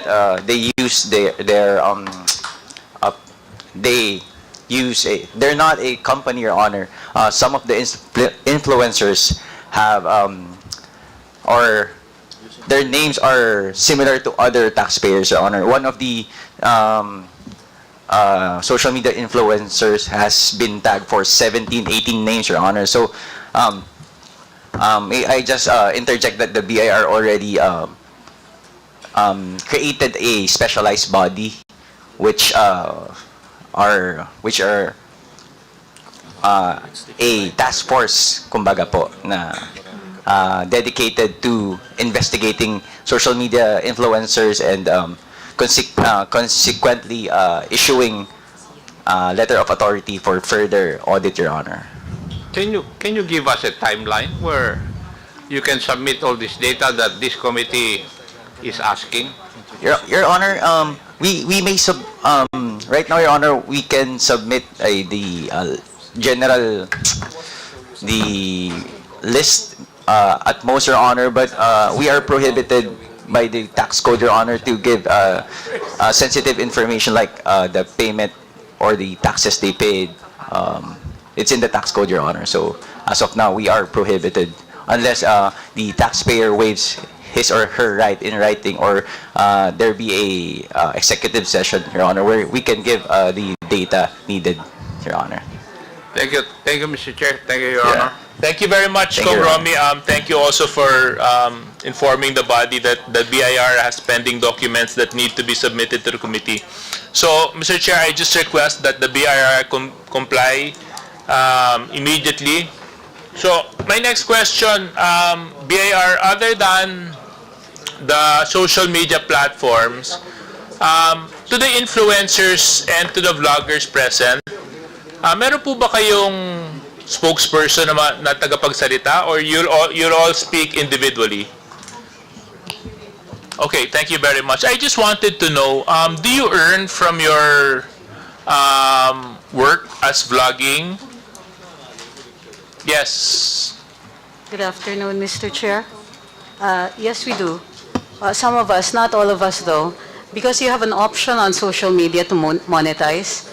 And may I continue with the tax information, because this is something that you might want to know. I just wanted to know. We do. Yeah, we do. If and you do we pay get paid taxes. for what you do. Yes, sir. And we do declare our taxes. In fact, we pay taxes twice. In YouTube, for example, there are taxes that are withheld for the purposes of for the U.S. And then in addition to which we pay income taxes on whatever Okay. it is we earn. Okay. So we're taxed twice. Oo.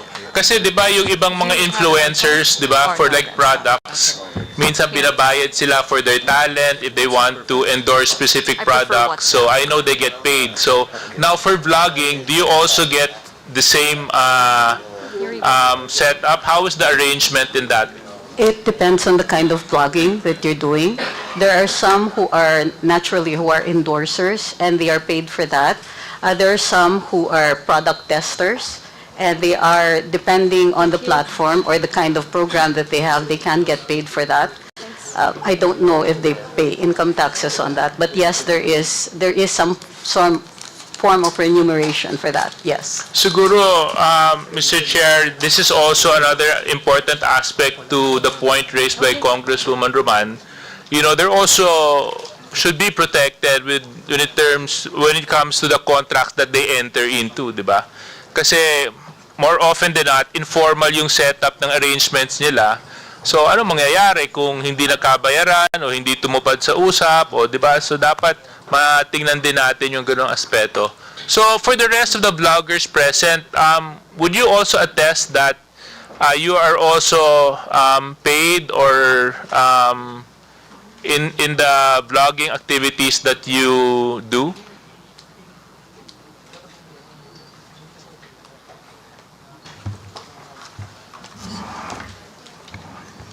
Mr. Chair, I do earn through the social media platform, but this is through the monetization program that each social media has. In TikTok, it's barely earning. Also in Facebook, actually recently in Facebook, I am fully demonetized, so I do not earn in Facebook anymore. In YouTube, they have a monetization program, partnership program, and I do earn from my vlogging endeavor through YouTube. Okay. So, but when it comes to, let's say, the settling of your tax obligations, you do have to declare where the money is coming from, no? Correct? That's how I understand it, Your Honor, because part of our audience is not in the Philippines, and of course, I am not so sure how they schedule how they monetize the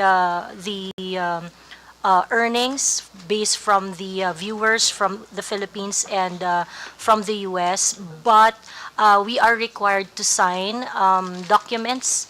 Because YouTube is based in the U.S., so there are some documents that we have to sign, wherein we have to declare that taxes are going to be. Okay, thank you very much. What about the other vloggers present? No, Your Honor, no, I don't earn anything from social media, and like I said, I do not even want to consider or categorize myself as blogger. Well, how do you want to define yourself? I'm just an ordinary Filipino, an advocate of free speech and good governance. Nagkataon lang po, kumbaga accidental lang na may mga nagkaroon ng following.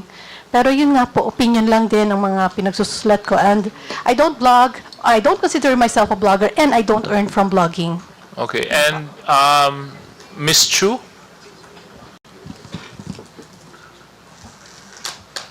Sir, I have never earned from blogging or any social media pursuits, whether None, endorsements or not. Thank you.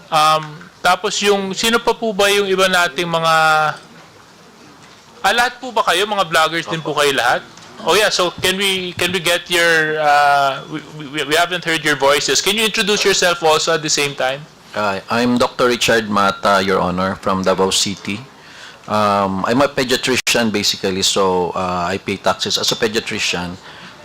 Regarding my monetization, I had a monetization sa Facebook, but then again, nag-demonetize na naman. So basically, as of now, wala pa po. YouTube, zero po. So sa Facebook, malakas, no? From what I've been gathering from among you, sa Facebook, meron. Sa TikTok, wala masyado. Tama po ba yun? Maliit lang. Yeah, in a sense, yes, where you focus upon, doon yung pwedeng i-monetize automatic, usually. Okay. Yeah, so just sorry. Yep. You know, sorry for my ignorance on this matter. And the next lady. Good afternoon.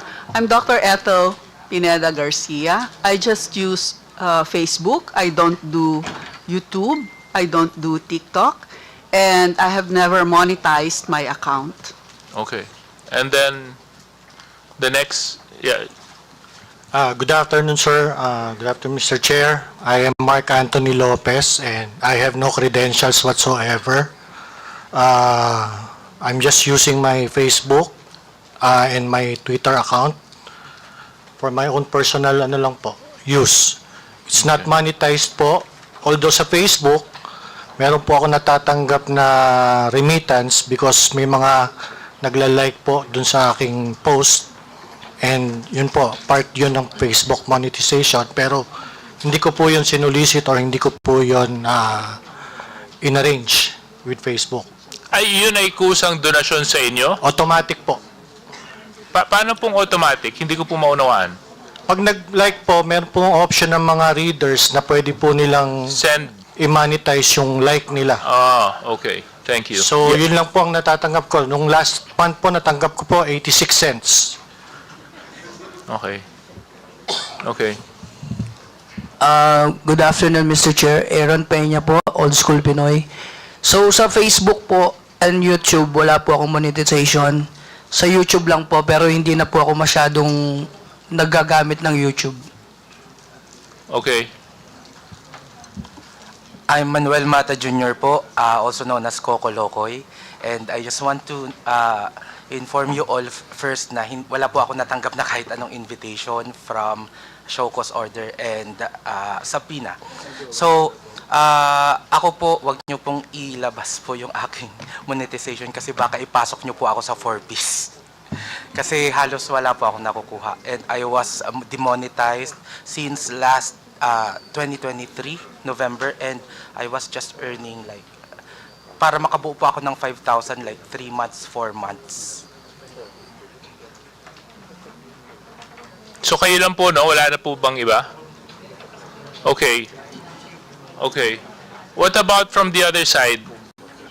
I just wanted to get an idea of how the industry works, just so that we can have a better understanding when it comes to regulations and contracts that you guys enter into. When it comes to financial contributions or contracts that you enter into.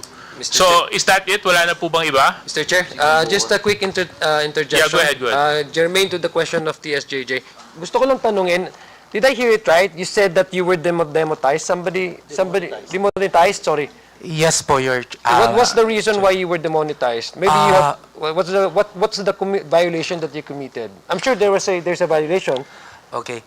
For those nakakakilala po sa akin, I started in TikTok and kasi po ako po yung tao na I want conversation, I want content versus content, and there are times na when I answer another person's content to encourage content versus content para po nagfa-fact checkan because I am not saying na ako ay isang news teller. Sir, ang ginagawa po kasi, what was the exact violation you committed? Iba-iba po because I lost 24 I was took down 24 accounts sa TikTok. I also lost my first Facebook account. I also lost my first Facebook page.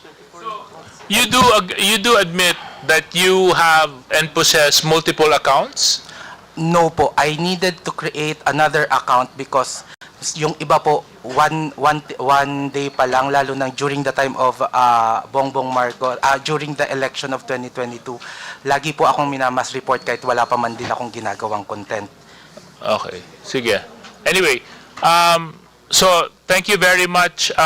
So I just wanted to find out, Mr. Chair, kung paano po kasi yung arrangement nila kasi kung sila po ba nakakatanggap ng pera or any sort of financial contribution or contracts, with the work that they do. Mr. Chair, can I forward my next questions to Commodore J. Tariela? Yeah. Commodore Tariela, ako po kasi talagang naniniwala ako na yung West Philippine Sea atin yun eh. At ako, talagang saludo ako sa pinakikita mo na ipinaglalaban mo ang soberenya ng ating bansa. Have you ever been a victim of fake news, malicious attacks on the internet when it comes to safeguarding and protecting the territorial and matters that affect the Philippines? Yes, sir. You have. Yes, sir. And what were the nature of these attacks? Well, primarily, sir, they are calling me as a U.S. lapdog. I was recruited for CIA that even my mother cannot believe. Sa mukha-mukha lang, sir. Pero sinasabi nila I'm a CIA agent. They are also saying that I am receiving talent fee from the U.S. Embassy. At one point, they also said that I went to the residence of Speaker to receive 3 black bags. Those kind of things, sir. And were these attacks from Filipinos or from foreigners? From Filipinos, sir. From Filipinos? Yes, sir. Okay. I'm sorry for my ignorance. Are those Filipinos present in this room? Yes, sir. They're here now? Yes, sir. Can you point them out? Mr. Mark Lopez, sir. Oh. Mr. Mark Lopez. I can't seem to, who is Mark Lopez? Oh, there. Okay. Mr. Mark Lopez, so dito po sinasabi ni Commodore J. Tariela na meron ka daw pong mga isinusulat na hindi makatotohanan laban sa kanya. Pwede mo po bang ipaliwanag ito? Baka po si Commodore Tariela po ang dapat magpaliwanag kung ano po yung sinulat ko. Okay, yes, please. I want to understand because I want to know, because you're a uniformed personnel of the Philippine government. Yes, sir. No?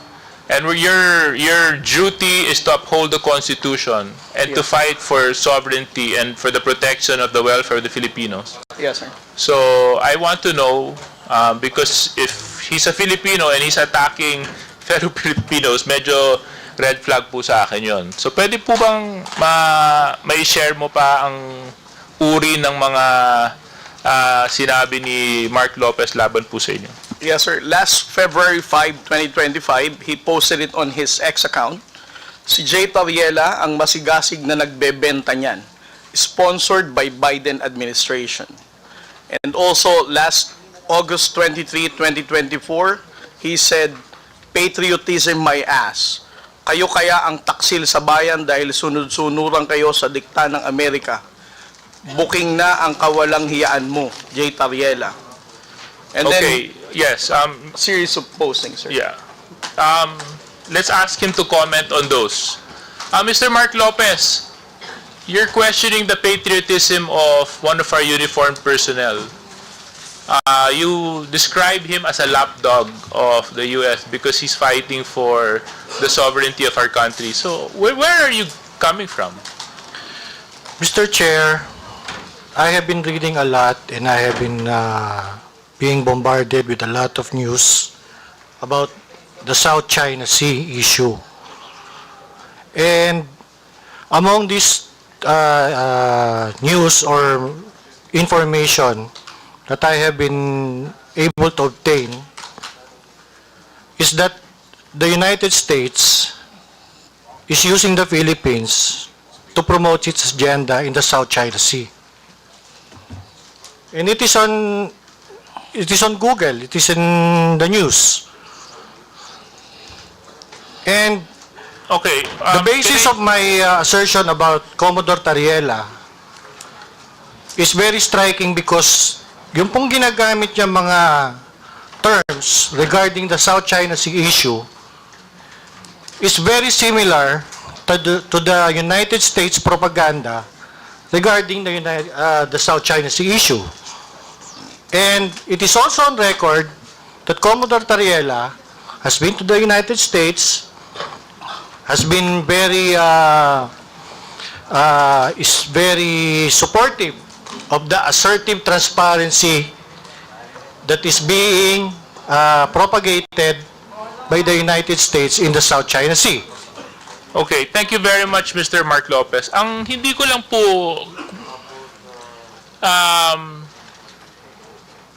I'm trying to understand, no? You're saying that he is a lapdog just because he's fighting for what is rightfully ours? It's the same in the similar vein in the similar. Kasi yun din naman po ang sinisigaw ng mga mamamayang Pilipino, atin po yun. Yun din po yung sinisigaw ng mga mangingisda na nanggagaling sa Zambales na araw-araw kinakawawa na binabangga ng mga Chinese militia vessels. Yun din naman po yung nararamdaman ng milyon-milyong Pilipino na yun po talaga ay para sa Pilipinas at pagmay-ari ng Pilipino. At ngayon po nakakalungkot, kanina nung ini-interpolate ni Kong Rog, pati yata yung Palawan, sinakop na rin ng China sa kanilang bagong press release. No, ito po ba dahil sa nais to ng US? I don't think so. Mr. Chair, I think that's reckless. I'm not fighting for US interest when I'm fighting for what is Philippines, what is pro-Philippines, what is ours. I'm fighting for the Philippine interest only. Mr. Chair, pwede ko po matanong, ano po ba yung atin na inagaw? Ulit? Ano po yung sa atin na inagaw? Ano po yung? Ano po yung ating territory na inagaw? O kinuha? What do you, wait. Mr. My Chair, point of order is, do we allow, Mr. Chair, I'm sorry, do we allow a resource person to ask question to one of the committee members here, Mr. Chair? Or it should be the other way around? Yes, no, I don't mind. If you want to get into a debate with me, Mr. Lopez, about this, then I'm sure we can. But my point is, you're saying that just because I, for example, believe that that is rightfully owned and that is rightfully by the Philippines, and you're saying, and your logic is, I'm following US dictated narratives. Ganun po ba yun? Mr. Chair, the South China Sea issue po kasi is a very complex issue. And ang nakakalungkot po kasi, ang Pilipinas po ang ginagamit because of our strategic location. The South China Sea issue is a anyway, Mr. Chair, can I request that that Mr. Lopez be refrained? I just wanted to find out where he was coming from, and he seems that his point is, tama po ba, Mr. Lopez, dahil sa palagay ninyo ginagamit yung Pilipinas? Tama po? Tama po. Okay. So, yes, Mr. Tariela, can you continue? So, sir, this is a good example of how, like Mr. Lopez is countering our factual narrative in the West Philippine Sea. And this is the reason why we need to counter fake news purveyor like Mr. Mark Lopez spreading wrong information about our fight in the West Philippine Sea. Ito ang dahilan kung bakit ang hirap nating pagkaisahin ng mga Pilipino sa mga pagsasalita na katulad ni Mark Lopez na ganyan, that he never hesitates to call out the aggressive actions of the People's Republic of China. And he appears to even side with the People's Republic of China's narrative. Ako, kunyari, nung tinitira ng water cannons yung mga mangingisda natin, masakit sa akin yun. Pag binabangga yung mga Coast Guard vessels natin na mga dambuhalang Chinese vessels, masakit sa akin yun. Pag yung mga mangingisda natin na malilit ay hindi Mr. Chairman! That what you said. Mr. Chairman, that's fake news! Yes, that is why, just a point of clarification. You mentioned earlier that ang Pilipinas nag-water cannon din sa China. May I know where did you get that information? Was it in the news? Mr. Chair, wala po ako sinabing nag-water cannon sa China. Hindi, sinabi nyo ngayon lang. Hindi, ang sinabi ko po nag-water cannon din po sa Pilipinas. Mr. Mark Lopez, pwede natin i-review yung tape. We are on the record. Kasasabi mo lang yun. At saka, did I hear it right? That he said na nag-water cannon din tayo sa China? Nag-water cannon lang. Nag-water cannon po tayo. Pero, Mr. Chairman, pero Mr. Lopez, Opo. Mr. Chair. Yes, sir. makinig ka po, please. Kasi po, the issue as of now is the West Philippine Sea. The problem with China. Now, nung minention D.S. Suarez about the water cannons, nagsalita ka na tayo din, nag-water cannon. Saan yun? Water cannon saan? Kasi yung pinag-usapan natin dito is the West Philippine Sea. Now, tama ka. Hindi mo sinabi na nag-water cannon ang Pilipinas sa China. But ang pinag-usapan natin dito is all about the West Philippine Sea. Now, ano yung sinasabi mong water cannon? Mr. Chair, I premise my statement po kasi, kanina sinabi ko po, that the South China Sea issue is a complex issue involved... Sandali po. Please answer my question. What do you mean that the Philippines is using water cannon? Kasi po yung water cannon is a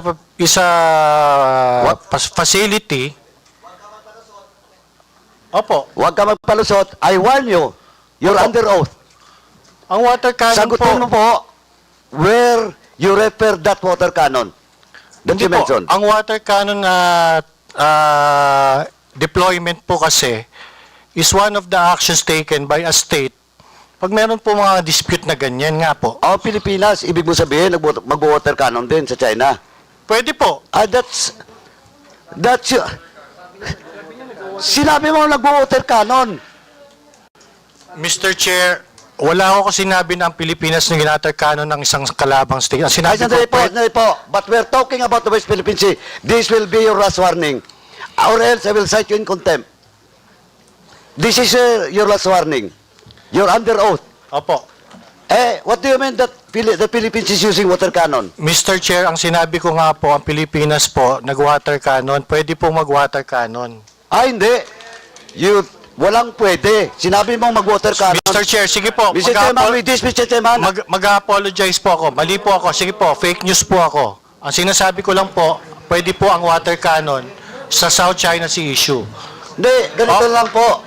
Fake news po ako. Hindi, ang sinabi mo, what you said, nag-water cannon, Mr. Chair. Opo. Ina-admit ko If po. you want, Ina-admit ko po. we can ask the Secretariat to refer to our stenographers in the back to the statements issued by Mr. Lopez regarding that issue.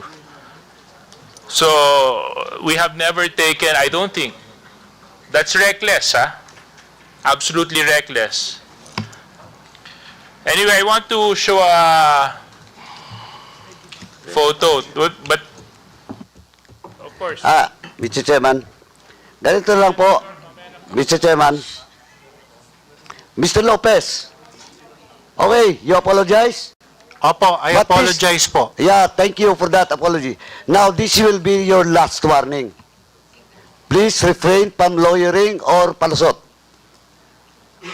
for not telling the truth, or else the next time that you will commit that violation in this committee, I will never hesitate to cite you in contempt. Ipapakulong kita dito. Noted, Mr. Chair. Thank you, Mr. Chairman. Thank you. So,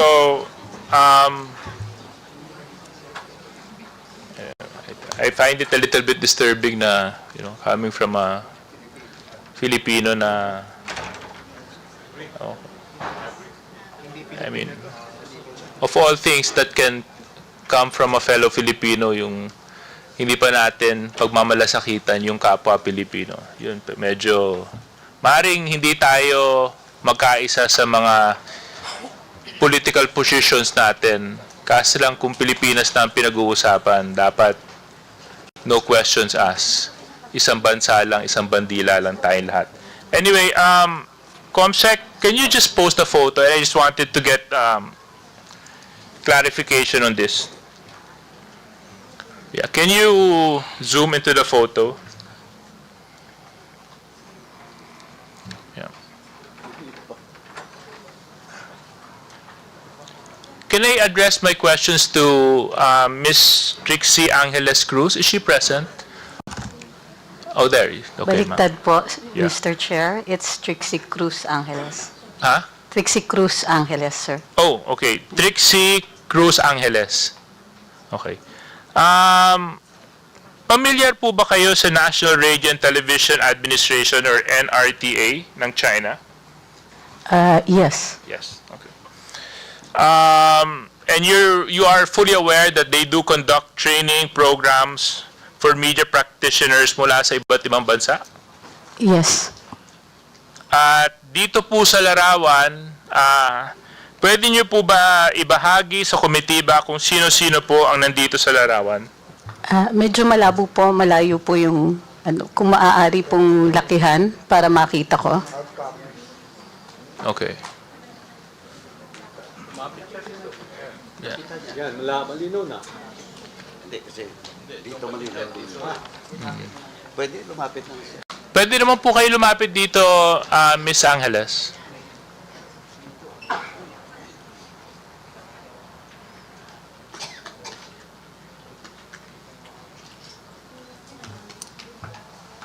Saan ba yan? Anong flag?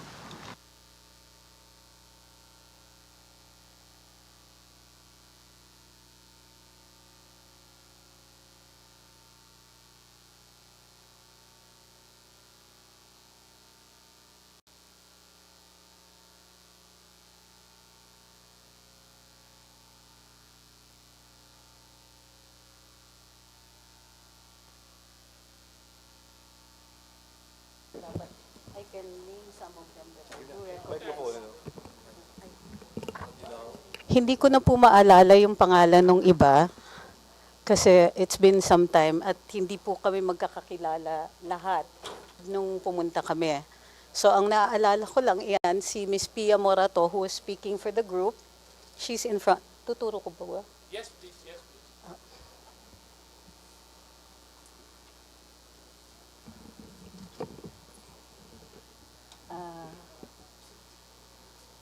Si Tio Moreno, myself. He was there as a journalist and I think an information officer. He's also, I understand he's a blogger. Mr. Mark Lopez and Attorney Ahmed Paglinawan. But the others, hindi ko na po maalala yung pangalan nila. Mr. Mark Lopez. Si Mark Lopez dyan. Behind me. Yes, sir. And who else, ma'am? I don't remember the names of the others. Okay. Thank you very much. Can you more or less tell us, Ms. Cruz, when was this seminar, where and when was it held?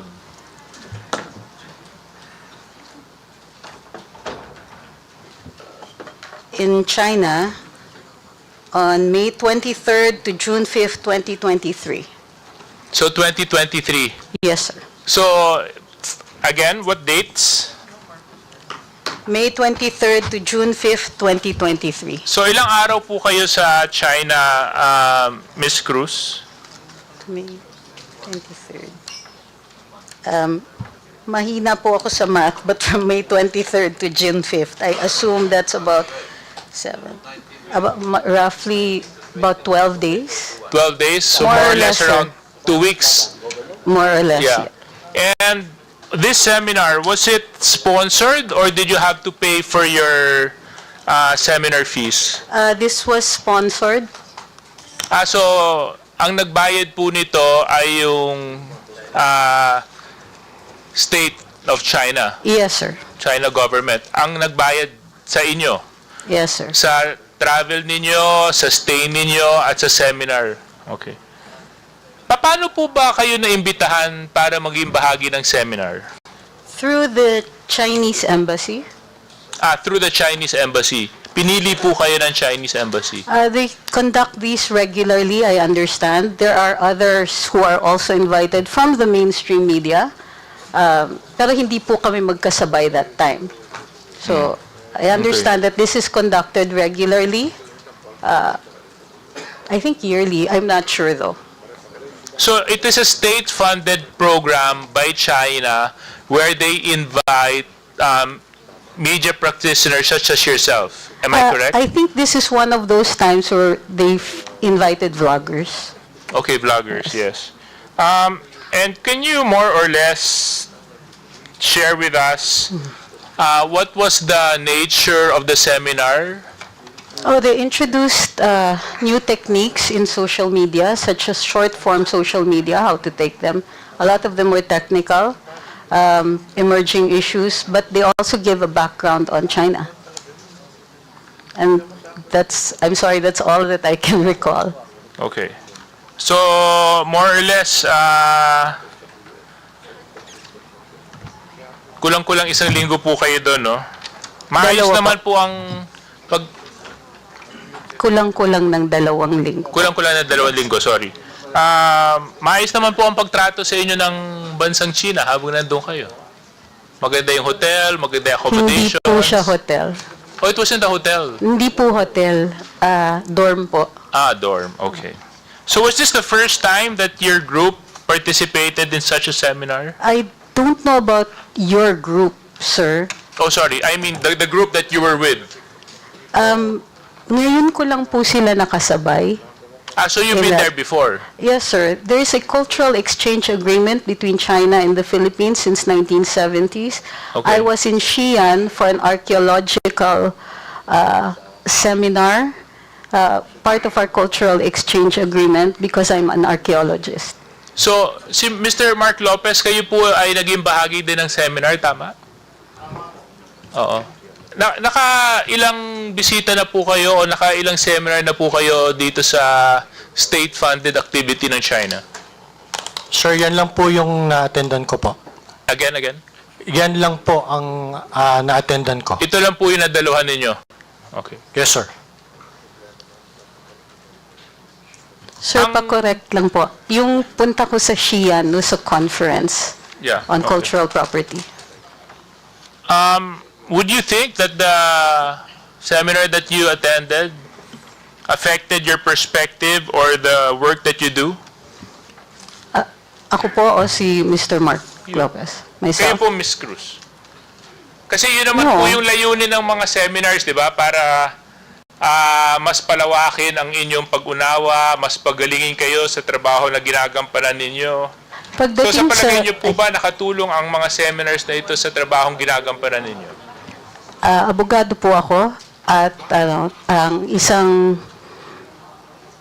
dalubhasa, I think, sa cultural conservation. So yung seminar, it includes a history of China, which also includes an understanding of the area. Matagal ko na pong napag-aralan yon. So medyo, yung iba doon, ulit na.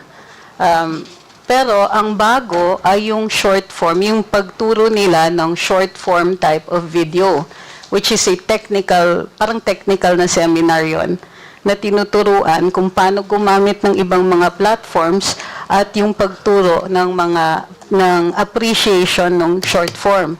Ang short form po, yun po yung mga reels, yung mga TikTok, at saka yung 1-minute videos ng YouTube. Okay.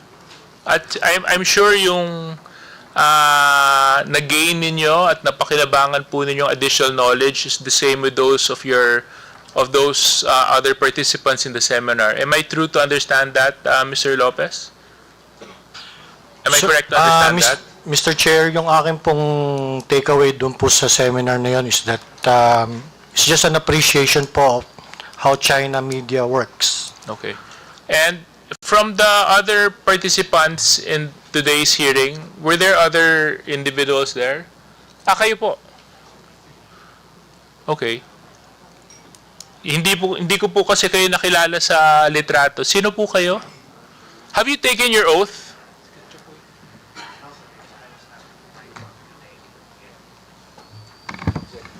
No, sir, because I was not part of the list that you called. And I did not get an invitation personally. But I came here because I was I was issued a show cause order for the past hearing that I could not attend because I was in Davao City, in Tagum City. And I came here just to submit that and be with my partner. My partner is Attorney Trixie Cruz Angeles.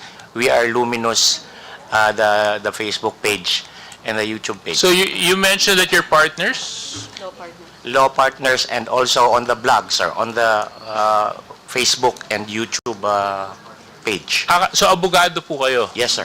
Okay. So kayo po ay nandun din po sa seminar? Yes, sir. Okay. Ano pong pangalan nila? Ahmed Paglinawan. Okay. Thank you very much. So anyway, that's all I have to ask Mr. Chair, no? So thank you very much. At least inamin po ng ating resource persons na nakinabang po sila doon sa state-sponsored seminar.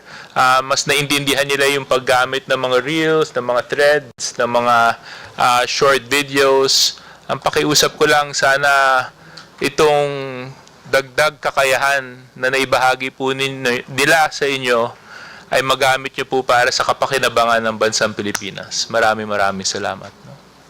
Thank you. The next interpolator will be Representative Sia John. You have the floor. Thank you, Mr. Chairman. Bismillahirrahmanirrahim. Assalamualaikum warahmatullahi ta'ala wa barakatuh. Magandang hapon po sa ating lahat. Mr. Chair, I'd just like to know, are we still joined by NBI? Is NBI here? NBI? Thank you.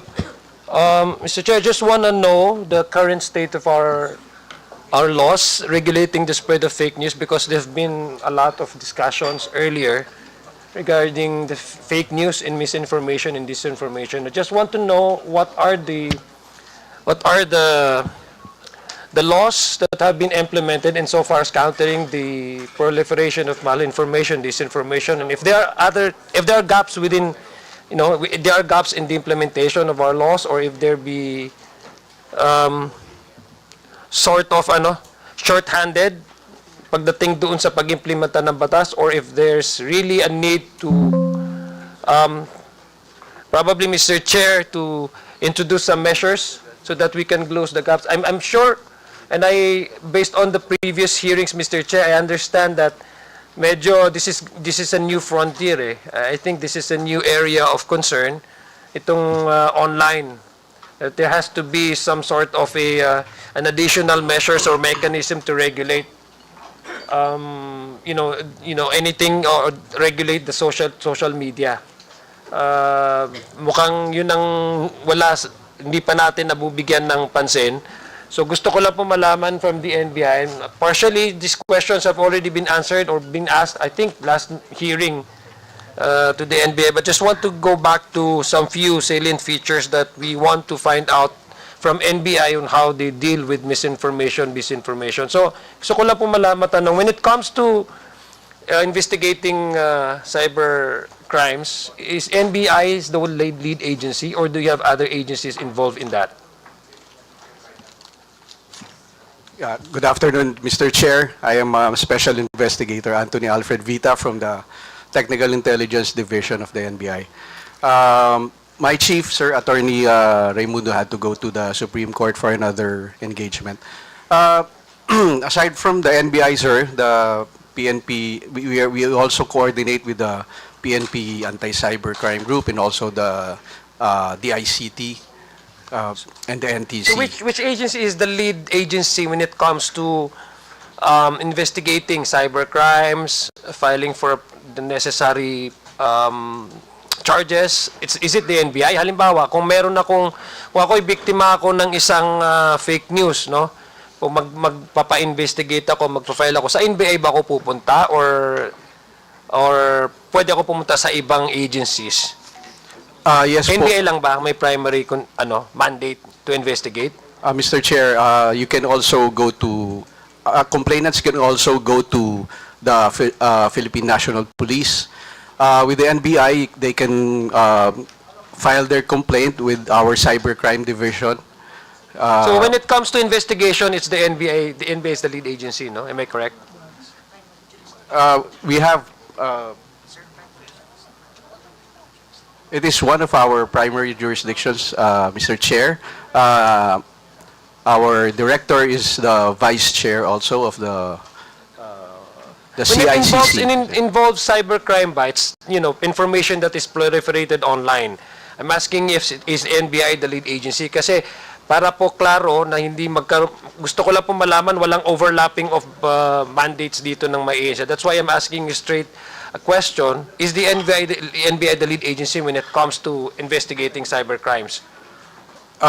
We coordinate with the ACG, sir. Yes. Okay, sige.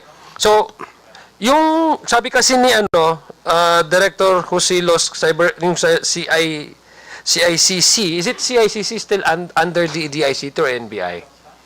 It's under the DICT. Under the Mr. Chair. DICT. So, is it a DICT? Is this a council that you do regularly meet? Or do you also do some investigative work? Mr. Chair, Or do you delegate the investigation to NBI?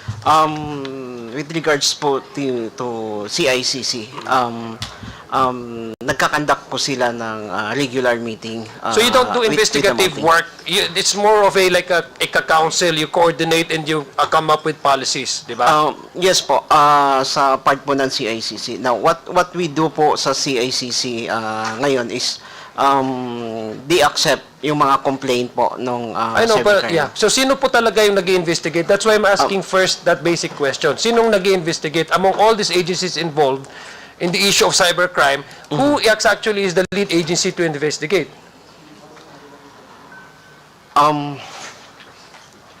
For now po kasi ganito ang nagiging situations. CICC accept complaints about cybercrime. Then, ang ginagawa po nila, they collect all the informations pertaining po doon sa complaint. And then, ini-endorse po nila sa PNP ECG. Ano po? PNP Anti-Cybercrime Group po. Doon nila ini-endorse. At there are some cases naman po, ini-endorse din doon sa NBI. Okay, sige. So ibig sabihin, agencies can be investigated, or a case can be investigated simultaneously by different agencies? Parang ganun po. There are cases po na dinidiretso na sa PNP or sa NBI. Okay. May cases naman po na dinadaan din sa CICC. Okay. Sige. Okay. So, gusto ko lang balikan kung NBI, if I may, Mr. Chair. Ano po yung mga karaniwang mga iniimbestigan nyo covering cybercrime? Included ba ito yung mga fake news or misinformation na sinasabi?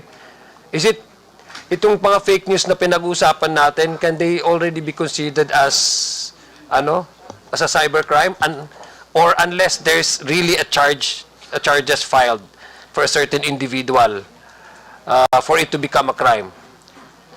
Mr. Chair, we are with the Technical Intelligence Division. Yeah, sino? Yes, sir.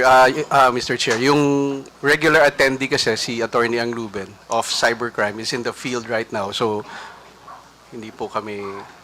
Pero this is just a intelligence regular guidelines on how you do investigation. I'm just asking you the policy of NBI. Can say, for example, itong mga sinasabi nating fake news, can that also be qualified or categorized under a crime, and cybercrime, for example, and can already be investigated? Yun lang gusto ko malaman. In some cases, Mr. Chair, yes. Like, for example, it's, let's say, cyber libel. It can be investigated by our cybercrime. Yeah, but if there's, for example, there's no actual charges that has been filed. Kanina nakita niyo po yung yung mga pinapakita nila ng mga short videos sa TikTok na wala naman actual na nag-investigate, but we know that the implication of that really is, if not being handled, civil unrest, the very least, disturbance in the streets, di ba? So, for example, there's no actual person that has filed, or even the agency concerned has not filed the case. Can you do then some investigation without even an actual file? Can that be considered as a cybercrime? Categorized cyber, even if without a filing of a certain specific charges? Mr. Chair, usually there's a complainant to start off the So, ibig sabihin, investigation. there's no preventive measure for the NBI to determine whether such videos that come out and online is criminal in nature or not? Normally, Mr. Chair, there has What to be if a yung complaint. sinasabi nila na mga tao na nagsasabing may nag-resign na mga police men, tapos hindi pala siya totoo? So, I mean, if you ask me, that is the intent of that really is to, to provoke emotions, incite a certain degree of emotion so that they would see some sort of unrest in the streets.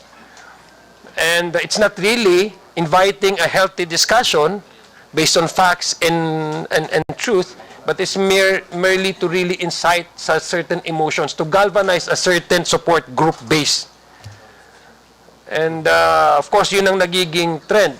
So would that constitute for you under the NBI or the ICT? Have you discussed that there will be some sort of a definition for any agency to at least do proactive investigation so that things might not happen and repeat again? Let me ask you, the ICT. Mr. Chair, in terms po with the ICT, sa amin po sa Cybersecurity Bureau, ang ginagawa po namin is we do monitoring. Especially po pag may mga recent incident or it's a matter of national issues po. Nagkakandak po kami ng monitoring kasi we know for the fact na may mga following instruction po sa amin to conduct certain, to gather informations po doon sa pang ganon. Okay. Mr. Chair, may I ask NBI? Ganito na lang. Paraphrase ko na lang ang tanong ko. Kailan nagiging cybercrime ang fake news? Mr. Chair, for example po, pagka medyo libelous na siya, sir. Pag libelous na siya. Including the pagpapalaganap, Oo. Yes, Mr. Chair. Yes. Pagka pinalaganap po, Mr. Chair, then it becomes through... So pagpapalaganap doon. Yes, Mr. Chair. Can you at least give me some existing laws, for example, na po pwedeng sabihin natin na pagpapalaganap ng fake news ay apart from cyber libel, no? Ay po pwedeng ma-fall under the certain violation of a certain law. May alam po ba kayo, NBI or DICT, yung pagpapalaganap ng fake news? Meron tayong kasi ang minimin natin sa cyber libel, di ba? Article 355 ng sa Revised Penal Code. Mr. Chair. Tama po? And RA 10175. What other laws that may be, maybe can be violated by the spread of fake news?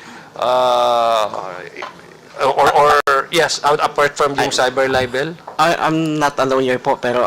Sinong pwedeng magtanong? Mr. Chair, may I ask anybody from our partner agencies? Yes, PNP, please. Good afternoon, Mr. Chair. Assalamualaikum warahmatullahi wabarakatuh. Waalaikumsalam.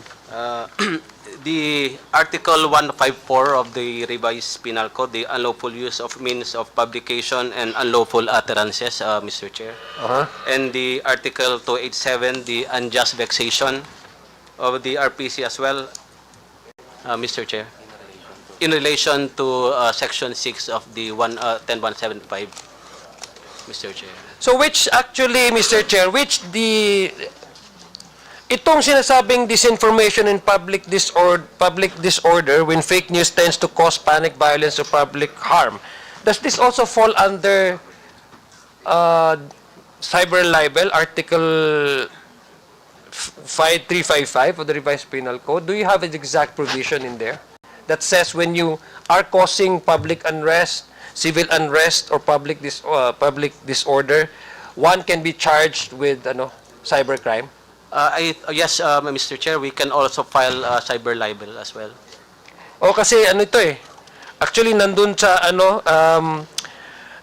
RPAC siya eh, 'di ba?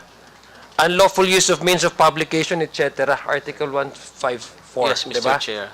So there's already that legal basis for the PNP and NBI. to do some investigation, even if there's no actual filing of a case. Yes, Mr. Chair. Actually, we do have what we call monitoring or cyber patrolling. And once one of these is libelous or it tantamount to national security, we usually ask for preservation order. So, how many cases have you already filed in that nature? Yung mga fake news na or mga nagpapalaganap na causing disorder, na wala naman talagang legal basis or verified na information na meron halimbawa, merong 154 na mga policemen na nag-resign because of their disgust over the arrest of the former president, and that's why there's a quite number of policemen who are willing to, to throw away their badges as a sign of protest. Hindi pala totoo. But that, in a way, really caused some civil unrest to some extent. But under this law, you can already file cases for them, against them. Yes, Mr. Chair, but we usually nagdi-depend kami sa if there is any complainant. But in the event that there is an absence of the complainant, we usually. But can the agency, the PNP, for example, be the complainant in this case? Can you file? Can you clear? Kasi gusto ko po maintindihan kung what are the gaps and the loopholes in our laws para po magkaroon tayo ng mas maganda na batas pagdating sa pagka-counter nitong mga hindi tamang mga impormasyon. Yes, PNP. Yes, sir. If I may, sir. I am Police Lieutenant Colonel Anacleto Daliba. I am the Assistant Chief of the Legal Affairs Division of the PNP Cybercrime Group. Mr. Chair, to answer the question, sir, I would like first to establish that there are basically two cybercrimes under Republic Act 10175. Okay. The first one is what we call the cybercrime per se, or under Section 4. These are the, let's say, core cybercrimes. But we also have Section 6 of Republic Act 10175. These are basically crimes committed in violation of the Revised Penal Code or other special laws in relation to Section 6. Ito yung, sir, these are the crimes wherein the perpetrators use IT equipment. Let's say you use a cell phone, you use a computer in perpetrating a crime. Let's say, for example, stapa. Or in this case, sir, libel under Article 355 of the Revised Penal Code in relation to Section 6, sir. Iba pa po yan dun sa cyber libel na tinatawag naman natin under Section 4 of the RA 10175. Now, pertaining to fake news, for example, we have Article 154 of the Revised Penal Code, which is what we call unlawful utterances or unlawful news. Ito, sir, yung spread unlawful or fake news, technically. But this is perpetrated as a violation of Article 154 of the Revised Penal Code in relation to Section 6 of the Anti-Cybercrime Act. The process of investigation, sir, is that there is a need for a complainant to to file a formal complaint for investigation before us, so that we could docket that for investigation. And then we will be applying for what we call a warrant to disclose computer data. This warrant is akin to an ordinary warrant.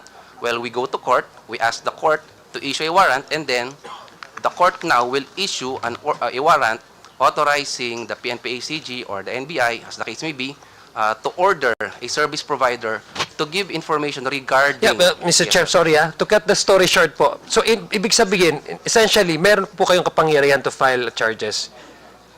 Yes, sir, but that is initiated through a complainant, officially docketed for investigation. Okay, so if there's no actual complainant, the PNP cannot do anything about that? Unfortunately, sir,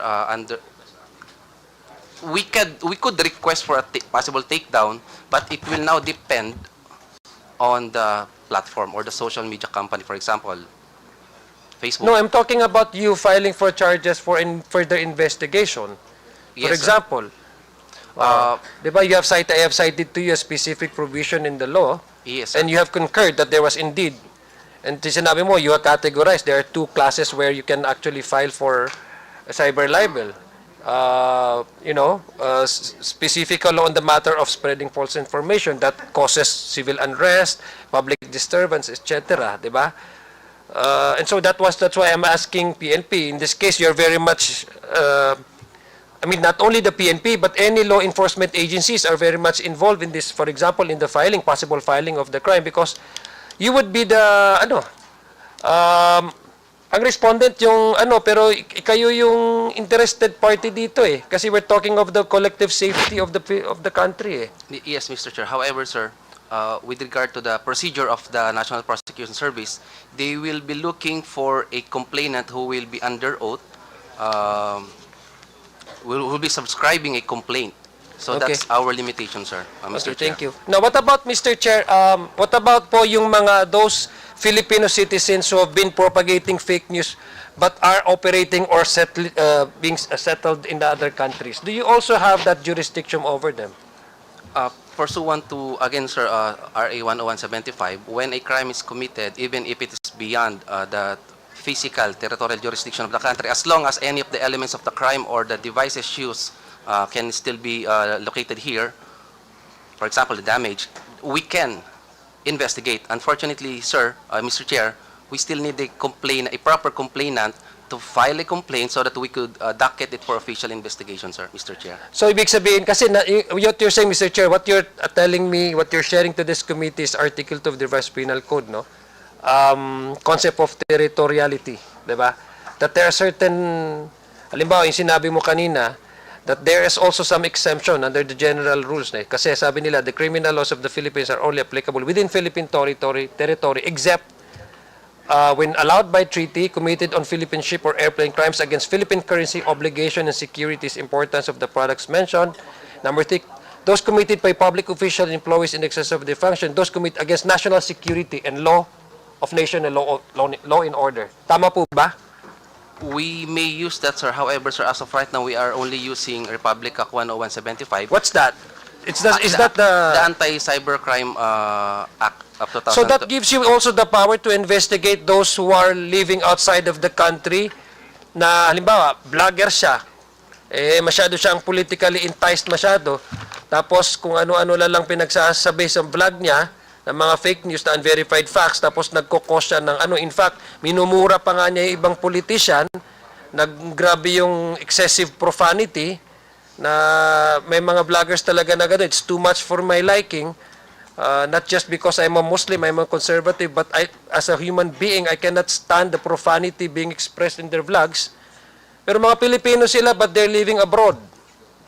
Can they still be subjected to the ones that you're saying? Can they still be subjected for investigation or filing of possible charges? Yes, Mr. Chair.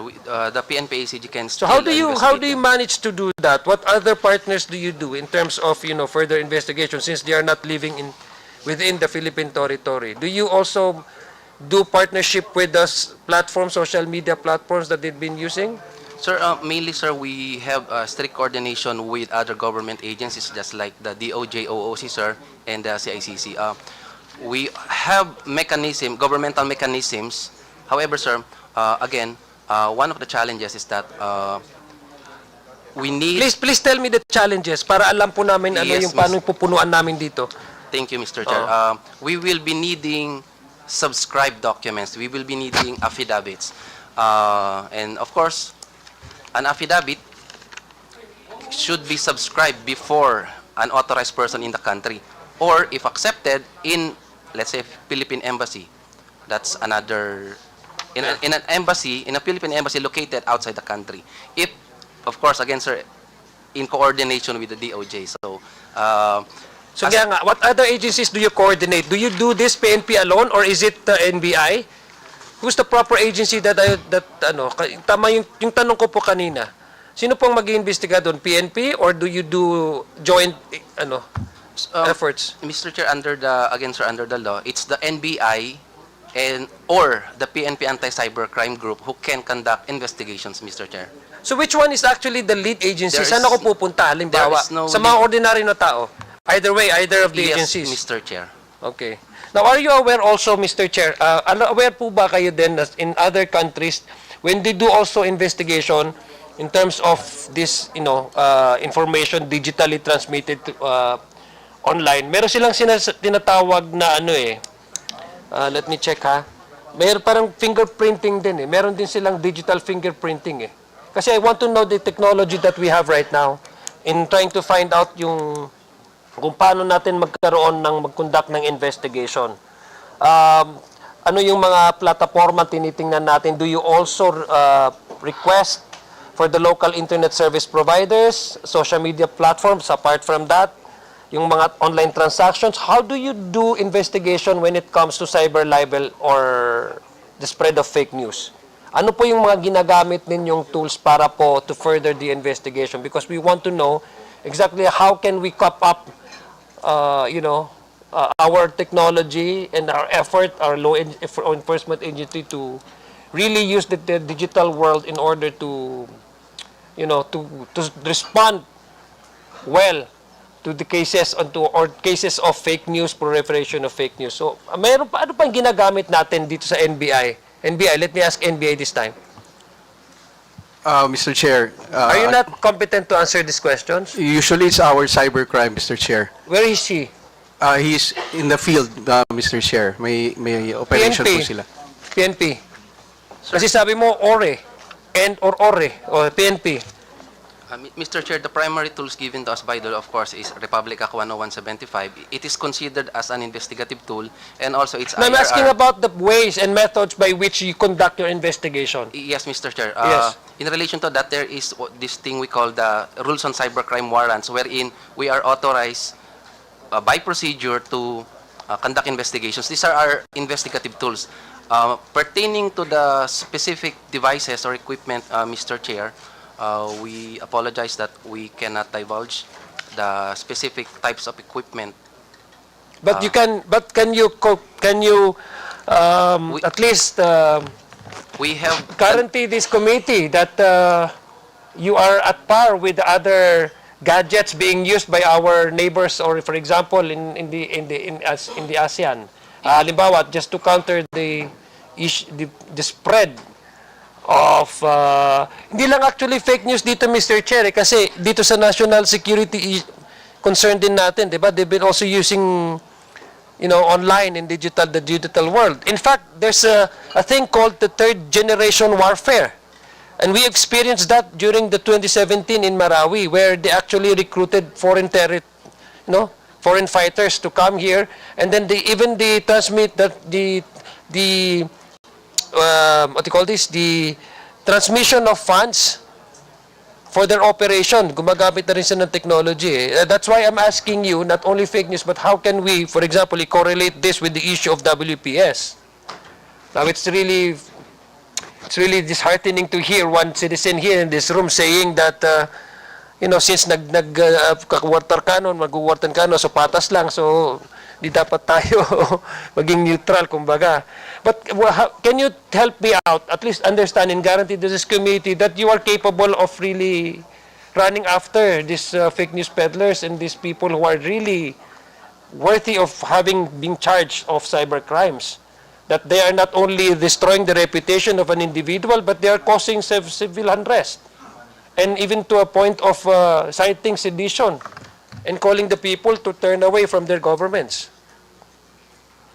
Yes, with the indulgence, Mr. Chair, of our Deputy Director, we can say that the PNP-ACG is capable and we have the necessary equipment to conduct the appropriate investigations, Mr. Chair. Okay, let me go to, since may medyo technical kasi yung mga tanong ko, Mr. Chair, let me go to how do you, I don't know if pwede NPI or PNP. Pwede nyo ba i-detalye sa amin kung paano yung proseso? How do you actually manage to identify fake accounts? Yung mga sinasabing troll farms, di ba? Usong-uso niya ngayon eh. Ang dami ng mga troll farms ngayon eh. Mga troll farm networks dito sa Pilipinas. These are not organic users. These are paid by, in fact, si Major General Torre, nabiktima din ng fake news eh. Tapos pinuntahan niya actually yung inaresto nila, tapos troll farm pala. Kasi they're spreading malicious information about a certain individual. How do you counter this? I mean, this is a problem, ha? Ito mga troll farms, ito yung mga fake accounts. Sir, PNP. Mr. Chair, sir, with your indulgence, pwede ba, sir, bigyan na lang namin sa inyo, sir? Why, you are not, can you not, is that classified information, Mr. Chair? Yes. Mr. Chair, NBI. I agree with our colleagues in the PNP because it might reveal the gaps in our. Are you sure, or you do not have anything to share to this committee? Oh, we have, sir. You have? Are you in the form of a what? A report? Mr. Chair, I have with me documents here, which we can give to the committee, Mr. Chair. So including doon, ay connect ko lang doon sa tanong ko kanina na may mga abroad, Filipinos abroad. Do you also do some IP analysis and yung mga VPN analysis, yung geolocational tags, Yes, etc., Mr. Chair. specification determination analysis? Yes, Do you Mr. also do have that technology? Yes, Mr. Chair. Okay, so you cannot just divulge it out in the open. Yes, Mr. Chair. Is that what you're telling this committee? That's correct, Mr. Chair. Okay.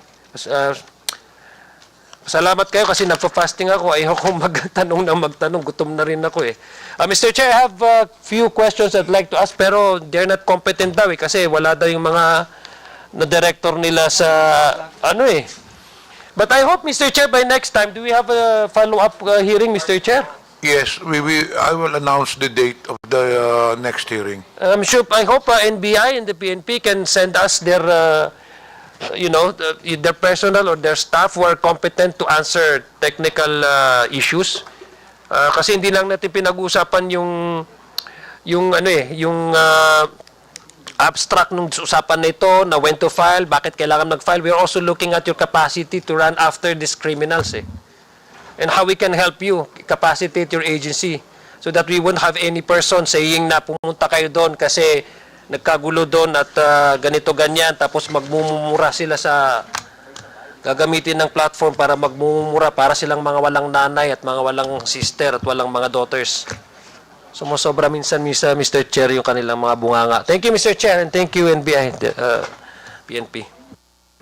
Thank you, Representative Sia, the adjunct. The next interpolator will be Representative Ernesto Junicio. You now have the floor. Thank you, Mr. Chair. If the COMSEC could show the photo shown earlier regarding the Palawan issue. Mr. Chair, requesting the COMSEC again to show the photo, the fake news that being shown that the Palawan is owned by China issue, sir. COMSEC, please present the video or photos. Thank you, Mr. Chair. Again, sususugan ko po yung sinabi kanina ni Congressman Rog regarding this particular post na kumalat sa Facebook. I was about to ask our PCO representative, unfortunately he's not here anymore, Secretary J. Ruiz. And also I would want to ask sana si Ms. Pichi Paderna regarding the exposure of these false statements on TikTok. Unfortunately, also, wala yung Facebook dito sa atin, Mr. Chair. I really hope that in the next hearing, they will be present and to be given a chance to ask si Ma'am Pichi Paderna. Your Honor, ito talagang mga photos, ito nakakabahala eh. Si Sir Tarela kanina, nagsalita na rin regarding this. This directly undermines the very sovereignty of our country, Mr. Chair, distorts perception both locally and internationally. At this juncture, Mr. Chair, since wala na po yung tatanungan natin from PCSO and from TikTok, siguro I'd like to take the opportunity to ask some of our vloggers since kayo naman po ang ating mga bisita.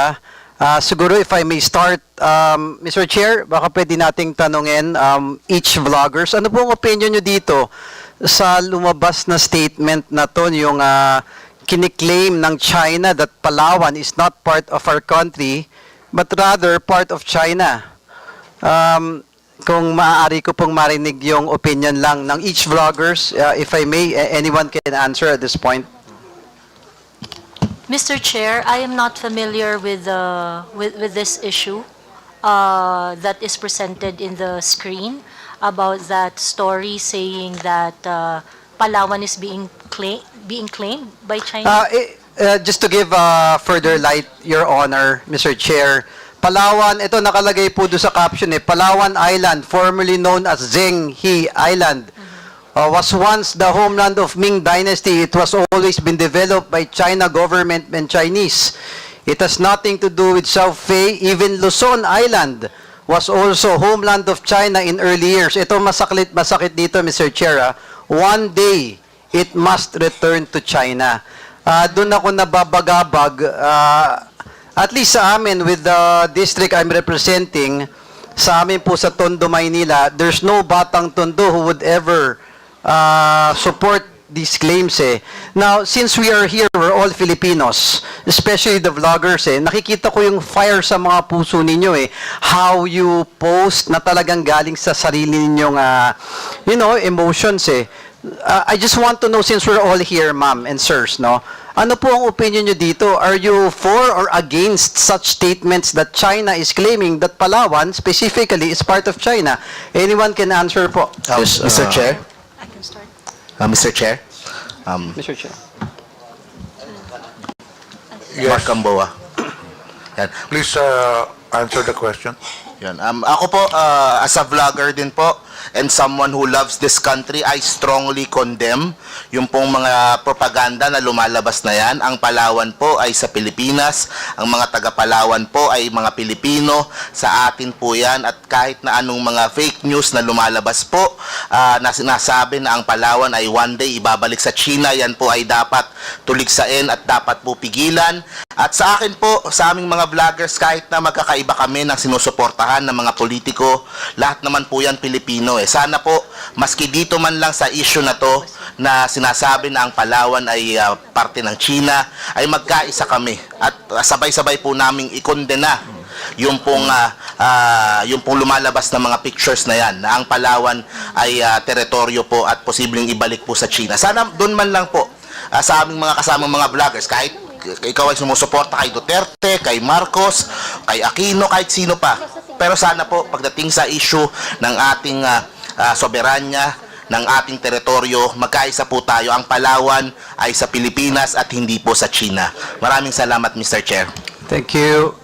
Yes, Mr. Chair. I'm Dr. Richard Mata. Actually, isa sa advocacy ko po yung i-detect yung mga fake news. Kasi ang daming mga chismis, even celebrities. And this is one. Kasi ito po yung ginagawa ng ibang vloggers na para dumami po yung kanilang followers. If you create a statement na shocking, maraming magpa-follow sa'yo. So, I made a list of that. But one thing is you have to check the other news outlet like Inquirer, ABS-CBN, etc. Kung ganito kalaki yung news na yan, dapat lumabas din dito sa ibang media. Kung hindi naman lumabas, malaki talagang chance na fake news yan. So, dapat huwag mong i-share. So, naging automatic kasi dahil very extravagant yung claim, nag-share siya, nagva-viral siya. So, again, it's still for me a fake news. Of course, Palawan is for Philippines only, forever. Thank you, sir. Anyone else? Mr. Chair? Ay, sorry. Aaron Peña, Old School Pinoy. Sir, kami, magkakaiba man kami ng sinusuportahan, ulitin ko nga yung sinabi niya. Pagdating sa bayan natin, hindi pwedeng agawin kung ano yung sa atin. Hindi po kami magtatraidor sa bayan. Hindi po kami makabagong makapili. Ang Pilipinas ay sa Pilipino. Hindi po natin dapat ito ibigay kahit kanino. Salamat po. Thank you, sir. Any further? Sir, permission to answer. Aside from the obvious, which everyone is, supports the Philippines, sir, kasi bata pa lang ang social media sa Philippines. So I believe that you really want to learn about how social media works. So I think, sir, we should also realize that there is what you call among different camps social media warfare. And one type of social media warfare is you sabotage the other camp by pretending to be that camp. For example, I am pro-BBM.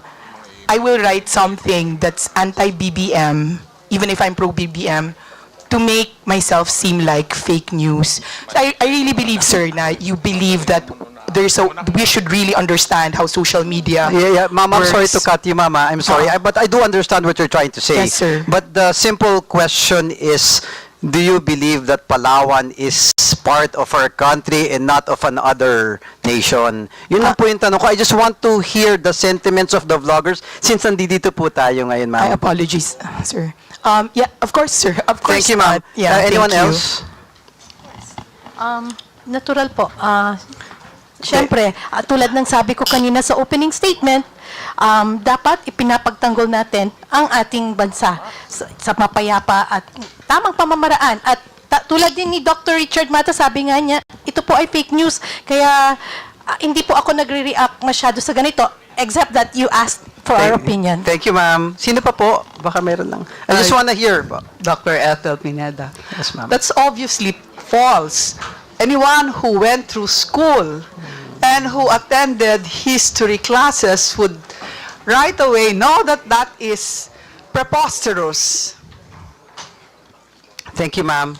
Sir, Sir, Palawan is definitely within Philippine territory as defined. So, mali po yung news na yan.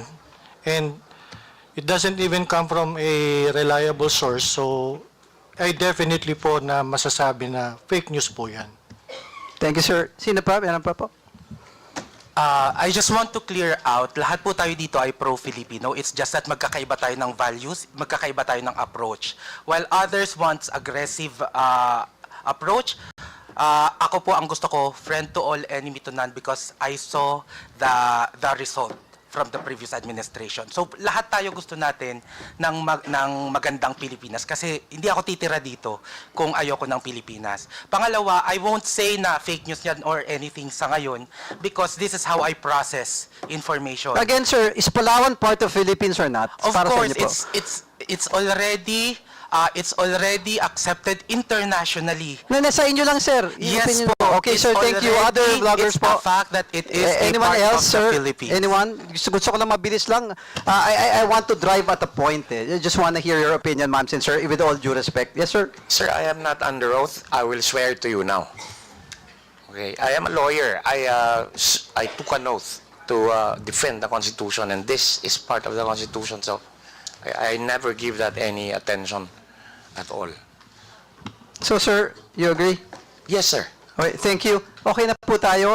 Now, the point that I just want to drive at, the passion, yung mga efforts ng mga vloggers natin, siguro we should channel it to something very important dun sa sovereignty ng ating bansa. Siguro if we hear some news like this, na may nakita tayo, like sabi ni Sir Mark Gambo, na isang vlogger din, I think we should do something about this. You have followings eh. Marami pong naniniwala sa inyo. I think, I mean, it's unsolicited advice. Baka it's good that we could write something about this para po sa ating bansa. Well, that's my opinion. And again, Mr. Chair, I would want to know sana with Facebook and TikTok, gaya ng sinabi ni Ma'am Pichi Paderna kanina, na meron silang automatic na hindi pa nire-report 99% out of the 4 million plus posts that has been taken down, natitake down nila. I want to know kung yung mga ganitong klaseng posts kasama ba sa mga pinagbabawal ng platform nila. Again, Mr. Chair, and sa ating mga vloggers, thank you for being here and thank you for supporting our country. Like what President Bongbong said, na not a single inch of our country will be given. We will fight for our country. At ako naniniwala, at least for sa mga batang tundo na nire-represent ko, walang kahit isang batang tundo na magkakalulu sa bansa natin. And I thank you. Let's all join together and let's fight for our country. Gaya nila Sir Tariela. Again, thank you, Mr. Chair, for the time. Thank you, Representative Mr. Dionisio. The next interpolator will be Representative Romeo Acop. You have the floor. Thank you, Mr. Chair. It's too late already in the day. My substantive or substantial questions will be asked in the next hearing. Pero meron lang po akong i-clarify. May I ask from Madam Kiambao Reyes? Is Your she Honor? still around? Yes, Your Honor. Yes, thank you. A perusal of your blogs, palagi mong nilalagay sa iyong mga blogs na this post is protected by Article 3, Section 4 of the 1987 Philippine Constitution. Tapos, defend free speech and note to bullies. Would that be true? Nasinulat ko po yun. Is it true na sinulat In ko your po yun? blogs, nakita ko yung mga nakalagay sa blog mo.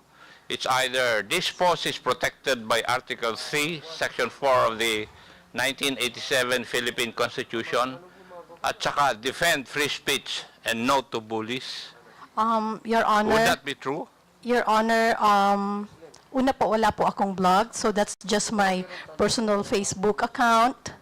And yes, nilalagay ko po yon yung disclaimer na yan, kasi nga po, medyo sensitive po ngayon tayo sa mga ganyang post, di ba? So I have to remind the readers also that these are just opinions, these are just reactions, it's no news, and our free speech is protected by our Mr. Chair, Constitution. simple lang po naman yung tanong ko eh. Ano po yun, Your Kung Honor? Ang tanong ko lang naman po pwedeng sagutin ng totoo. Yes. Kasi ang tanong ko lang kung lahat sa iyong post may nilalagay ka na this post is protected by Article 3, Section 4 of the 1987 Constitution, at saka defend free speech, at saka no to bullies. Yes or no? No, Yun lang sir. po, I do not need an explanation. Sir, no, sir. Not all, but most of my posts, may nakalagay pong ganon. Lately, ha? Lately po, ganon. Pero sometimes ay nakakalimutan kong ilagay yon. But as much as possible, nilalagay ko po because that's also advice din ng mga kaibigan kong abogado. Yes. May I know what Article 3, Section 4 of the 1987 Constitution all about? It's about free speech, sir. And would you know, Madam Kiambao, that free speech is not absolute? I understand, sir. You understand? Yes, sir. Yes, Your Mabuti. Honor. Now, matanong ko po ba, no to bullies, who are you referring to? Marami po talagang bullies din sa online at Sino po marami yung po. nagbubuli sa inyo? O ikaw ang nambubuli?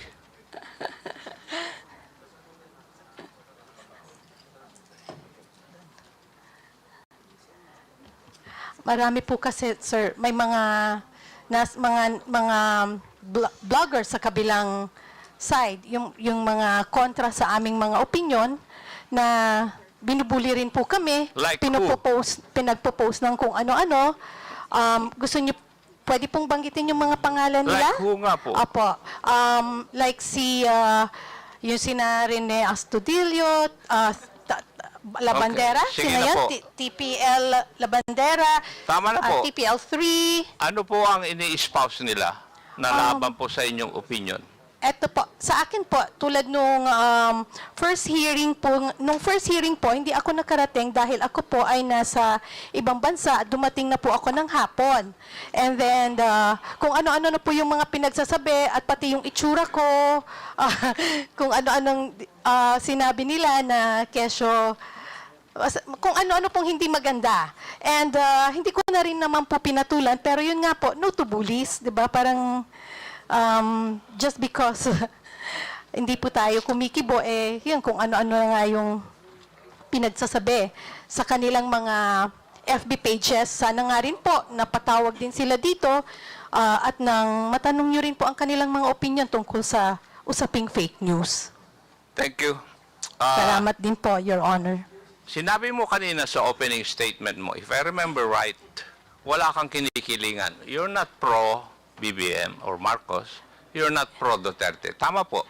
Tama po, Your Honor. I'm pro-good governance. But like I said, also in my statement, I support and I respect yung pong mga pinuno at lahat ng Pilipino na sumusuporta sa aking advokasya, which is good governance nga po at free speech. Good governance. Yes Pero po. dapat po bang isali rin yung paninira ng mga individual na tao? Ano If you are po- pro-governance, Ano po yung tanong po doon, Your Honor? dapat po ba ilalagay sa inyong mga post yung paninira? Hindi ko po masyadong makuha po yung, maintindihan po yung tanong. Baka mali po ang maisagot ko. Hindi po ba question na po kayo kanina ni Honorable Abante? Nag-apologize nga po kayo eh. Tatlong beses. At paiyak-iyak pa po kayo. Yes, Your Honor. Napapaiyak po talaga ako sa... And then you claim na wala kang kinikilingan. But from your post, meron kang kinikilingan. Your Honor, May bias ka rin na pinapakita. Kasi nandito sa akin ang listahan ng mga post mo, yo. sige po. Your Honor, just let me know kung pwede na po ako magsalita. Pwede na po, Your Honor, Yes, you have sumagot. the floor. Okay, maraming salamat po. Sabi ko po, ako ay pro-good governance. Hindi po ako pro-Marcos or anti-Marcos or or any politician. Ang sabi ko po, I'm a pro-good governance. And I also said in my statement that yes, I also have my biases. Diba? Sinabi ko po yon. Pero hindi po ako tumitira ng below the belt. I did not say na wala akong bias or wala akong kinikilingan. Obviously, tulad ng sabi ko, sinusuportahan ko ang mga pinuno, ang mga Pilipino na nagtataguyod ng good governance at free speech. So yes, may bias po ako. Kung sino po yung tingin ko na pinuno na nagtataguyod nito, yun po yung medyo bias po ako doon. Pasensya na po. Thank you. Maraming salamat din po, Your Honor. Yeah.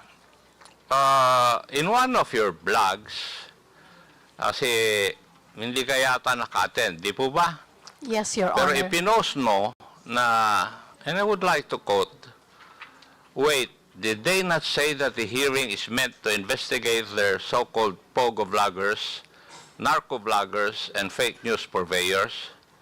If you're not one of those, why be there and allow yourselves to get insulted and unfairly labeled, accused by some dimwits whose obvious intention is to create a chilling effect? Now that you are here, Madam Reyes, did you feel this? Again, sir? Did I feel? Dito, yung mga sinabi mo sa blog mo that if you're not any of those, why be there and allow yourselves to get insulted and unfairly labeled or accused by some dimwits, whose obvious intention is to create a chilling effect? Sir, Your Honor, that was my emotion at that time and my opinion. Again, that's what I felt. Sino po yung mga dimwits na sinasabi mo? Wala naman po akong pinapangalanan, sir. Sino po ba ang pinatatamaan mo dito sa post mo na ito? May I say? May I ask pala? Ikaw naman, Iha. Wala. Pasensya na po, sir, pero yun nga Hindi mo naman sinasagot yung tanong ko eh. Did you feel na ikaw ay na-insult dito? Yes, Your You're Honor. unfairly labeled or accused Yes. by some dimwits? Your Honor, yes, I felt insulted. Naapektuhan po talaga din yung aming mga... Sino po ang nag-insulto sa inyo? Your Honor, kung makikita niyo po yung mga balita ngayon... Hindi, sino nga nag-insulto sa inyo ngayong araw na ito? Kasi yun ang sinasabi mo dahil dapat nga hindi Your kayo Honor, attend ng hearing na ito dahil you will allow yourselves to get insulted and unfairly labeled. Your Honor, pwede na pong sumagot. Sa tanong niyo po kung sinong nang insulto sa akin, ayoko pong sabihin ngayong araw insulto, na ito pero dito. po, ngayon pong araw na to, natawag po ako ng tanga. Sino Hindi pong po ba? tumawag sa inyo na tanga? Mr. Chairman. For the information of everyone, that word was already stricken off the record.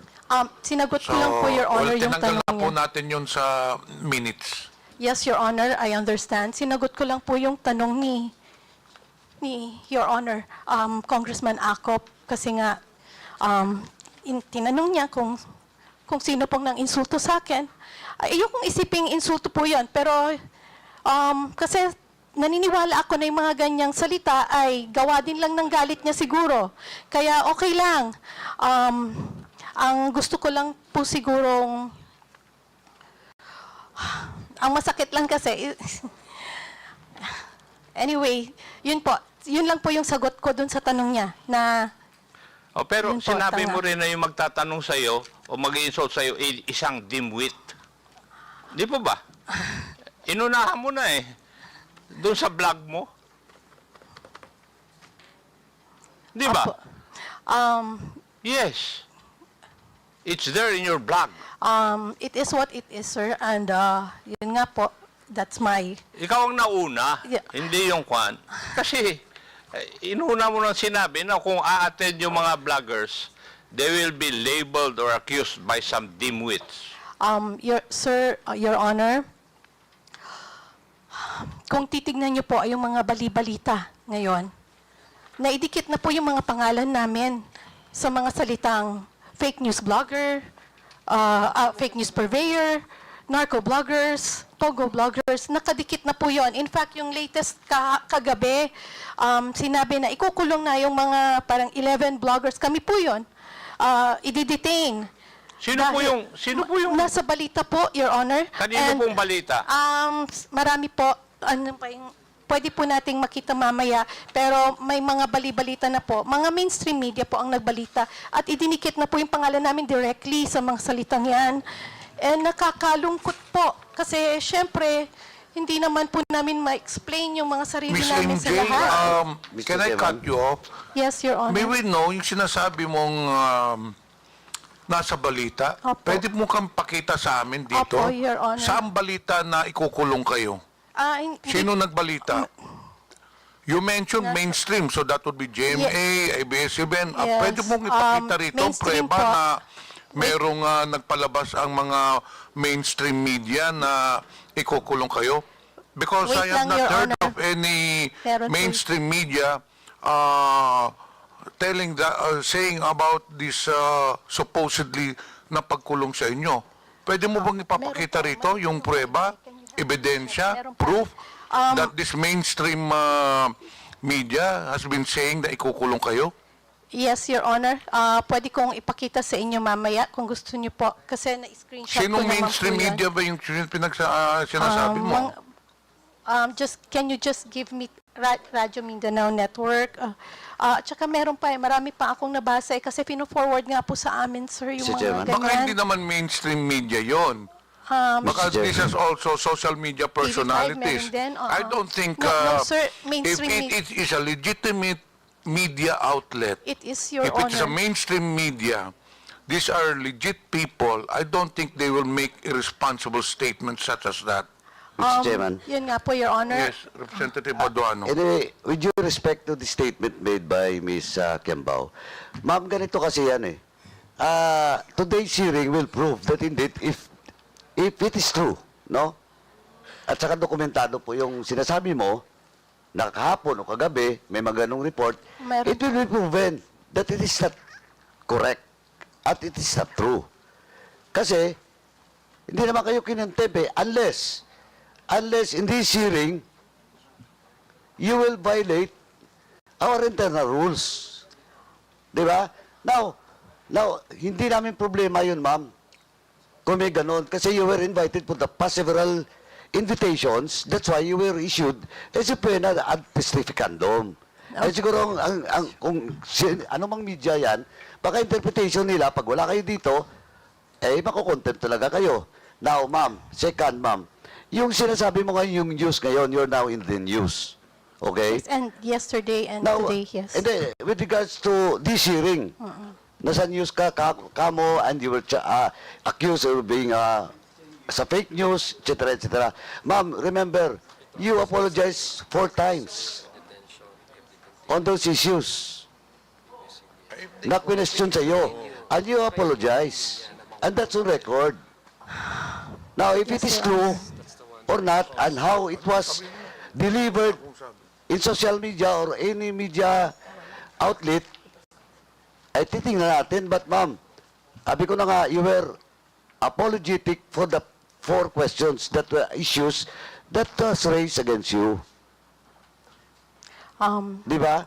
Now, kaya dalawang issue dito. Question of contempt. Hindi naman kayo siniting contempt. Now, that will be the question of that media outlet's credibility kung ba't nila ni-report na makukontempt kayo, na hindi naman kayo makontempt. Sabi ko nga, hindi kayo makukontempt today unless otherwise. You will violate the internal rules of this committee. Malinaw po yun. Yes, Your Honor. Diba? Well, in fact, itong hearing ngayon will prove that indeed you attended this hearing and I'm very thankful for that. Kaya Attorney Trexie, I'm very thankful for attending this hearing. But ma'am, ang sinasabi ko lang, yung mga news kagabi na iko-contempt kayo, now, ipoprove natin na hindi kayo na-contempt. Yes, Diba? Your Honor. But question, again, question of fake news, question of you're telling something in your blogs, 4 na issue yun. Well, in fact, kinount talaga ni Chairman Abante, you apologize on those blogs that you have made. Your Diba? Honor, yes, Ganun Your lang po, Honor. that's on record. Your Honor, I was just reacting po doon or responding doon po sa tanong ni Congressman Acop. Hindi ko po sinasabi at ina-assume na ganun po yung gagawin ninyo. Nirelay ko lang po sa inyo yung mga balita na kumakalat at kung paanong ang aming mga pangalan ay nasisira. Hindi po ibig sabihin na dahil sa inyo, kundi dahil dito sa mga nire-report ng mainstream or ng social media about us na nakakasira. Those are fake news. Ma'am, Di po ba? that's why, ma'am, on the other hand, because you attend this hearing, it only proves that you were not cited in contempt. Di ba? Yes, and You are exceptionated doon sa issue na pinalabas nila last night ba yun or the other day. Pero ngayon, yung lumalabas ngayon, again, I would just like to reiterate, yung lumalabas ngayon na fake news ka or etc. whatever, it was proven dito because you apologize. Now, it's up to them how to write the news or the item or whatever in their social media account. Bala sila. But ang sinasabi ko lang po, we are basing all based on facts dito. Well, in fact, yung reklamo mo kanina na parang na-insulto ka, sabi nga ni Chairman, I was the one who moved. Diba to strike out the unparliamentary statement made by my fellow colleague, my fellow chair sa Quadcom. Kaya gusto namin ipakita rin dito na we are fair here, ma'am. yeah, thank you, Your Honor. Thank you, Chairman. Again, sinagot ko lang po yung tanong. Hindi ko po gustong i-bring up ulit yung salitang yon sa akin, pero sinagot ko lang po ang tanong. Maraming salamat po. Representative Acop. Thank you, Mr. Chair. May I go to Madam Crisette Chu? Yes, sir. Is she still, are you still around? Yes, sir. Good afternoon. Good evening. Yes. Narinig ko po yung pagtatanong sa inyo ni Honorable Benny Abante.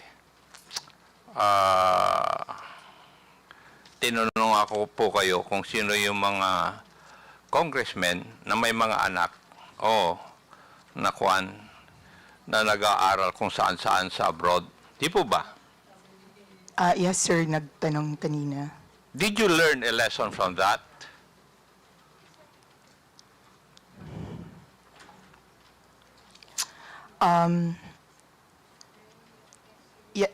Yes, sir. That the next time I say that, I should have the courage to follow up with the actual names if I have the courage to name them. Okay. I would like to inform you, Madam Chu, Yes, na sir. hindi po ako isa sa mga congressmen na binabanggit mo. Sir, I know because that congressman is not here. I beg your pardon? Sir, I know, sir, because the congressman that I was referring to, it was based on the news, sir, and that Hindi, congressman... kasi ang sabi mo kasi, mga congressman. That's why I was asking that question. Did you learn anything from the interpellation of the Honorable Abante? And I'll tell you if you do not know. Sinasabi ko lang Yes, na sir. hindi po ako isa sa mga binabanggit mo na yun. Yes, sir. Yes, sir. At yung Yes, mga sir. anak ko, hindi nag-aral sa abroad, nandito po sila lahat, nagtatrabaho, and they are good citizens of this country. Yes, sir. Good for you, sir. Hindi. Huwag mong good for you. It's my job as the father. No, no, sir. I did not mean it As I expect that disrespectfully, you should sir. also, if ever you have children, You should train your children to become good citizens of this country. Yes, sir.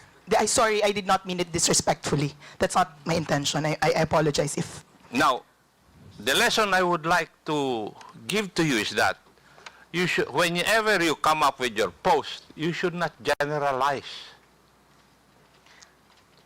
Kasi mga congressmen, nilalahat mo, iha.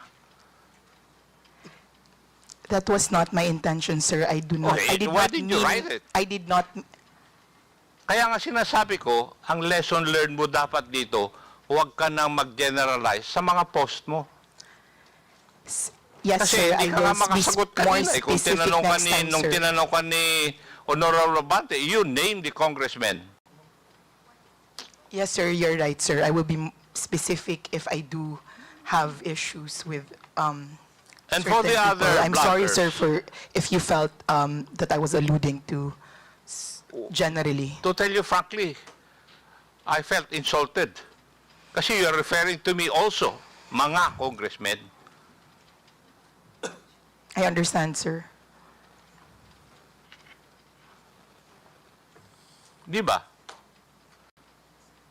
Ngayon, sa mga vloggers, kung titingnan ko, masyado kayong mga judgmental eh.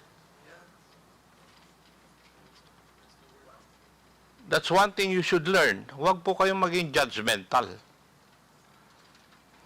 And I don't think you have the right to judge others. Di po ba? And the other thing that you forgot is that when you come up with your post, if you come up with informations, you did not exercise due diligence. Wala po kayong fact-checking kung totoo yung mga nire-report ninyo. Yun po yung aking observation kasi sa mga post na naharap sa amin. That is why nagkakaroon na tayo ng polarization. And that is one of the ill effects of fake news. Maski na nga yung national sovereignty natin, nahahati na tayo eh. And I hope this, you people are engaged in this kind of business, you will realize na dapat, in the last hearing, tinanong ko nga yung mga nag-attend, ano po ba ang advantage ng fake news? Wala naman sumagot sa akin. Baka ngayon, meron kayong sasagot sa akin, ano po ang advantage ng fake news para sa ating sosyedad o para sa ating bansa?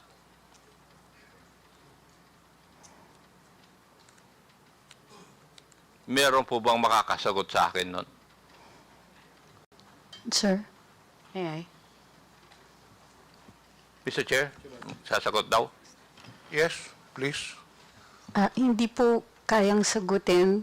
Kailangan po natin ng definition ng fake news. Kasi po, merong fake news na time-bound. Totoo ngayon, bukas hindi na totoo. Katulad ni Galileo na nagsabi na heliocentric ang excuse me, Mr. Chair. solar system. Madam, please Opo. indulge me. Ano po yung unang statement ninyo? Baka po, para magkaintindihan, ay i-define po natin kung ano ang fake news. Yung sumunod na statement. Kasi minsan po, ang tinatawag na fake news ay time-bound. Posibleng totoo ngayon, bukas hindi na totoo. Katulad nga po ng heliocentric versus the geocentric solar system. Naparusahan po si Galileo. Pero 600 years later, nag-apologize ang simbahan. Dahil totoo pala siya. So, what So- is the advantage of fake news? No, sir, we can only answer that question if we define what fake news is. And may I know, from your background, how would you define fake news? Sir, that's one of my problems with the proposed legislation, is that it is very difficult to pin down a definition for fake news. May I know, Marami may I po know akong what binasa. proposed legislation are you talking about? Sir, Representative Ace Barber says that he proposes regulation, a regulatory framework for social media to combat fake news. And therefore, we have to define what fake news is. So in other words, as far as this representation is concerned, wala pa akong nababasa na proposal because the proposed bill regarding fake news will come out after this hearing. Yes, sir, but you're already asking us questions on fake news. Yes, kaya nga, kasi that is why we're holding this para magkaroon po kami ng clearer understanding kung bakit, ano ang fake news, ano yung ill effects ng fake news, ano ang advantages. That's why I'm asking, ano ba ang advantage ng fake news? Para we can balance it.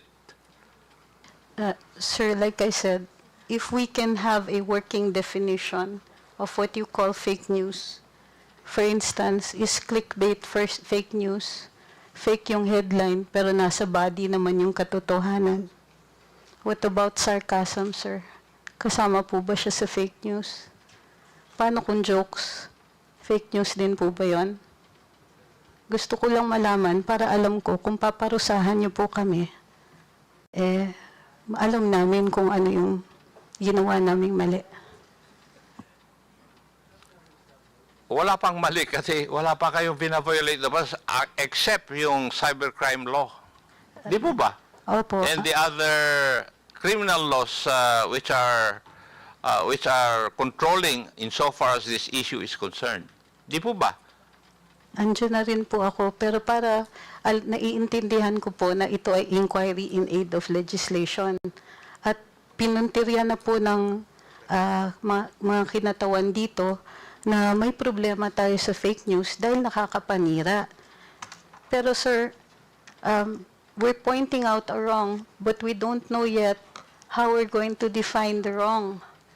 And it is a basic tenet sa atin sa Ligang Batas na bahagi po ng bago maggawa ng regulasyon ay may notice tayo kung ano yung masama.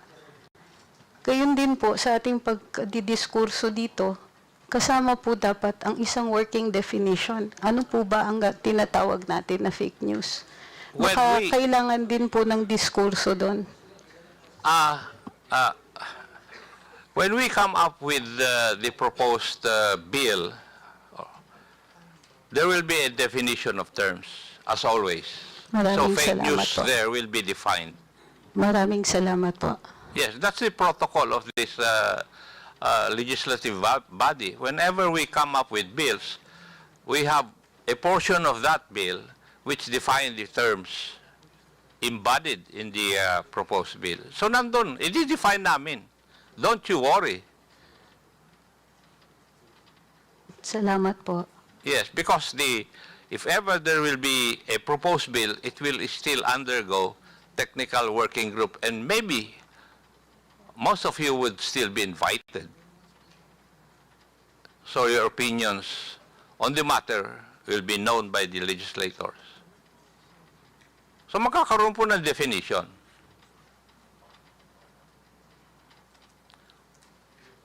Would that allay your fears, Madam Angeles?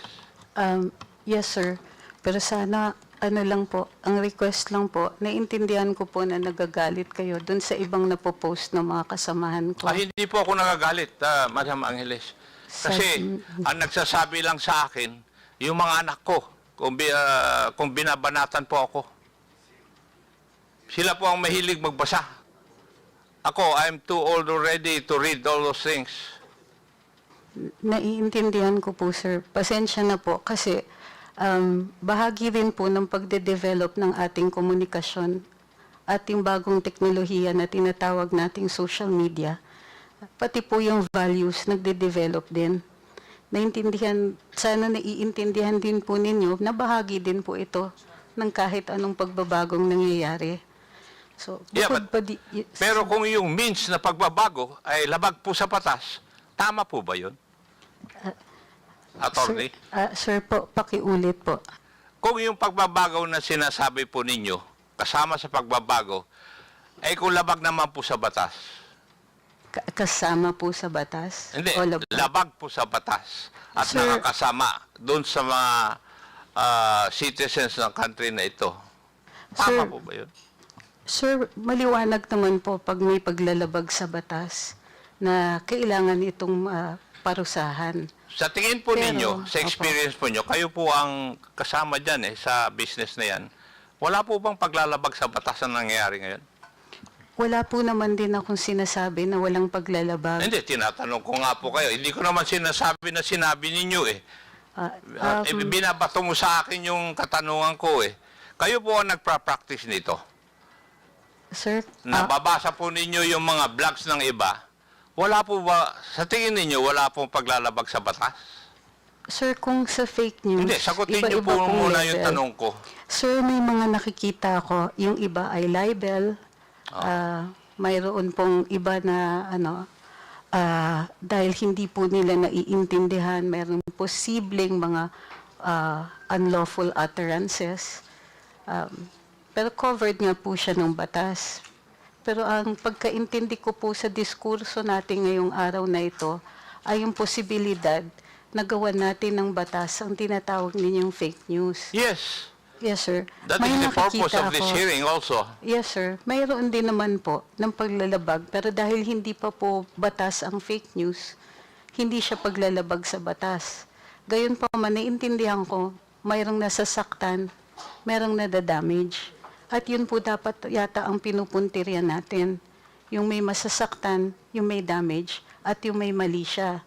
Kung titignan po natin ang batas, lahat po ng limitasyon sa kalayaan magsalita at magpahayag ay ukol doon sa mga may masasaktan, katulad ng bayan o kaya individual, o mayroong malaking possibility ng kaguluhan. At ginagawa ito ng may mali siya. So kung ito pong mga elemento na to ay present doon sa pagpapahayag ng fake news, definitely, sir, mayroon pong nangyayari niya ngayon. Noted po. Maraming I agree salamat with you po. also on that point. Thank you. Mr. Chair, may I go to BIR? A while ago, BIR, natanong po kayo kung nag-comply kayo sa submission ng mga nagbabayad po ng taxes na nag-engage sa business na ito. Di po ba? Yes, Your Honor. And a while ago, if I remember it right, hindi pa kayo makapagbibigay ng mga payments that they made. Would that be correct? Yes, Your Honor. Yes. May I know why? Your Honor, we are prohibited by Section 270 of the Tax Code, Your Honor. And what does that state? Your Honor, we are prohibited from divulging data based on the returns filed by the taxpayer, Your Honor. It is also provided by the National Internal Revenue Code na meron kayong submission of pertinent information to Congress. Are you aware of that provision? The exemption, Your Honor, of the 270? Yes. Yes, Your Honor. So, kaya nga, pwede kang mag-submit dito sa amin. Yes, Your Honor. We are allowed to submit those documents, Your Honor, in an executive session, Your Honor. Yes. Yes, Your Honor. Kaya nga pinag-prepare namin because kami ang magsasabi kung we will get it in executive session. Yes, actually, Your Honor, the documents are already being prepared. The thing is, it is quite difficult to segregate the social media influencers alone, Your Honor, from the other taxpayers, Your Honor, from those who are receiving compensation or income from, for example, digital market, Your Honor, from the sale in digital market. We have, as of now, Your Honor, a lump sum of the taxpayers, but we are in the process of segregating the social media influencers alone, Your Honor. Yeah. And your circular about this was only made in 2021? Would that be correct?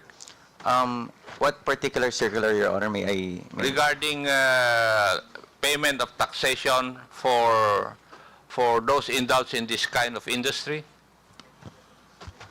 Your Honor, the bloggers.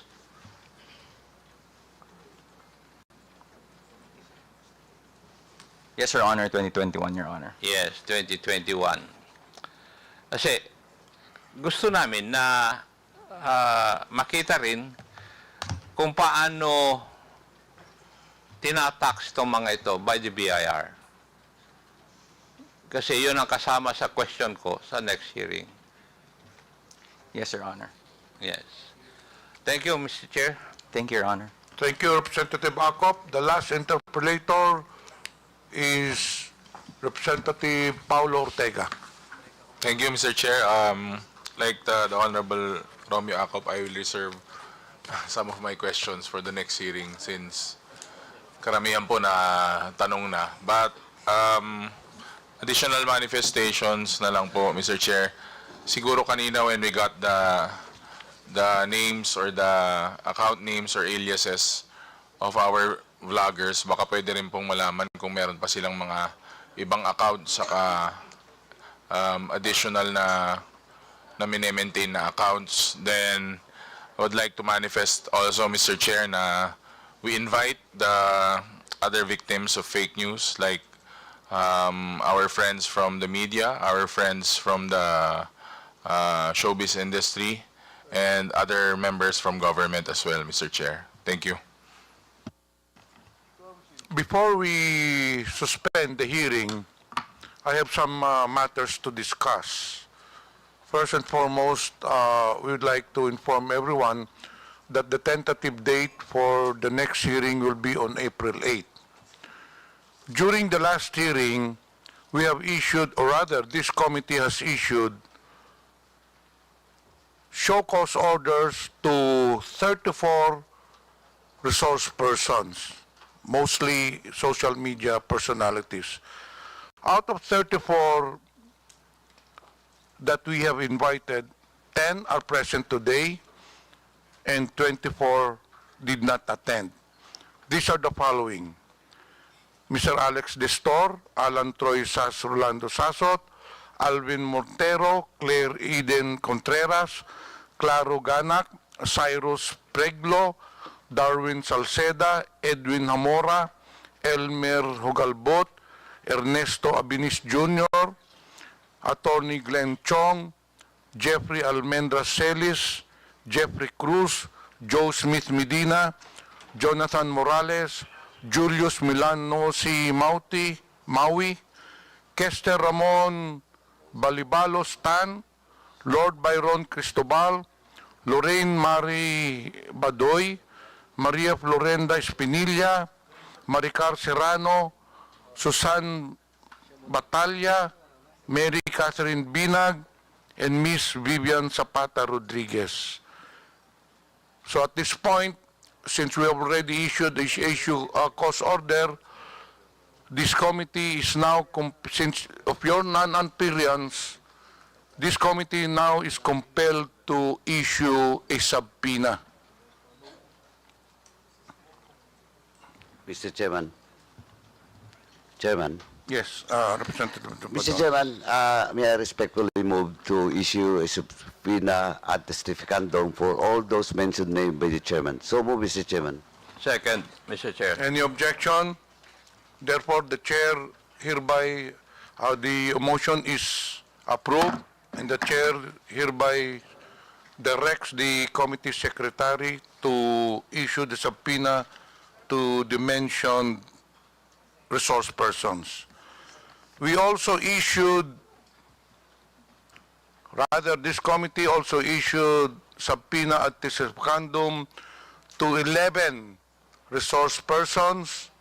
Out of 11, 8 are present, and the following 3 resource persons did not attend: Ms. Lauren Marie Badoy, Mr. Jeffrey Almendra Celis, Mr. Alan Troy Sas Rogando Sasot.